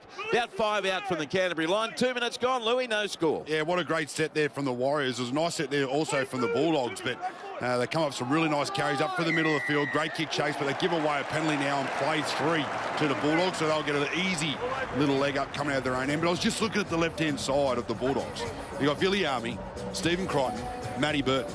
Wow, they're going to get some ball over that edge tonight. Well, it's the first time we've seen those 3 intact for a while, isn't it? Yeah, absolutely. And I've never really seen them all on the same side here at the Bulldogs. Stephen Crichton, a kick for touch. Is he going to find it? Oh, a spectacular tap back in field by the Warriors, and Tuapiki's got it. He got too greedy, Stephen Crichton, and the Warriors have it 5 short of halfway. He plays the ball to Pompey. He sends the ball open side right to Capewell. He's dumped to the ground on halfway, 10 metres in from the western touchline. Galvin was in there with King. It's played now to Harris to Vida. Goes right, Fisher Harris. He's caught 7 metres in Canterbury Bankstown territory. 3 minutes gone, no score. Wade Egan goes right to Clark to Martin. Then links up with Jacob Laban. And Laban dumped to the ground by Kickow and Crichton. 34 out from the goal line. Played to Egan. Centre field left to Aaron Clark. He's taken 27 away from the Bulldogs line. Last tackle Warriors. Egan goes to his right. It's with Martin. Runs it, gets tackled with it and lost the ball. That was a very confused last play from the Warriors. Change over to Canterbury. 22 out from their own line. No score after 3.5 minutes. Let's go downstairs for early thoughts on the touchline. Michael Carianis. Yeah, it was a very confused last play there from the Warriors. Just on the Bulldogs. I know Matt Burton's playing centre, but why isn't he kicking for touch? Great question. We've questioned that all year, though, Michael, haven't we, about why he's not kicking much at all? Yeah, he hasn't kicked much in general play, but there's no reason for him not to be finding touch. I agree. Here's Burton, speaking of which, a good strong run on that left edge. Taken 14 metres short of halfway. No score on the board, Canterbury with it. Hayward goes right, through hands away now. Carraz centre field. He's going to be tackled 10 short of halfway. Hayward in a dummy half again. He'll come to the right this time for the Bulldogs. Way goes to Jacob Preston. So Preston on the right, Kickow on the left. Taken 2 short of halfway. 20 in from touch, western side. Played to Hayward. Back left it goes. Centre field for Salmon. And Jamin's going to be caught by Fisher Harris about 5 metres in Warriors territory. Last tackle comes left, and it's Crichton kicking in general play as well. Going down to the wing of Watney Zelezniak. Up they go. He against Rimakama. It comes back to kick out for the Bulldogs. It's 6 more tackles. Throws it along the ground to Galvin. Lockie Galvin's going to be taken, only 4 out from the goal line. So that kick from Crichton was good enough. The error from Watney Zelezniak. Hayward sends it right down through hands. Galvin takes them on himself and felled. 10 out from the Warriors line. Nearly 5 gone. No score. NRL Saturday on ABC Sport. Hayward to the left. Salmon away. He got the pass on to Galvin. Dummy to an unmarked kick out. Smashed to the ground 5 metres out from the goal line by Aaron Clark. Played to Hayward. Comes out the back right this time for the Bulldogs. Thompson. He's going to be caught 3 metres short of halfway. Barnett was involved over the top with Fisher Harris. In front of the right upright. Hayward back to the left to Crichton to kick out. Then he dummies. Left foot step, beats one. Then got a pass back to Crichton. Dummies his way past Watney Zelezniak, who is left jumping in the air at shadows. Try to Stephen Crichton. He loves it. So does the crowd here at Stadium Australia. And it's the Bulldogs who strike first. Canterbury Bankstown 4, the Warriors 0, with a try to captain Stephen Crichton, Luke Lewis. Yeah, well, they keep going left, and that's really got to continue to go all night. Stephen Crichton, Viliami, and obviously Matty Burton, and it looks like they're in for a big game, especially Viliami. Every time he gets the ball, he's looking threatening, and this time he just gets the ball, and it's just a really simple little offload, really, from he comes up with a beautiful left foot step, gets into the backfield, and then just pops out the back as easy as you like. Look ball like a basketball pass, and finds Stephen Crichton in a bit of open space, and he goes over as easy as you like. Nice rugby league from the Bulldogs. Down to the touchline, Michael Karianis. Yeah, a couple of big plays from Viliami Kickow to start this game. He's looking very dangerous on that left edge. And as we spoke to Aaron Warburton just before kickoff, Stephen Crichton, partner, wife, had a baby girl yesterday, and he celebrated with the trademark rocking of the cradle there as he scored the try. What a blur the last 24 hours must be for him. And now he's going to take the shot 20 metres out, 10 metres in from the eastern touchline. 6 minutes 30 gone. Canterbury 4, Warriors 0. Yeah, but Kickow, it's like his legs are that fresh from an extended stay on the sideline, Louis. He's letting it all out in one spurt here. Yeah, absolutely. You can tell right from the kickoff that when he gets the ball, his feet and his legs look fresh as, and it's great to see, because we haven't. Every time you see him, he's usually tired or he's a bit run down. He's got a few injuries. He's coming back. And he's looking fresh at the moment. So here's Stephen Crichton, 20 metres out, 10 metres in from the eastern touchline. Dispenses with the headgear to take the shot at goal. 4-0 in favour of Canterbury Bankstown. Really upbeat start from the home team. Yeah, the crowd, I reckon, may just tick over 20,000 here. Earlier, Canberra absolutely hammered the West Tigers 56-10 at Canberra Stadium. Still to come, North Queensland against Brisbane and Townsville. Here's Crichton with the left boot to convert his own try. He strikes it, heading to the post, likes it, kicks the goal. Great start, Bulldogs. Canterbury Bankstown 6, leading the Warriors 0. Now around the grounds in the NRLW at Townsville Stadium, Gold Coast 14, leading the Cowboys 0. New South Wales Cup first half at Canberra Stadium. No score between the Raiders and West Magpies. Queensland Cup full time. Sunshine Coast 32 beat North 14. Central Queensland have beaten the Brisbane Tigers 24-20, and Mackay leading the Dolphins 14-6. Halftime AFL, Hawthorn 62, leading Essendon 17. Second quarter, Swans 72, thrashing the Giants 21. Kick-off downfield, and it bounces in the northwest corner for Jacob Carraz. He catches it off the bounce, gives it left to Thompson, who runs into the defence of Capewell and Barnett. 10 out from the Bulldogs line. Played to Hayward, open side left to Carraz. And Carraz runs into the traffic of Pompey and Capewell Tackled, 19 out from his own line, 20 in from touch western side. Hayward, short side right to Jacob Preston. You hear that magnificent sound effect of the bodies colliding as he's tackled. 27 out from his own line. Hayward left to Max King, and King got through one tackle. He beat Harris Tavita to be taken by Clark and Barnett. 34 out from his own line. Hayward, short pass left to Salmon. He beat the defensive Clark. Tackle 5 short of halfway. On the last, it comes back to Crichton. End over end kick. Down to the right wing of Lesbiak. The chase of Burton's coming through. Ball loose, picked up by kick out, but it's been ruled to have touched Burton. Knock on. Change over to the Warriors. 20 out from their own goal line. 8 minutes gone. Canterbury 6, Warriors nil. A few worrying signs for me for the Warriors early on, at least, Louis. Yeah, absolutely. I'll tell you what it is too. It's the Stephen Crichton hasn't got the biggest kick. It's a bit more of a pop gun. But it's getting the distance is perfect for the chasers, and they're chasing that left edge is brilliant, and they're putting the Warriors under the pump. And you're right, the Warriors look a little bit flat and a little bit starstruck at the moment. Missing a lot of tackles. Now comes left to Fisher Harris. He's caught 11 short of halfway. 18 in from the western touchline. Played to Egan. Goes right this time to Capewell. Salmon's over the top in defence. 8 short of halfway. Near centre field, Egan goes right. Pass from Clark to Barnett. Nearly broke free, but he's claimed by Crichton. 5 metres in Canterbury territory. Played on the last to Egan. Trying to milk a penalty. Doesn't get one. He goes right to Tamati Martin. Kicks down the throat of Tracy. He takes it 2 out from his own goal line. Heads to the 10. Then heads right across field, Connor Tracy, but can't beat the chase. Capel was in there along with James Fisher Harris. Tremendous chase from the Warriors captain on the Bulldogs 10. Now it's Carraz. He's felled by Harris Tavita. 13 out from his own line. Canterbury Bankstown 6, Warriors nil. 9 minutes gone here at Stadium Australia. Bulldogs work it right. Anari Tuala. He's caught just outside the Canterbury 20. And now plays it. Open side left, Galvin takes on the defence himself. Clark meets him head on with the tackle on the 30. Good quick play, the ball to Hayward. Goes right to Connor Tracy. Beats the first man, Tracy. Then confronted by Barnett. Offload away to Jamin Salmon. Salmon beats another tackle. They're dropping off them so vastly, the Warriors here. Played on the last. Short side left, Crichton, another kick. And this time down to Tane Tuapiki, bit deeper. Tuapiki the catch under no pressure. 11 out from his own line, brings it back to the 20, and he's driven backwards by King and Thompson. 18 out for the Warriors line. 6-0 Bulldogs, 10 minutes gone. It goes left to Watney Lesniak, but he ran across field, caught on his 20. Let's check in on the touchline, Michael Carianis. Well, it's all Canterbury at the moment. All the energy is there as Viliami Kikau makes another big tackle there. Line speed.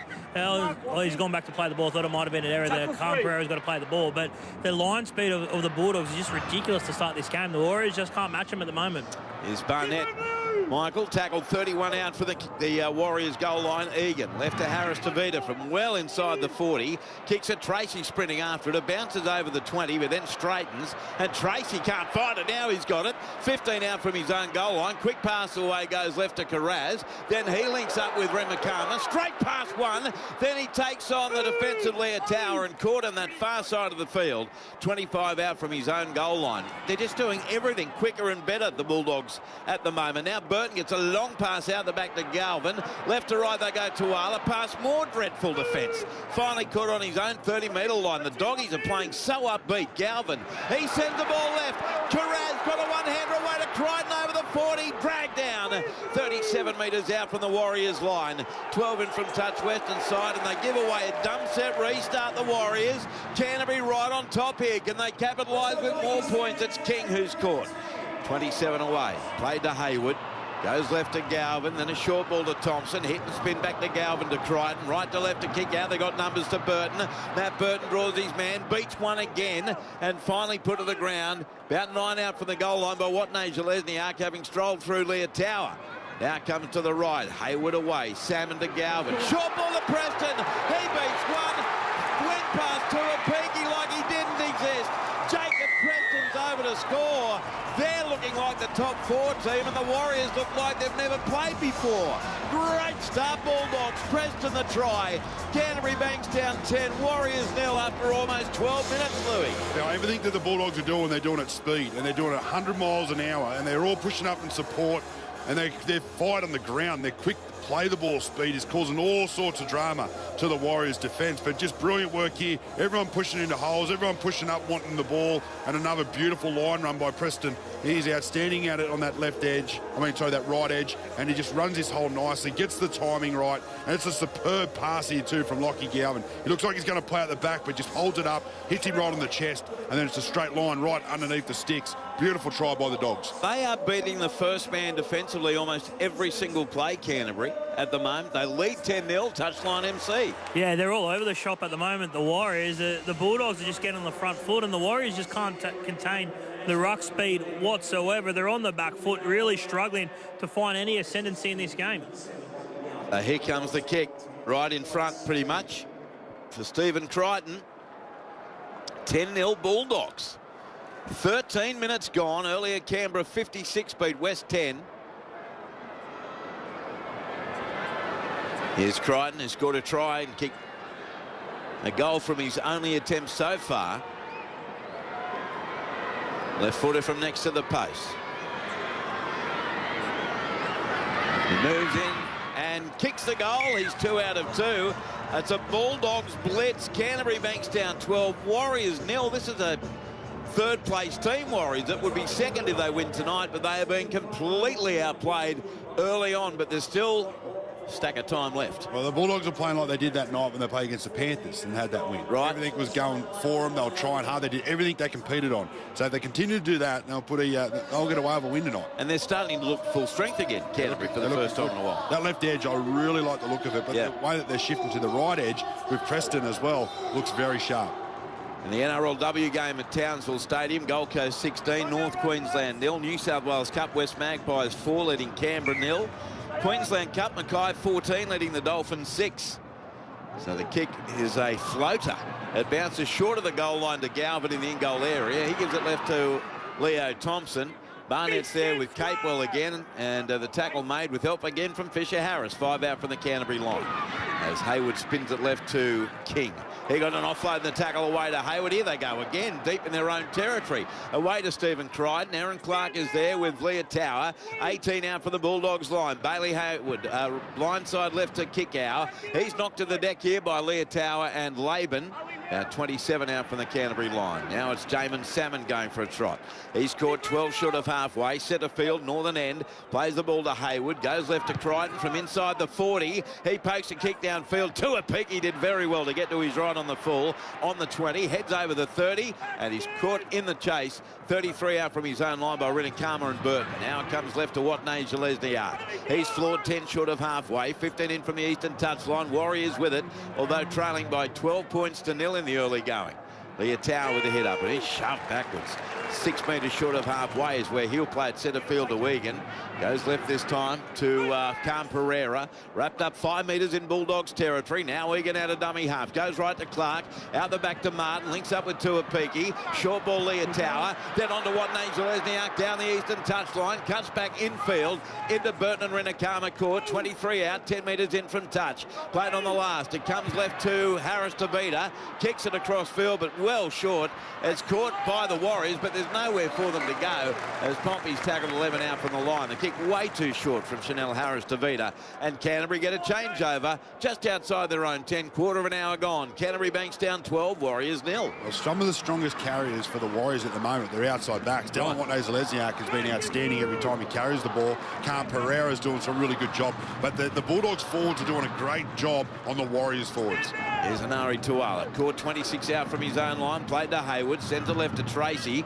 And his body is bent backwards. Carraz, I should say. 31 out from his own line. 20 in from the western touch line. Played to Hayward. Short side right to Galvin. He turns it in to Connor Tracy. Tracy gets a pass away out the back this time to King.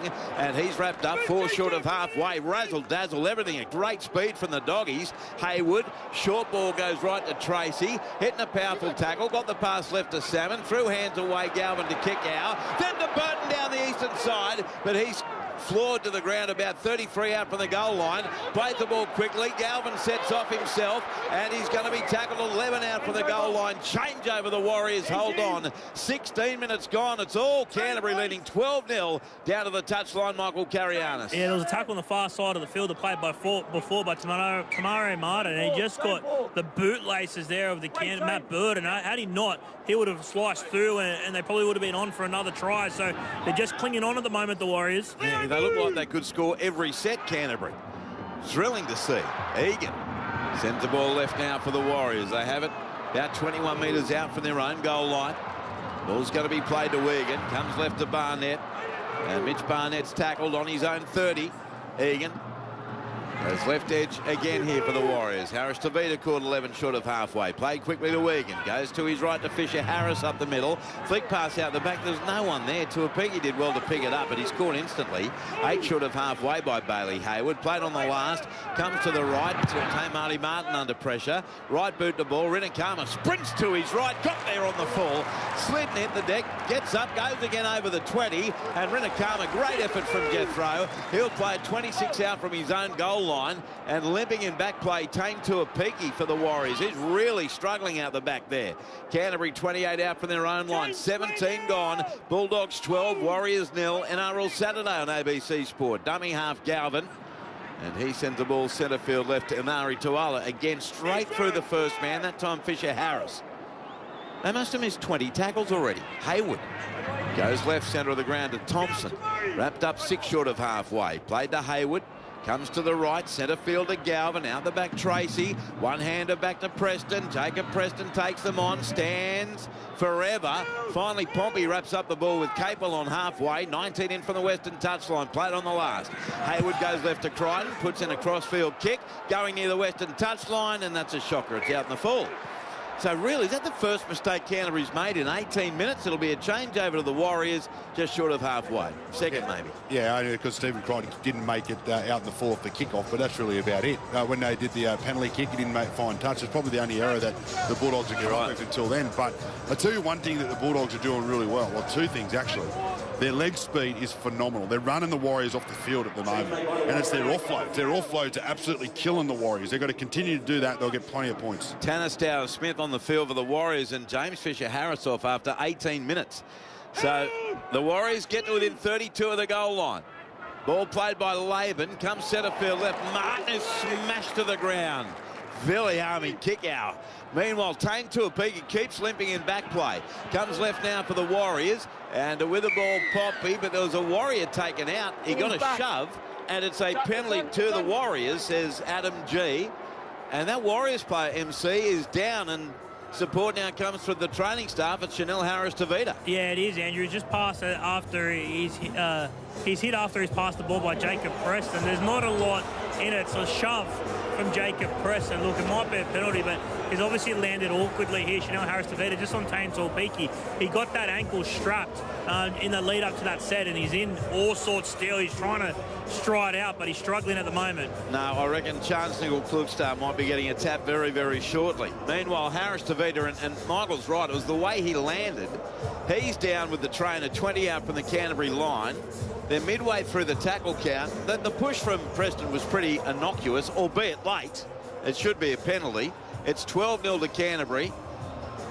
And now he's to his feet. That's the good news, Chanel Harris-Tavita. He's smart, Chanel Harris-Tavita, because they needed a bit of a break just to slow the game down to get a little bit of energy into him, because the Bulldogs have been bashing him. And you know what? He gets put on report there. I think he's got nothing to worry about. Well, there wasn't even a... No, he did. I think he... Oh, they did. Okay. Yeah. So 17 metres out. Jacob Preston, I agree with you. It's fine to be put on report. Set restart here for the Warriors. And they have the footy now. On the attack, 10 metres out, their best chance. Egan goes left to Clark, got it away to Stowers Smith. He's very close. Held up 2 out from the line by Preston and King. Ball going to be played to Egan. Comes to the right. Tamati Martin. He links out wide with Jacob Laban. Salmon comes across in defence with 1-2 others. Thompson was there as well. About a metre out from the goal line. Now Egan sends it deep left through hands. Clark away. Harris-Tavita. Cut out ball is a shocker to Carl Pereira over his head. He got a fingertip to it, but that was a dreadful pass. And the Warriors literally throw their first opportunity over the touchline, and Canterbury will get to play the ball. 10 out for their own line, exactly 20 minutes gone. Bulldogs 12, Warriors 0 here at Stadium Australia. Well, they set that play up absolutely perfect there. And then I think it was Chanel Harris-Tavita. He pumped the play short, then went over the top. All he had to do was let that short ball go, and they were over untouched, the Warriors, but tried to get a little bit too fancy with that nice pass over the top. Poor decision, but put that down to the Bulldogs, just frustrating the Warriors. Now Ridikama from the play. The ball is caught 11 out from his own line. Hayward. He sends the ball open side right. Canterbury's Max King is taken centre field on his own 20-metre line by Tanner Stowers-Smith. Hayward goes right for the Bulldogs. Thompson. He runs into Stowers-Smith and Clark. Caught 26 out from his own goal line. Now Hayward goes left to Salmon, away to Viliami. Kick-out, hungry for work at the left edge. And he got the pass away, but simultaneous with Adam G's call of held. So he'll play it 34 out from his own line. Midfield to Hayward. Comes right to King. He charges in into Egan. Taken 8 short of halfway. Last play. Kick downfield from Galvin's right boot.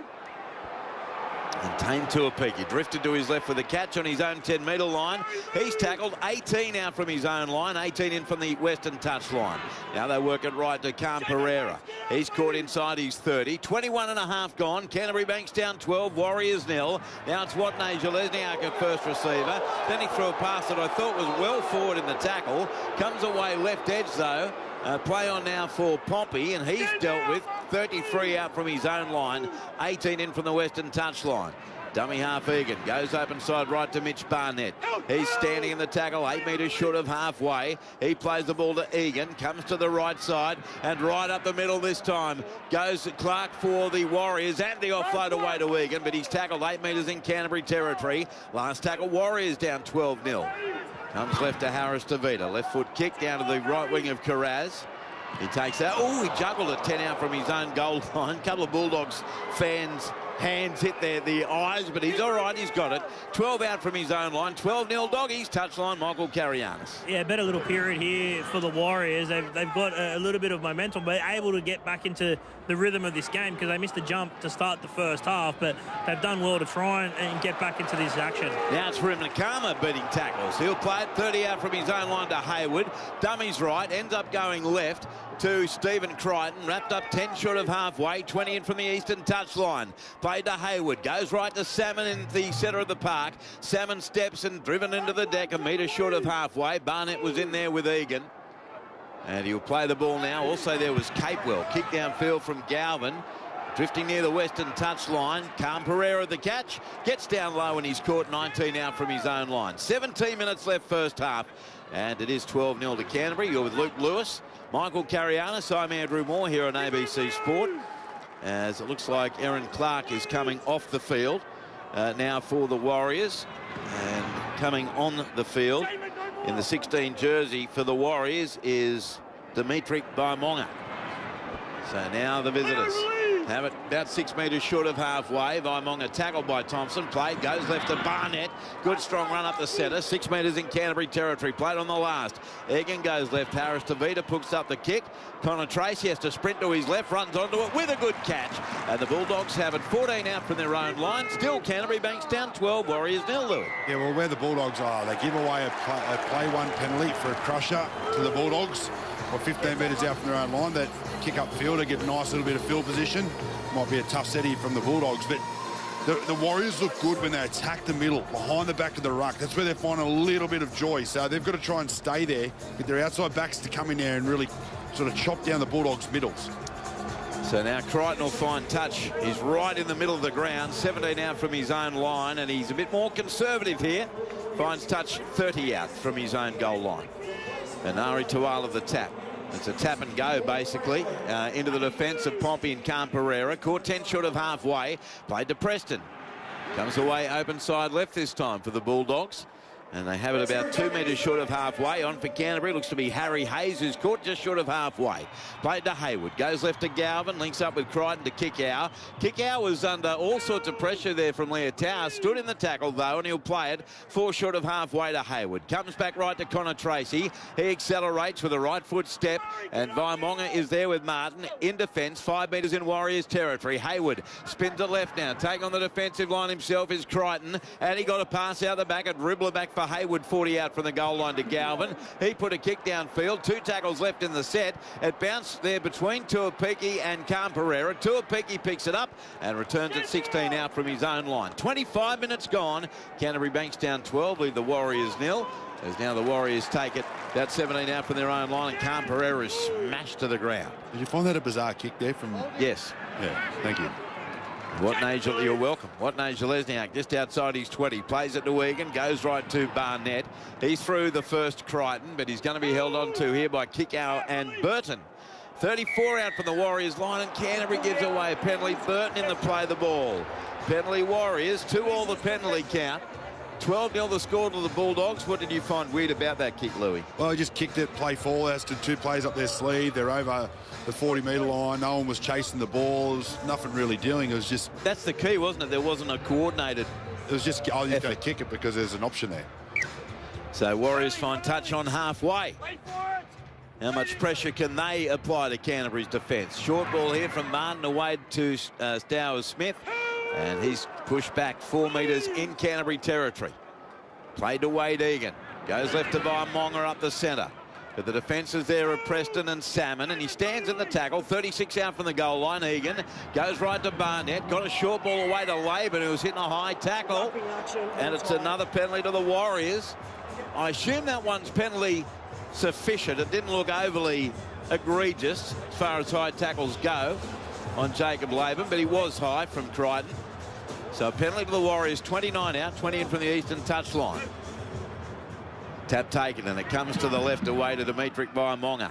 And he's shoved backwards 28 metres out from the goal line. It was a pretty soft run into the defence of Harry Hayes. Now Egan, he finds his way through. Great run from the Warriors dummy half. He's held up 9 out from the goal line. Dummy half by Monga for the Warriors. Sends it away right to Martin. Turned it on the inside, Stowers-Smith. He beat the first. And then the cover comes headed up by Preston and Leo Thompson. 6 out centre field. Egan works it left away. Martin linked up with Pompey. Great tackle down low by Nari Tuala. 7 out, 5 in from touch in the northwest corner. It's played to Camperera. Goes right. Harris to Vida. Centre field to Egan to Vaimonga. Then to Martin with a short ball to Laban. He's tackled 8 metres out from the goal line and lost the ball. Gee whiz, the Warriors, every time they get an opportunity, they can't go on with it. Terrific scrambling defence by Canterbury. Mistake from Laban. Bulldogs scrum feet, 10 out from their own line. 27.5 gone. 12-0 Canterbury Bankstown leads. Touchline MC. Yeah, they've had very few opportunities in Canterbury's red zone, the New Zealand Warriors, and then every time they look like doing something with the ball, they just cough it up. So, you know, they've done well to be trailing just by 12 at the moment, given how dominant the Bulldogs have been. Yeah, I reckon he was unlucky there because I reckon Adam G got that call wrong. He didn't lose the ball at all. He had the grip of the ball the whole time. I know he was trying to say the ground held it in, but the hand and the arm did not leave the ball, so wrong call. Could have challenged, though, couldn't he? No, he wouldn't let me. He wouldn't let you? No. I wouldn't let you either. Here's Canterbury, comes right to Preston, but I would have let him. In the NRLW half-time, Gold Coast 26 leading North Queensland 6. Bulldogs with it.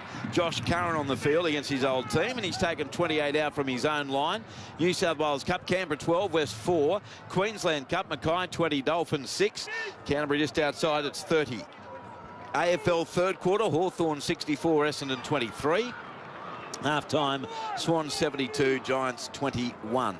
Bulldogs 11 short of halfway on the last. Stephen Crichton with a left foot kick. Down the throat of Tuapiki. 16 out from his own goal line with the catch at the southern end. He returns it. Oh, kick out. Great chase. And remember, Canterbury, their best in the last 2 years. Their kick chase has been led by Kickow and also Bronson Sherry, but particularly Kickow. There's now Watney Jalesniak. Strong run. Caught 35 out from his own line. They spin it away to the left to Ali Leotau. Wrapped Left up 3 short of halfway, centre field. He plays the ball to Wigan. Goes right to Tanner Stowers-Smith. Got straight past Crichton, but the cover's there. Hayes and Hayward, 3 metres in Bulldogs territory. Now Egan. He runs right around the markers, past to Vaimonga. Right to left they go. Harris to beat it to Pompey. Floated a Specky away to Camperera, 34 out. Stepped in field to be caught. Put to the ground by Karazan Tuala, 34 out from the goal line on the last.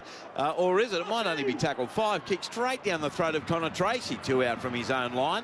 He returns it over the 10 and he'll be caught 12 out from his own goal line. Canterbury 12, Warriors 0, half an hour gone. Yeah, well, it's back into a bit of an arm wrestle now. It's just about which side's going to give in, but the Bulldogs are still slightly on top. They've definitely slowed down a bit, though, the Bulldogs, now that they've had to do a couple of back-to-back sets of defence. Rimakama plays it. Hayward. He sends the ball open side right, and some heavy defence coming in from Dimitri Vaimonga on Galvin. Plays it. They go left to Burton. And you just feel like now the Warriors are playing their way into the game, although a bit of lack of polish close to the Canterbury goal line so far. Curran goes right, and Crichton away to Lockie Galvin. He keeps it alive to Tracy. Tracy thought he may have run around a couple of his own dudes, so he submits about 13 short of halfway, bringing up the last of defence there coming from Vaimonga and Capewell. The kick now comes on the right edge from Lockie Galvin. Pretty shallow. Straight to Tane Tuapiki. 19 out from his own line. Sends a long pass right to Dallin Watney-Jalesniak. The bigger body. Ran across field. Straightens. And he's tackled 25 out from his own line and 12 in from touch on the eastern side. Now they work it left. When it comes to Leah Tower. Caught by Hayward and Curran. And Hayes on the Warriors' 30-metre line. They continue going left edge, the Warriors, to within 10 of halfway. It'll be played. Ooh, set restart given away here by Canterbury Bankstown. The second set restart for the Warriors. Who's HIA? And someone's about to be sent for a check. Canterbury player. Or Viliami Kickow. Tackle 1, boys. After the 6 again. So Kickow's going for an HIA. He looks fine. He's jogging from the field unassisted. 8 minutes 49 to go in the half. 12-0 Canterbury. That's a real blow for the Bulldogs because he's looked outstanding. And coming onto the field for the Bulldogs is Lipoi Hopoi in the 17 jersey. So Kickow goes off for a check down to the touchline. Michael Carianis. Yeah, and play stop still because Harry Hayes has got a lot of blood coming out of, I'm not sure if it's his ear or what, but there's a lot of blood coming out of his face or his head. So he's just getting attended to now. It is his ear. So, and that change, we'll see Josh Curran play left edge. So Viliami Kickow was damaging in the opening 20 minutes. He's come from the field for a HIA. All right, thank you, Michael. Oh, he's cut his ear in half. Oh, there's a, oh. Why did I just look at the monitor? It is dead set like someone's taken a knife to it and slashed it. Oh, tackled 27 out from the Canterbury line. Gee, the Bulldogs' defence, Lou, has been so impressive as Galvin goes left to Tracy away to Rinakama. Centre field he's taken, 33 out from his own line. Yeah, I'm with you. They've been brilliant. Their kick chase and their first 3 plays has just been amazing. And, you know, you can see that they're front-loading all their energy into the defence, and their outside backs come in and do a lot of work coming out of the back end of their footy oval side. I can't even get it out. Footy oval. Now Canterbury go right. Tracy to Tuala. Tackle 8 short of halfway. Now you're distracted because you saw Chancellor Klukestar about to come on for the Warriors. And I wonder if that's 14 Tuapiki. Here's a little stab kick by Stephen Crichton. There's no one in the middle of the defensive line and the fullback. On the toe again, this time from Crichton behind Tuapiki. He gets there in the in-goal area. Returns it into the field of play. Knocked to the ground by Harry Hayes and he's 1.5 ears, and he'll play it 7 out from his own goal line. It comes to the right. Watney-Jalesniak, a one-hander away to Martin Leah Tower down the right touchline. Beats 1, beats 2. Ali Leah Tower's caught 34 out from his own line. Nickel Klukestar on the field. We go to the touchline. Michael Carianis. Yeah, and Tane Tuapiki's gone off behind the dead ball line, and he just hit the deck there on the past the field there, so he's on the deck. There's a couple of players on the deck as well for the Bulldogs. Might have been a head clash, so there's plenty going on at the moment. Yeah, the deck is busy. Harry Hayes may have even been involved. It is Josh Curran, the player causing most concern, and he's the one the trainers go to. Tane Tuapiki is down beyond the dead ball line still, and just now getting to his feet with the aid of a Warriors trainer. 4 minutes and 5 seconds to go. Canterbury Bankstown 12, Warriors 0. Curran's to his feet. Yeah, and Tane Tuapiki, as soon as he went off the back of the field, he was punching the floor. So he must have been in a fair bit of pain, or he's done a fair bit of damage, and he knows it's you know, it's a little bit, could be serious. Yeah, because I freak out about it when I see the injury from the other night on Friday. You knew straight away. Yeah. So. Well, also, too, he'd been struggling for 10 minutes or so and had to make a high-impact run to get in the field of play just before he got replaced. Yeah. Before Josh, got to go. So now Josh Curran's going for an HIA. He's off the field. Warriors are 5 metres in Canterbury territory. So this is getting tough to keep track of. Left back Curran is off for an HIA. Max King comes on. It's 12-0 Canterbury with 3 minutes 38 to go in the half. And the Warriors will play the ball. 45 out from the Bulldogs goal line with 2 tackles left in the set. Egan goes left to Vaimonga. He's wrapped up. 37 away from the Canterbury line. Nickel Klukestar back at fullback now for the Warriors. Harris to beat her a kick. Nickel Klukestar on the chase. It's going down to the wing of Carraz. Up goes Pompey. Carraz, great catch. Magnificent catch by him. He's tackled by Nickel Klukestar. 12 metres out from the Bulldogs line. 10 in from touch western side. Played to Galvin. Goes left to Nari Tuala. And he's put to the ground. 17 out from his own line. You're with Luke Lewis, Michael Carianis. I'm Andrew Moore on NRL Saturday. Pleasure to have your company. Hope you're having a good weekend thus far. As Renakama's tackled. 24 out from his own line. Plays the ball to Hayward. Goes right to King. Max King up over the 30. He's claimed here by Vaimonga and Egan. 31 out from his own line. I can see Tane Tuapiki limping off the field. Here's a penalty again given away by the Warriors. Well, they've had Canterbury pinned down. That must be driving Andrew Webster mad. But there is a challenge from Dimitri Vaimonga. Yeah, it was tackle 4, mate. On-field ruling, that was crowding. Made him lose it. 2 minutes 37 to go in the half. 12-0 Bulldogs down to the touchline. Michael Carianis. Yeah, watching it live, I thought they should have Dimitric's right leg. this here. Puts his knee back into the ruck and then steps back in an unnatural motion. The challenge is unsuccessful. I would have got that challenge wrong. Yeah, I think judging by the replay, the referee on field got that 100% right. I don't think Vaimonga knows what he did wrong. Well, he doesn't know the rule. Does he? No, well, that's what he's looking. I'm just watching his body language. He's going, what did I do wrong? What did I do wrong? Which means it's even a dumber challenge. Which means it's even a dumber challenge. Which means it's even a dumber challenge. Which means it's even a dumber challenge. Which means it's even a dumber challenge.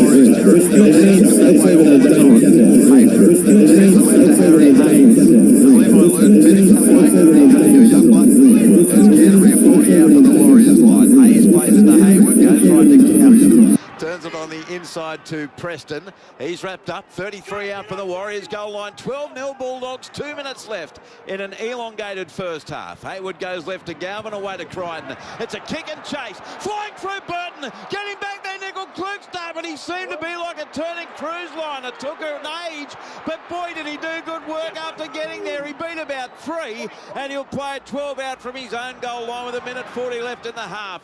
Now Twatney Jalesniak caught on his own 20. He looked as slow as a wet week getting there, chance Nickel Klukestar, but he was just deceiving everyone because he still had the moves. Now the Warriors 22 out from their own goal line. Midway through the tackle count, Egan sends a short ball left away to Pompey. He's caught 32 out from his own line. Plays at 18 in from the western touchline to Egan. Goes right to Vaimonga. Not had the best half of footy coming off the bench, and here he's caught on his own 30. Own 40, I should say, on the last. Comes left Harris to beat her. Got it away to Capewell. Capewell short ball. Pompey, a tip on back to Camperera. And he had no... Alfiona Camperera had no idea what that tackle count was. It is the last, it's a changeover, and he did not know. So it's a changeover. He's almost arguing the toss with the referee that it was the last tackle. Canterbury have it 2 short of halfway with 52 seconds to go. Are you smelling a Matt Burton 40-metre 2-point field goal here? I'm not smelling. I think because I'll be over the 40 too quickly. And Burton hasn't been kicking anything. No. Here's Hot Boy. He's caught 9 metres in Warriors territory. 37 seconds left on the ticking clock. Hayward goes to his right. Galvin turns it into Jacob Preston. Wrapped up 33 metres out from the goal line. He'll play it with 26 seconds to go to Hayward. Goes left Galvin to Crichton. Pops it up the back, meant for Burton on the ground. Rinakama, great hands to dive on it. 33 out from the Warriors line. 17 seconds to go. It's played. Galvin goes right. Crichton, little chip over the top. It's there, though, for Nickel Klukestar. 15 out from his own line. Returns it over the 20, but he's caught by Hayes and Crichton. 22 out from his own line. 3 seconds to go in the half. As it comes left to Fisher Harris. He's taken as the siren sounds just outside his 20 for the Warriors.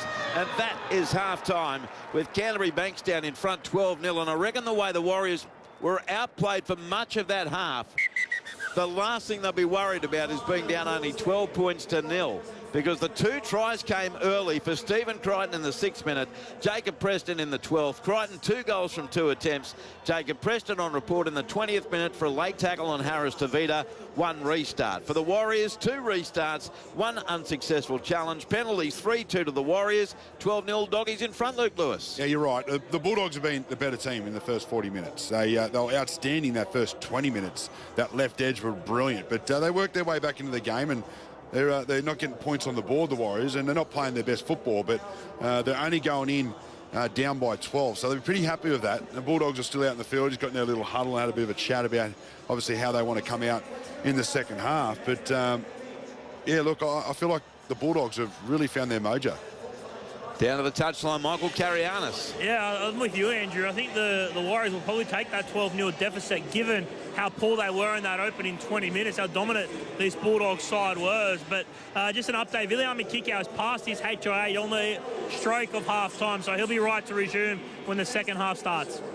Well, that is good news. So half-time here at Stadium Australia. Early Canberra 56 beat West Tigers 10. Bulldogs lead the Warriors 12-0 around the ground. Second half of the NRLW, Gold Coast over North Queensland 26-6. New South Wales Cup at Canberra Stadium. Canberra 16 leading West Magpies 4. Queensland Cup second half, Mackay 26 leading Dolphins 12. First half, Townsville 4 leading Burleigh 0. Three-quarter time in the AFL. It's Hawthorn 98, Essendon 24, and third quarter Swans 87, Giants 34. All right, we've got the second half to come here at Stadium Australia with a game in the balance. We'll get the latest from the ABC newsroom in a tick. But first, Mitch Turner is in the Commonwealth Games studio with an update. G'day, Mitch. G'day, Maury. Plenty going on in the Commonwealth Games, of course. Day 1 overnight, of course. Going across the night session here in Australian time over there in Glasgow. Very successful first 24 hours for the Australians. In the pool alone, 6 gold medals, 3 silver, 2 bronze as well. Plus, add to that, women's heavyweight powerlifting bronze. Tahani Watson, another one for her, which is tremendous to see. So a successful first 24 hours, which finished early this morning. More on day 2, basketball action, the 3-on-3 men and women, and the wheelchair basketball as well going on. The Australian netballers are back in action, of course. 4 golds at the Commonwealth Games out of 7 possible tournaments, including the most recent in 2022 in Birmingham. Australia will take on Tonga in about an hour and a half's time. They're the hot favourites, of course, going into that. We've got bowls action as well on the greens. Australia currently up in the women's pairs 1-0 on the Isle of Man.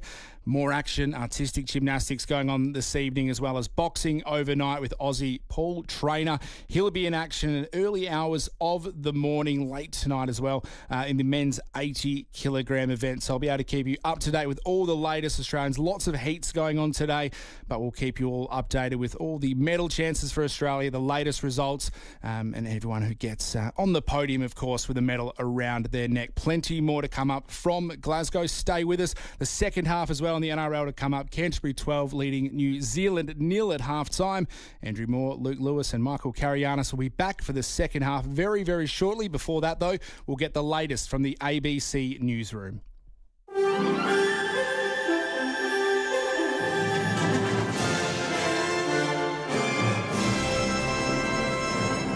Hello, this is ABC News with David Rowlands. Labor power brokers have teamed up to quash any debate on Israel and Palestine at the ALP National Conference, sparking criticism of the party's internal culture. Here's National Affairs correspondent Jane Norman. Labor's foreign policy platform is up for debate on the third and final day of the conference in Adelaide, with backbencher Ed Husick planning to move a motion strengthening the party's condemnation of Israel. Fearing a fractious debate, factional bosses teamed up to quash the motion. Expressing his disappointment, Mr Husick warned stifling public policy debates would drive voters away from Labor. I think the big test for us as one of the big parties is to be able to show that we're willing to take stands on issues. Labor delegates voted to endorse the party's platform without amendment before the conference was brought to a close. Jane Norman, ABC News, Adelaide. The United States and Iran are showing no sign of backing away from their war after nearly 2 weeks of strikes and counterstrikes following the collapse of their Memorandum of Understanding to try to reach a peace deal. Larry Buttrose has the latest. The US military says it's fired on another merchant ship trying to breach its blockade of Iranian ports, firing into its engine room. It's the second commercial ship to be disabled since the US reimposed its blockade. Iran has again targeted American bases around the Persian Gulf. At the same time, US President Donald Trump is once again saying talks with Iran are underway and that he thinks Tehran is being serious about making a deal. Iran, meanwhile, says it won't bow to what it calls US bullying, with Foreign Minister Abbas Araghchi saying it's neither intimidated by threats nor will it yield to pressure. Meantime, Donald Trump has given a speech at the White House Correspondents' Dinner, starting with thanks to the officer who tackled the gunman who interrupted the original event in April. Guests at the rescheduled event arrived to markedly tighter security and expectations of a confrontational presidential speech teased by his press secretary as unifying yet vicious. Trump has told the room full of journalists that the Secret Service agent Victor Gonzalez deserves praise. So to Officer Gonzalez, Secret Service, Metropolitan Police, law enforcement generally, and even all of the military who surround us in the room tonight, we salute you and we thank you with all of our hearts. Thank you very much. Great job. Great job. This is ABC News. Get ready for a year of Test cricket like you've never heard before. Hits him hard and high, straight back down the ground for 6. That's an amazing shot. 12 months, 20 Test matches. New Zealand at home over summer. The 3 most iconic overseas tours. The 150th anniversary Test under lights at the MCG. And it all begins August 13 with Australia versus Bangladesh on ABC Listen. ABC sports coverage of the 2026 NRL Premiership. In front of the right upright, Hayward back to the left to Crichton to kick out. Then he dummies, left foot step, beats one. Then got a pass back to Crichton, dummies his way past Watney Zelezniak, who is left jumping in the air at shadows. Try to Stephen Crichton, he loves it, so does the crowd here at Stadium Australia. And it's the Bulldogs who strike first. Now comes to the right, Hayward away, Salmon to Galvin. Short ball to Preston, he beats one, went past Tuapiki like he didn't exist. Jacob Preston's over to score. They're looking like the top 4 team and the Warriors look like they've never played before. Great start, Bulldogs. Preston the try. ABC sports coverage of the 2026 NRL Premiership. On your radio, ABC Sport Digital Radio. And ABC Listen. Yeah, welcome back to Stadium Australia. 12-0 Bulldogs lead Warriors. Quickly on the text line, Rutherford Rooster says they'll call Harry Hayes 18 months. Now he's only an year and a half. Andrew, tuning in for the first time in a while. I don't follow the game as closely as I once did. Really great to hear you and the crew sounding great. Go the doggy. Samuel in Canberra. I wondered where you were, mate. Great to hear from you, and I hope you are well. Let's go around the grounds at Townsville Stadium tonight. A big derby battle between North Queensland and Brisbane. Quentin Hull has made his way north. He'll call the action with Lockie Coote and Laurie Spooner. Let's check in. How are you, Q? I'm well, Andrew, and it is a terrific night in Townsville for what is always the biggest game of the regular season here when the Broncos come to town. And we've got a show being put on by the Gold Coast Titans in the NRLW as well, taking on the hometown Cowboys. There's 20 and a half minutes to go, and Gold Coast 28 lead North Queensland 6. Titans 28. Cowboys 6, 20 and a half minutes left in the NRLW game. As far as the men's game is concerned, well, a lot of headlines yesterday when we just as were settling into the idea of Tom Dearden trying to steer this Cowboys team toward the finals. Well, he's injured his other leg in that loss to the Dolphins last week. He's got a torn muscle in his shin. So the co-captain for the Cowboys is not only out of tonight, but probably the next couple of weeks as well. He might be able to be back for the last 2 games after the Cowboys have around 25 bye. So once again, Jackson Purdue moves into the halves with Jake Clifford. Thomas McKaylee is back playing tonight, having had week out under the concussion protocols. He was named to start, but Griffin Neame will start at prop, and McKaylee goes to the bench. And with Purdue moving into the halves, it means Zach Labert goes into the centres for a Cowboys team which starts the round inside the top 8. For the Broncos, well, the dream is just flickering. They're going to have to be perfect from here to make the finals. Brendan Piakura is not playing under the concussion protocols, but the Broncos come here buoyed by an excellent win over Penrith last week. A man who was a part of the most memorable contest, not only between these two, but one of the most memorable grand finals of all time. I speak of 2015 Premiership Cowboy, Lockie Coote. Lachlan, it's great to be alongside of you. The town always lifts for this night. What's it like to play in a Cowboys-Broncos derby? Mate, it's an awesome game, and it's good to be here calling this game tonight. Obviously, done a few with you guys this year, but yeah, very excited to be back here tonight. And these are the games you look forward to as a player, especially if you've got that Cowboys jersey on, you want to be a part of those games. I know Tommy did, and will be filthy that he's missed out on tonight just after being back.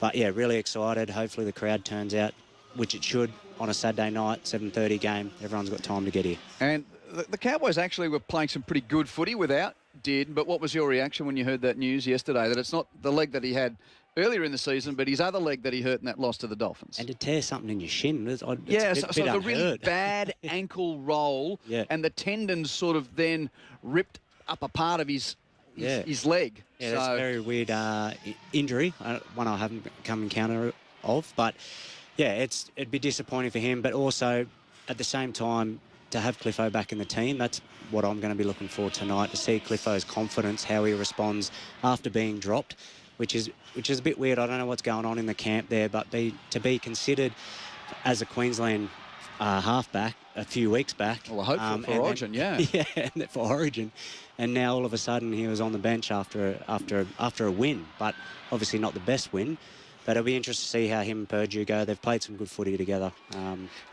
What are you expecting from the Premiers? They got the band back together and they were able to go to Western Sydney Stadium and beat Penrith, and that number one started doing number one things that we saw dazzle at the back end of last season, Reece Walsh. What are we going to get from the Premiers tonight? Well, I think that's what it comes down to, what mood Walsh is in, I think, tonight, is how I think Broncos is like their form. They're off the back of Reece Walsh, sorry. Don't know what I'm trying to say here, but yeah, I think they're coming off a good win. They need to keep winning, like you mentioned before. So I think they're in for a good night tonight, and we'll see what mood Walsh is in early, I think. Well, the house is about fifth full at the moment, but they'll be rolling in. Great to have Lockie Coote alongside me. Laurie Spina is going to be on the touchline. Tyson Bruff's the referee. Ash Klein is in the bunker. North Queensland and Brisbane. They played a cracker earlier in the year, Andrew. They all blur together, but I went back through my notes and I thought, that's right. Remember, they were answering field goals. It was 31-all until Helam Lukey scored a late try at Lang Park, which broke a run of outs for the Cowboys. They'd lost 6 in a row prior to that. So the Cowboys do have the most recent win in this rivalry. No further change to that NRLW scoreline. 17 minutes to go. Gold Coast 28 lead North Queensland 6. It's not quite the book of feuds, but boy, oh boy, Brisbane and North Queensland in the history of this relatively new rugby league rivalry. It's got some amazing chapters. Hope we can write another one tonight. You're talking with Lockie there. I'm still picturing that grand final here in 2015. Down at that southwest corner, the try to Kyle Felt, the miss from Thurston off the upright, and then the kick-off downfield and the Ben Hunt knock-on with the Thurston field goal at the northern end. It is like yesterday. What a great rivalry. Thanks, mate. Can't wait. Cowboys and Broncos at Townsville Stadium. That game is next to finish things off right through until 10 o'clock here on ABC Sport. On the text line, 0467 920222. Jim from Gloucester, should the NRLW Cowboys be called the Cowgirls? No, they don't want that, Jim. They want to be the Cowboys. Matty on the Gold Coast, I think the Tigers need to drop Luai. Feel he hasn't got their best interest at heart, having watched them on the paddock today. Have the Warriors come back from any halftime deficits this year? Where's Jonty when you need him? Asked Rowdy Andy. Yeah, I'm not sure. I'm sure MC's all over it, though. We'll check in with him shortly. Andrew, why was Michael C heading down to the text line? Is that what I said? I'm sure you meant sideline, but it sounded pretty funny. I think that should be Ralph's final cut this week. Great call from you all, though, and good to see the Bulldogs playing well again. Since when is Louis not allowed to do something? Nobody puts Rainbow Bum in the corner, says Ty. 0467 920 222. Guys, I listened to your coverage of the Roosters game last night. Andrew, I have to say you're a good caller. I feel the tackles and the nervousness when my team is in trouble and excitement when my team is attacking. Any caller that can elicit those emotions is good. I might have even enjoyed listening to you guys at home rather than going to the game. Not everyone has Fox or KO. Well, that's very kind. Thank you. 0467 920 222. Mark says, so already one of Healy or Halasima won't play.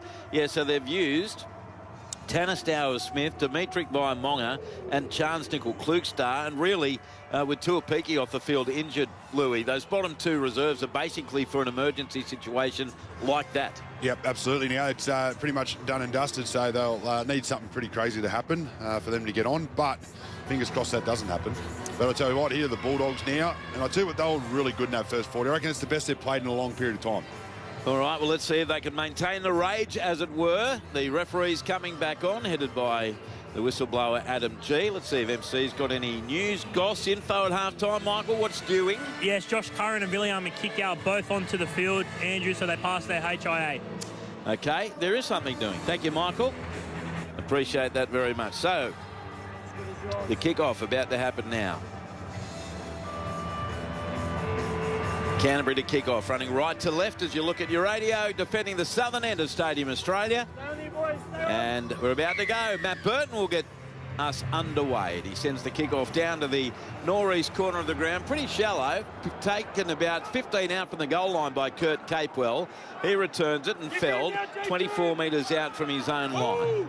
He'll play it 5 in from the eastern touchline, and it comes away open side right to James Fisher-Harris. Wrapped up 29 out from his own goal line.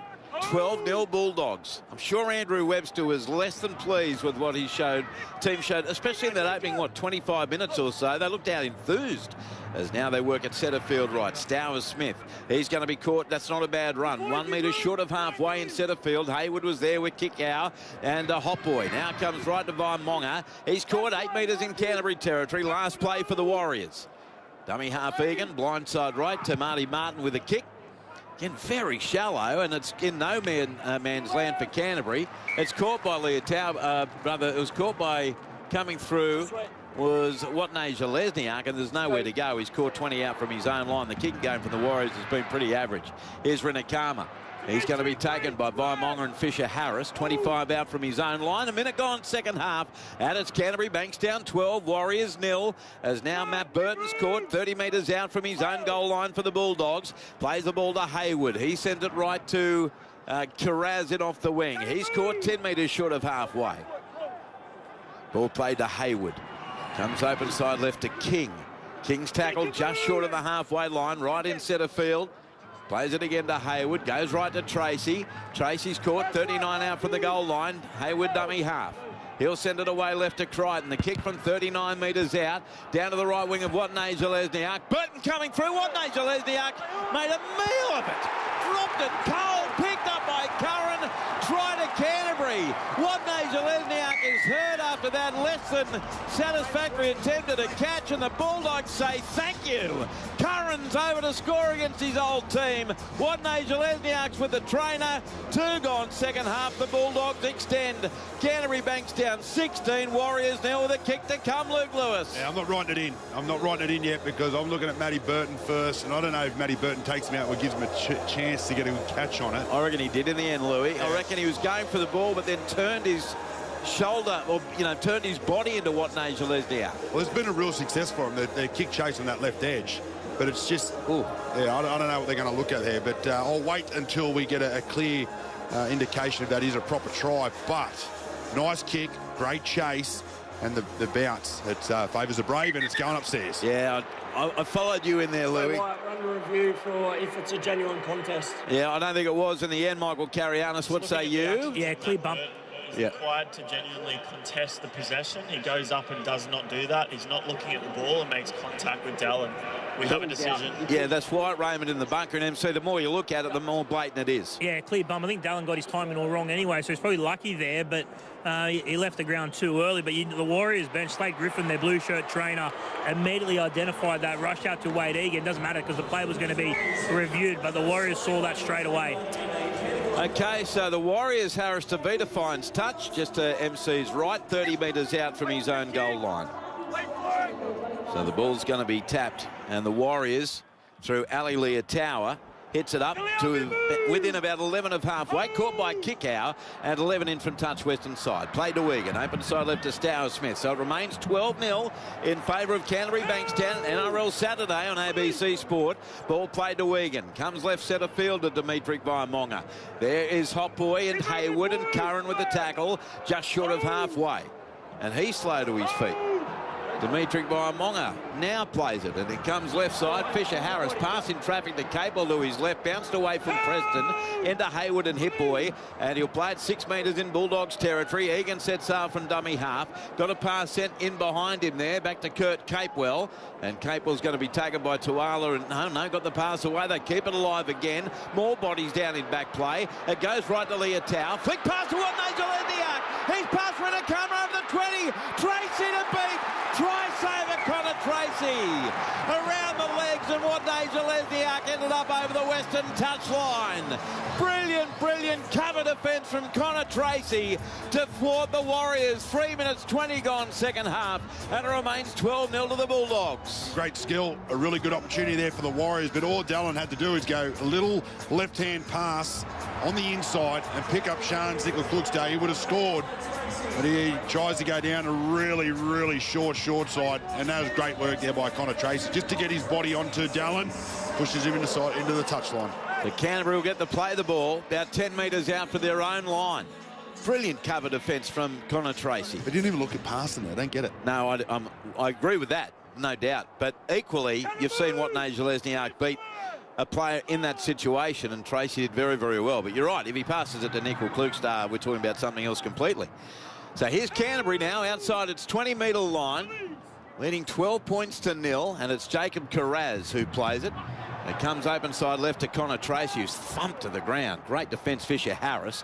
25 out from the Bulldogs line. They work it left to Curran in centre field. And again, the Warriors give away a penalty inside the attacking zone, this time for a high tackle inside Canterbury's defensive area. And they've been doing it time and time again down to the touchline, Michael Carrianis. Yeah, they've had a couple of half chances throughout this game, the Warriors, and they haven't been able to capitalise. And they're going to need to capitalise on one of those half chances. Canterbury just aren't giving them a real sniff at the moment. So now the Bulldogs find touch. 10 metres in Warriors territory. And they take the tap. Comes open side left this time, and the tackle made. 35 out from the goal line. Struggling to his feet, Hipboy plays it. Comes left Galvin. Links up with King. King pushed back. 32 out from the Warriors goal line. Scoreless second half in the opening 5 minutes. Hayward goes right to Josh Curran. Curran up the middle, but he's caught 21 metres out from the goal line in front of the northern post. Wrestles to his feet. Player slipping over all over the joint. Comes to the left. Crichton to Burton. Burton beats one easily. He'll nearly score, Matt Burton. And Martin slowed him down. He's finished off a foot away. He'll play it free on from touch northwest corner. Kickout. Goes right. Crichton to Hayward to Curran. Then away to Galvin on the 20. He got a short ball to Preston. And Preston's going to be contained by Capewell and Harris Tavita. 13 out from the goal line. Out it comes left. Galvin on the last. Goes to Crichton. Crossfield kick. Looking for Rinakama with the catch. Watnage Lesniak is there. Ball pops out the back. Dived on by Nickel-Kluxdale, and he knocked it on. Backwards off Philly. Knock on Warriors. Oh, dear. This is just a try waiting to happen for Canterbury. They'll get a scrum feed. 10 out from the Warriors line. The knock-on from Chance. 6 minutes gone second half. It's all Canterbury leading 12 points to 0. Yet, what, a minute and a half ago, the Warriors nearly scored down at the other end. Yeah, it's all happening for the Bulldogs, but they're just doing everything with a little bit more want at the moment. Their execution's a little bit better. everything that they're doing is 100 miles an hour. It was a nice little kick there from Crichton. Rimakame just couldn't get the ball out as he caught the ball. I thought he was going to flick it over his head. He had two players out unmarked, but here they are now right in the middle of the field, 10 metres out from the Warriors line. So they're going to score for sure here, aren't they? It goes to the right side. Jacob Carraz flying for the touchline, and he grounds it in for the corner post for one of the more obvious tries you could ever see coming. Canterbury Bankstown 16, Warriors 0. What a finish, Jacob Carraz. It came 10 metres out. They spread it to the right, and Carraz a spectacular grounding in the northeast corner. 16 block Bulldogs. 7 minutes gone, second half, Luke Lewis. Yeah, beautiful skill here from the Bulldogs, right off the scrum. It was right in the middle of the field, 10 metres out from the line, and they go to that right edge, and they've been having some success over there. But I like the way they execute this play. Everyone at speed. It was a nice little pass at the back to Connor Tracy, but the quick pass to hit there, I think it was Jacob Carraz, just on the chest at speed. Absolutely brilliant. And then it's a foot race to the corner, and he gets it down. Scores a great try for the Doggies.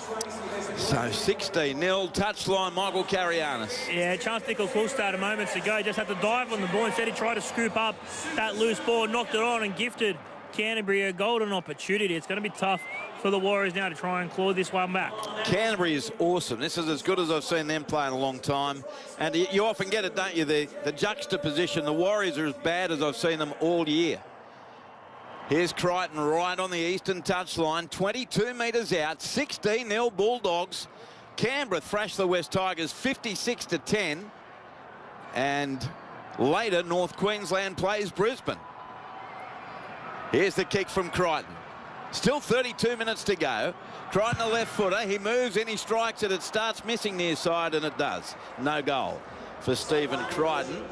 So he's 2 from 3 after that try was scored by Jacob Carraz. 3 tries on the night for Canterbury Bankstown. We can update scores around the grounds. NRLW second half in Townsville. Gold Coast 28, North Queensland 6, New South Wales Cup second half. Canberra continuing Westall full day. Raiders 26 lead the Magpies 4. Second half Queensland Cup, Mackay 26, Dolphins 12. First half Burleigh 12, Townsville 8. AFL final quarter, Hawthorn 106, Essendon 36. And in the third quarter, Swans 112, thrashing the Giants 53. So it is now Canterbury from the kickoff. They take it downfield through Max King. And he's tackled 18 out from his own goal line. He'll play the ball to Bailey Hayward. Goes right to Lipoi Hopwood. He spin. No, it's Rinakama. Spins in the tackle. And down he goes centre field. 24 out from his own line, courtesy of Vaimonga. Hayward sends it right. And this time the Bulldogs take it up over their 30-metre line with this commanding 16-0 lead. Hayward, short ball left to Curran. Josh Curran backs his way another 5 or 6 metres to within 2 of halfway. The Bulldogs forwards are absolutely belting the Warriors from post to pillar. Or the other way around. Take it as you please. Here's Galvin. Tackled 9 metres in Warriors half. Played now on the last. Stephen Crichton puts up a towering left foot kick. Nickel Klukstar under it with a catch. Burton beautifully times the chase and the tackle. 3 metres out from the Warriors line. Plays it to Martin. Goes left to Watney Lesniak. And kick outs all over him with King. And they force him back. Ball free, but it's a rake. Too much enthusiasm sees a penalty go to the Warriors. About 5 out from the Warriors line. 9 minutes 30 gone second half. Canterbury 16, Warriors 0. And to quote an often used Luke Lewis phrase, Canterbury can only beat themselves here, Louis. They are all over them. They are all over them. Again, it's this left edge chase by the Bulldogs is really setting the tone for the Bulldogs, and I love it. Matty Burton flying down. You got Viliami coming out of the line on play 1, always trying to put shots on. And then the rest of the team see that, and they just get through the set nicely. So they're doing a really good job, the Bulldogs. Now they go to the left, the Warriors. Fisher-Harris bounced away from Preston. Back centre field to Curran, taken 11 short of halfway. How is there a way back for the Warriors? Well, back-to-back penalties will help. Josh Curran, frustration getting the better of him, and he's, I tell you what, jersey to jersey with James Fisher-Harris. Those eyes alone would melt most people. But Fisher-Harris, look at that stare he's put on. No, thank you. So penalty Warriors 9 metres short of halfway. And referee Adam G saying there's a forearm on the ground from Curran, and that's why the penalty. So Harris DeVito will find touch on the western side. Good kick, finds it 35 metres out. That's where the touch judge, the big now of Chicklasa Adamski, raises the flag. Tap taken by Leah Tower. Goes right to left, Nickel Klukstad to Martin. And now a short ball onto Capewell on the left edge. Preston is there to make the tackle with Tuala. 31 out from the Bulldogs line, 18 in from the eastern touchline. Egan goes right. Vaimonga away through hands to Nickel Klukstad. Got past the first. And after beating the tackle attempt of Burton, couldn't be tried, but did pop the pass away to Leah Tower. Wrapped up, 17 out from the line, very near the western touchline. Played to Nickel Klukstad. He sends it away open side left for the Warriors, and it's Jacob Laban charging into Curran and King. Caught 10 out from the line. Ball played to the left by Monga. Out the back to Marty Martin. Then a short ball to Capewell, but Tuala's there with Preston in defence. 5 metres out in the southeast corner of Stadium Australia. Played slowly to Egan.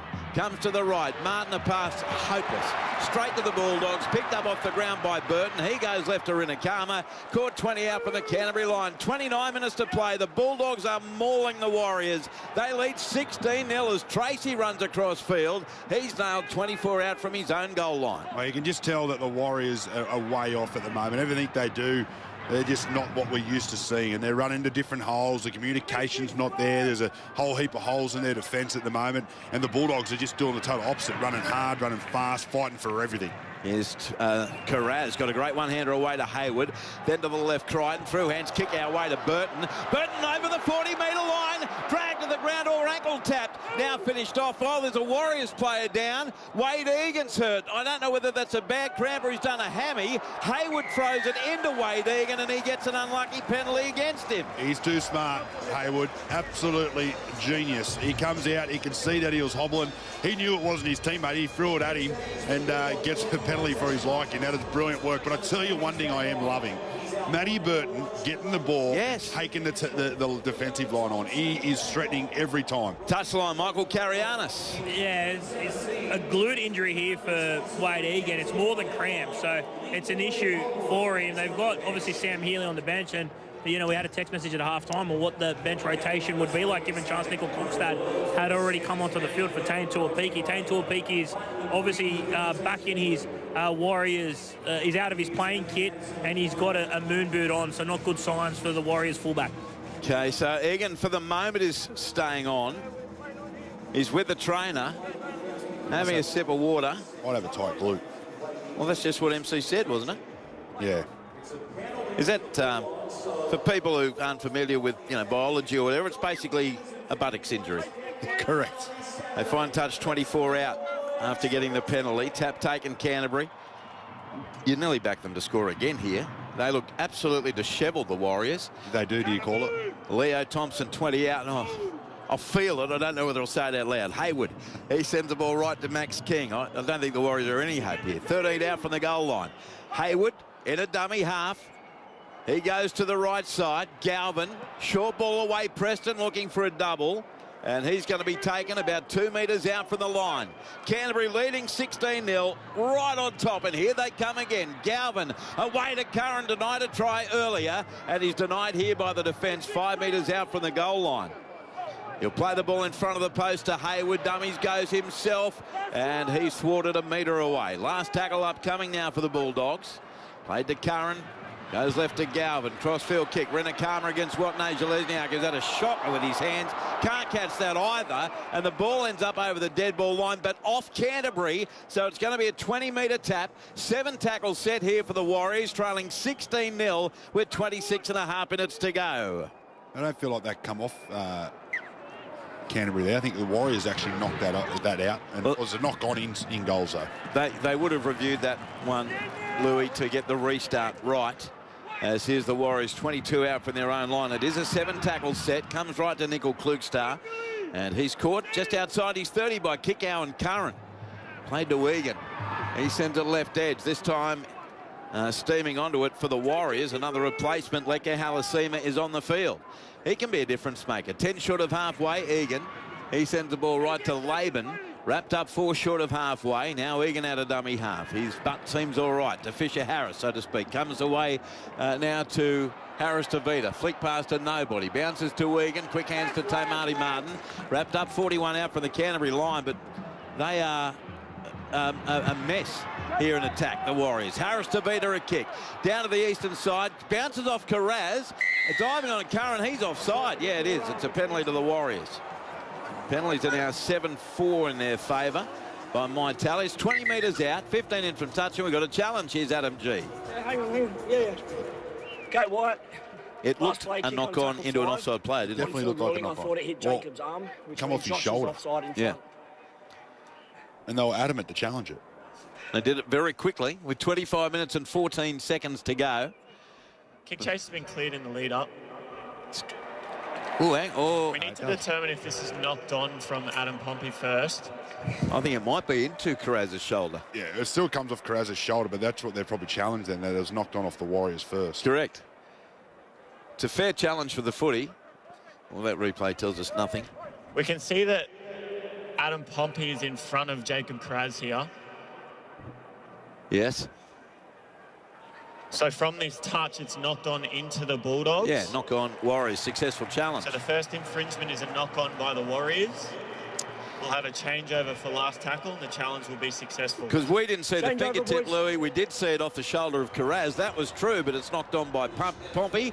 So Canterbury ball, 20 out from their own goal line. Touchline, Michael Carianis. Well, I know you mentioned Wade Egan. Looked like he was better and he needs to be. Leka Halasima has been brought onto the field, so that's their fourth replacement player used. So Sam Healy among those unused for the Warriors. All right, Ralphie tells me the crowd, 22,135. 22,135. Now, Canterbury get a set restart as well.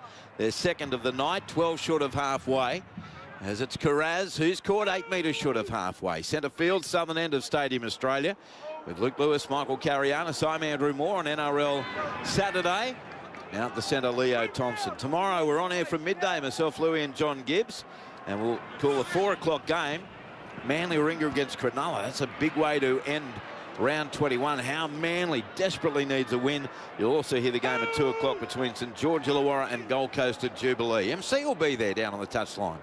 Here's Galvin now running at the defensive line. Offloads to Tracy. Right foot stepping at Jink. Connors caught. 29 out for the goal line. Egan in over the top with Harris Tavita. Played on the last. Hayward goes left to Galvin. Kicks it down to Nickel Klukstar. Up he goes. Chance Nickel Klukstar with the catch. Got away from Jacob Preston into Tuala.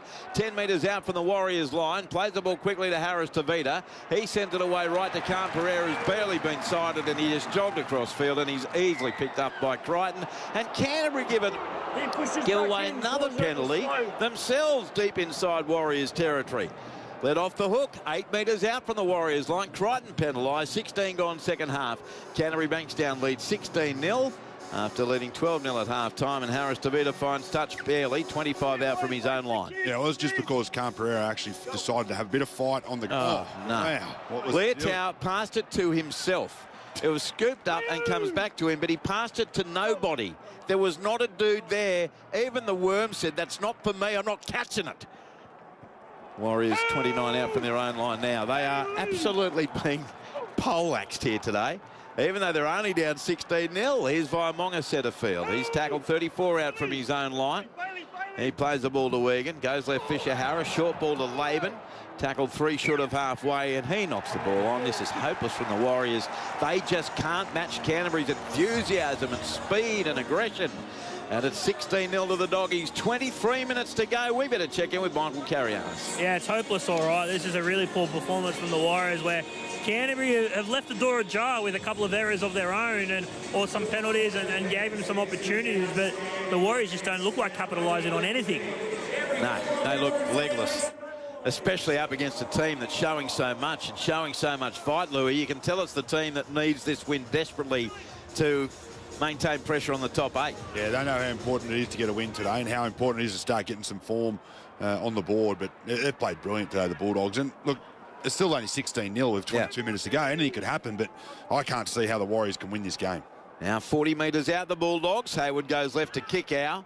A welcome sight for Bulldogs fans. He's tackled 31 out from the line by Martin and Halasima. Now they go right. King away. Through hands. Crichton to Galvin. To Tracy. To Inari. Tuala. Wrapped up 30 out from the goal line. 15 in from touch eastern side. Plays the ball to Lockie Galvin. Goes himself and caught. 21 out from the line. Canterbury 16, Warriors 0 after 18 minutes of the second half, but the Bulldogs are the team threatening all the time. Curran goes left, Crichton away, kick out left side, couldn't quite link up with Burton as he's taken in the tackle, 11 metres out. Last play now, Bulldogs. Hayward goes centre field right, Galvin diving on the ball is Vaimonga, a metre out from the goal line. Knocked back, says the referee, fumbled it, and Dimitri has not had a good night, but he's done well there apparently. They play it and it comes left, and the tackle made on Pompey right on the Warriors 10. Yeah, he got away with that one because that was a knock-on for all money. Even though he was facing the line, the goal line, when he pulls it in, he actually pulls it backwards into his body along the ground. But they get away with it, and they needed it, the Warriors, because they're under the pump. Nickel Klugstar gets a pass in the tackle away to Egan. Double cut-out pass goes right, but the tackle made here on Leah Tower. In fact, it's Halla Seema who is at right centre. He plays it to the left. Mitch Barnett, who's back out there. Wrapped up just outside the 30, but this is the last. They're going nowhere. They've got no attack at all. Harris DeVita kicks it straight down the throat of Tracy. He'll get back to the 40, I reckon. He's got it on the 30. No, he sends a pass left to Jethro Rinakama. Put the fend on and got away from one. And he couldn't make the tackle, Leah Tower. Watney Jelezniak can, right on the Canterbury 40. Plays the ball as Jamin Salmon returns to the field, giving Kickow a breather, the fourth interchange for Canterbury Bankstown, who are 8 metres short of halfway. Tracy plays it to Crichton, goes right to Burton with a big dummy, and he's wrapped up 3 metres short of halfway. 19 in from the western touchline. Dummy half Hayward. He goes right now to Salmon, drifts across field, and he's collared there by Capewell. Just under the chin, says referee G. Hayward. Right to Galvin, short ball Preston, flat, and he's caught 34 out. Play quickly, Hayward takes off. Chip and chase from Bailey, but getting back there for the Warriors and doing a great job with the catch was Kurt Capewell. 12 out from the Warriors line. 20 minutes gone, 20 minutes left second half. Canterbury Bankstown 16, Warriors 0. The Wars have it 17 out from their own line. Touchline, Michael Carianis. Yeah, again, an opportunity here for the Warriors to try and do something with the footy, but they're gassed at the moment. They're out on their feet. They're about to make their 7th change. Aaron Clark's going to come onto the field, so that's going to leave them with just one change with just under 20 minutes remaining in this game. Yeah, they've had nothing in attack for, so far, 60.5 minutes. So Aaron Clark coming onto the field. Here's the interchange card, as MC said, number 7. They've got one left. Egan dummy half. Goes left to Barnett. He crosses the 40, put to the ground, 8 short of halfway, 20 in from touch on the eastern side. Egan, short side left. Harris DeVita kicks it downfield. Tracy drops back with a catch, 11 out from his own goal line. Heads up over the 20. Then got the pass to his right to Carraz. Carraz comes back towards centre field. Got away from an ineffective tackle from Martin. Put to the ground by Clark. And Pompey, 19 out from the Canterbury line. He plays it, and it's away to the left to Anari Tuala. He's tackled 22 out from his own line, centre field, southern end. Hayward comes left to Rinakama. And he's forced across field. Caught 26 out from the Canterbury line and 15 in from the western touch line. Hayward dummy half. Goes right Galvin. And away centre field to Hipwee. He's caught 28 out from his own line. Have they made any metres on this set? They haven't. It's been like a Warriors set, to be honest. Galvin goes right to Wala. And he gets a one-hander over the top. Back to Galvin. Sends it away left through hand. Salmon links up in centre field with King. And I'll tell you what, he was flying through Crichton, but King couldn't offload. He knocked the ball on instead. So the Warriors will get a scrum feed, 39 out from the Bulldogs line. Luke Lewis, there's 18 minutes to go here at Stadium Australia, and it is 16-0 Canterbury in front of the Warriors. Yeah, well, I wonder if that error could just spark the Warriors into a little bit of a, I suppose, form here. Just get some points on the board from this position, and you know what? The momentum could shift, and then we could have a game on our hands, but I just can't see it at the moment. One try can change everything, though. Correct. 17.5 to go and 16 points the difference. Scrum one, it goes left. Pompey tackled 34 out from the line. The game needs it, though, doesn't it? Yep. The Warriors try. Bulldogs fans were more than happy with the way it's going. Now it's Clark centre field, runs into Salmon and King, and he's tackled, held, 30 out from the goal line. Egan, short ball right to Barnett, out the back to Martin, links up now, through hands Nickel Klugstar, pass knocked down by Rinakama. There'll be a knock on and another set here for the Warriors. Again, their attack just looks like it's going nowhere. And it'll be a Warriors scrum feed. 26 out from the Canterbury line with 17 minutes to go. Around the grounds, NRLW now full-time, and it's a very big win for the Gold Coast. They've beaten North Queensland, who remain winless, 34 points to 6 in the NRLW. And earlier, Cronulla won its first game of the year, 22-10 over Canberra. And Canterbury here, too good for St George Illawarra, 28-8. New South Wales Cup, Canberra 30, leading Wests 4. Queensland Cup, Mackay defeated the Dolphins 34-12. And Townsville leading Burleigh in the second half, 16-12. Full-time AFL, Hawthorn 132, beat Essendon 39. Final quarter, Swans 118, Giants 70. As the Warriors now 21 metres out from the goal line, and we're only half an hour away from heading to Quentin Hull, Lockie Coote, and Laurie Spina at Townsville Stadium for Cowboys and Broncos. Barnett 14 out from the goal line. Plays it, it comes right to Aaron Clark. They go through hands. Martin away to Nickel Klukstad, then to Leah Tower. On to Watney Jalesniak, who tried to step, slipped over and ends up over the touchline, and that's in keeping with the night Dallon's having.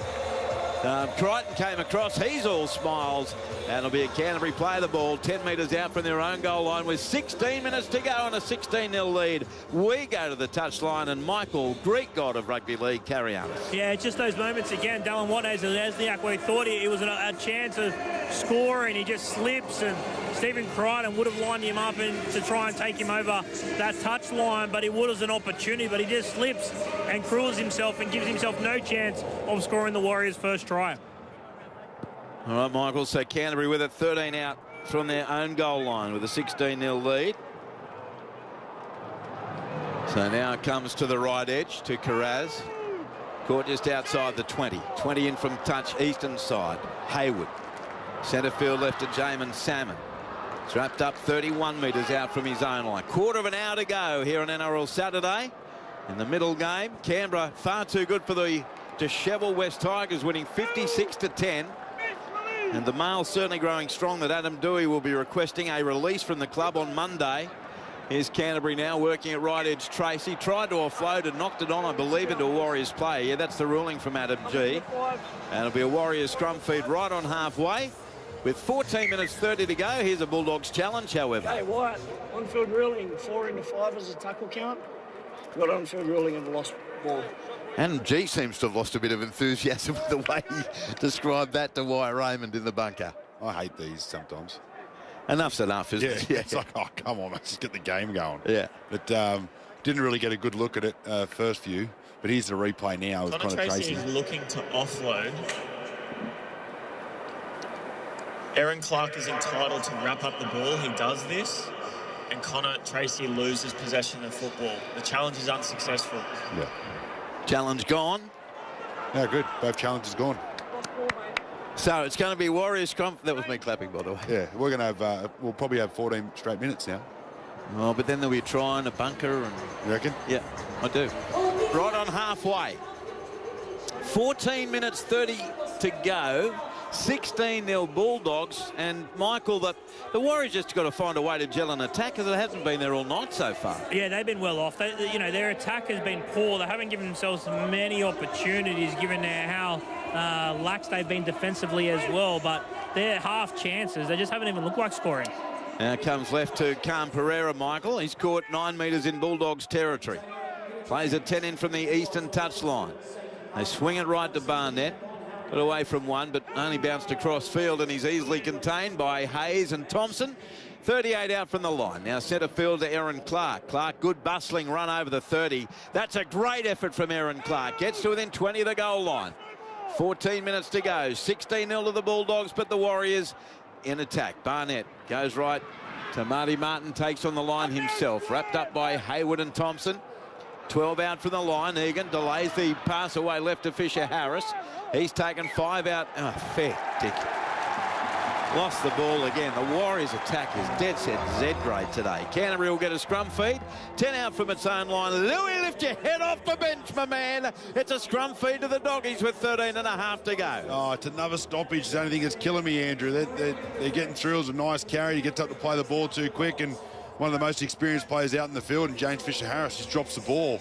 And they had the attack lined up to the left. I think they had the Bulldogs by one man. Not too sure if they would have got it because the Bulldogs' scramble defence has been absolutely brilliant, but just another error that you just don't see from the Warriors.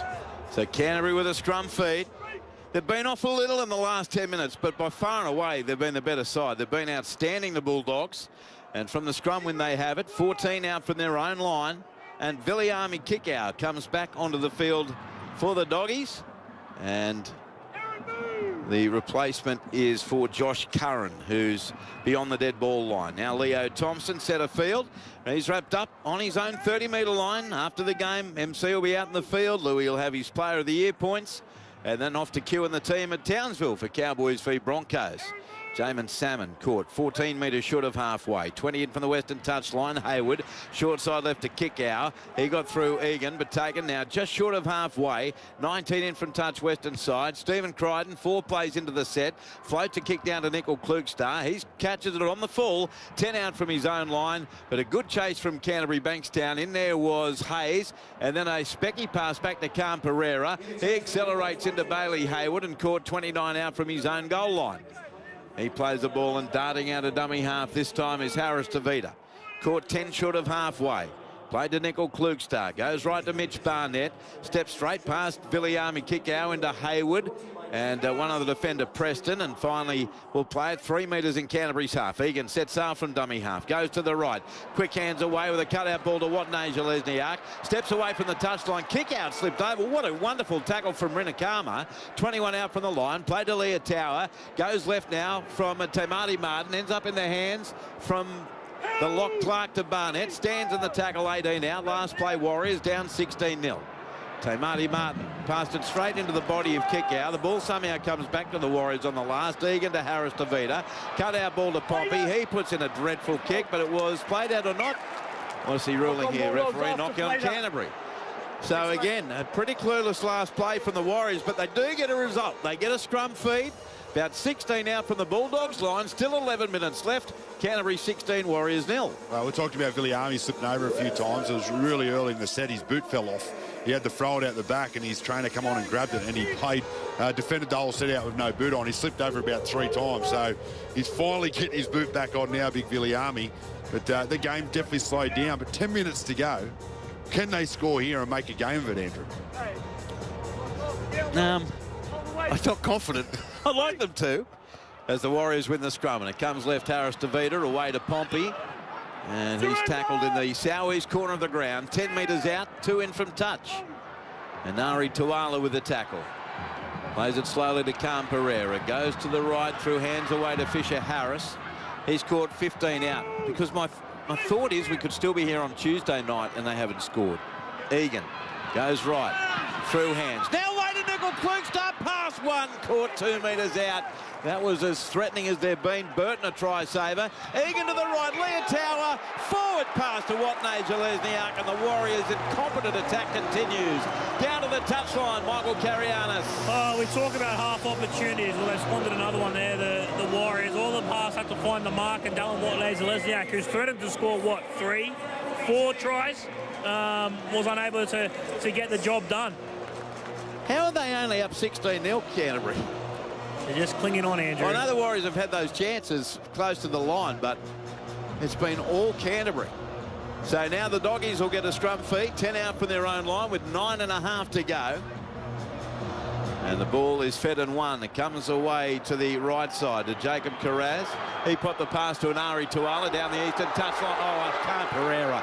Dreadful attempt at tackle. Straight past him. Foot race. Here comes Nickel Klugstar with a great tackle. 42 out from the Warriors line. There are only about half a dozen Warriors defenders back. One of them coming in was Leah Tower, but he only half made the tackle on Jamin Salmon. He promotes the ball. It's raked away from him, and it's a penalty to Canterbury. The penalty about 34 out, 20 in from the eastern touchline to the Bulldogs, their 5th. And let's see if they take the 2 to get out by the 3 converted tries with inside 9 minutes to go. I would assume that's what they'd do, but you don't always.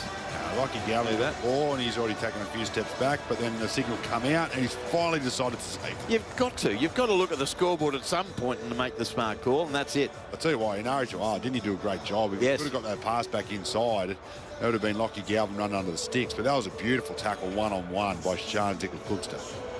So it'll be a shot at goal for Stephen Crichton for Canterbury. And so far on the night, the Bulldogs skipper, 2 from 3. 3 tries for the Bulldogs, 2 early in the game. And the second half try in the 48th minute scored by Jacob Carraz. That honestly seems nearly like a week ago.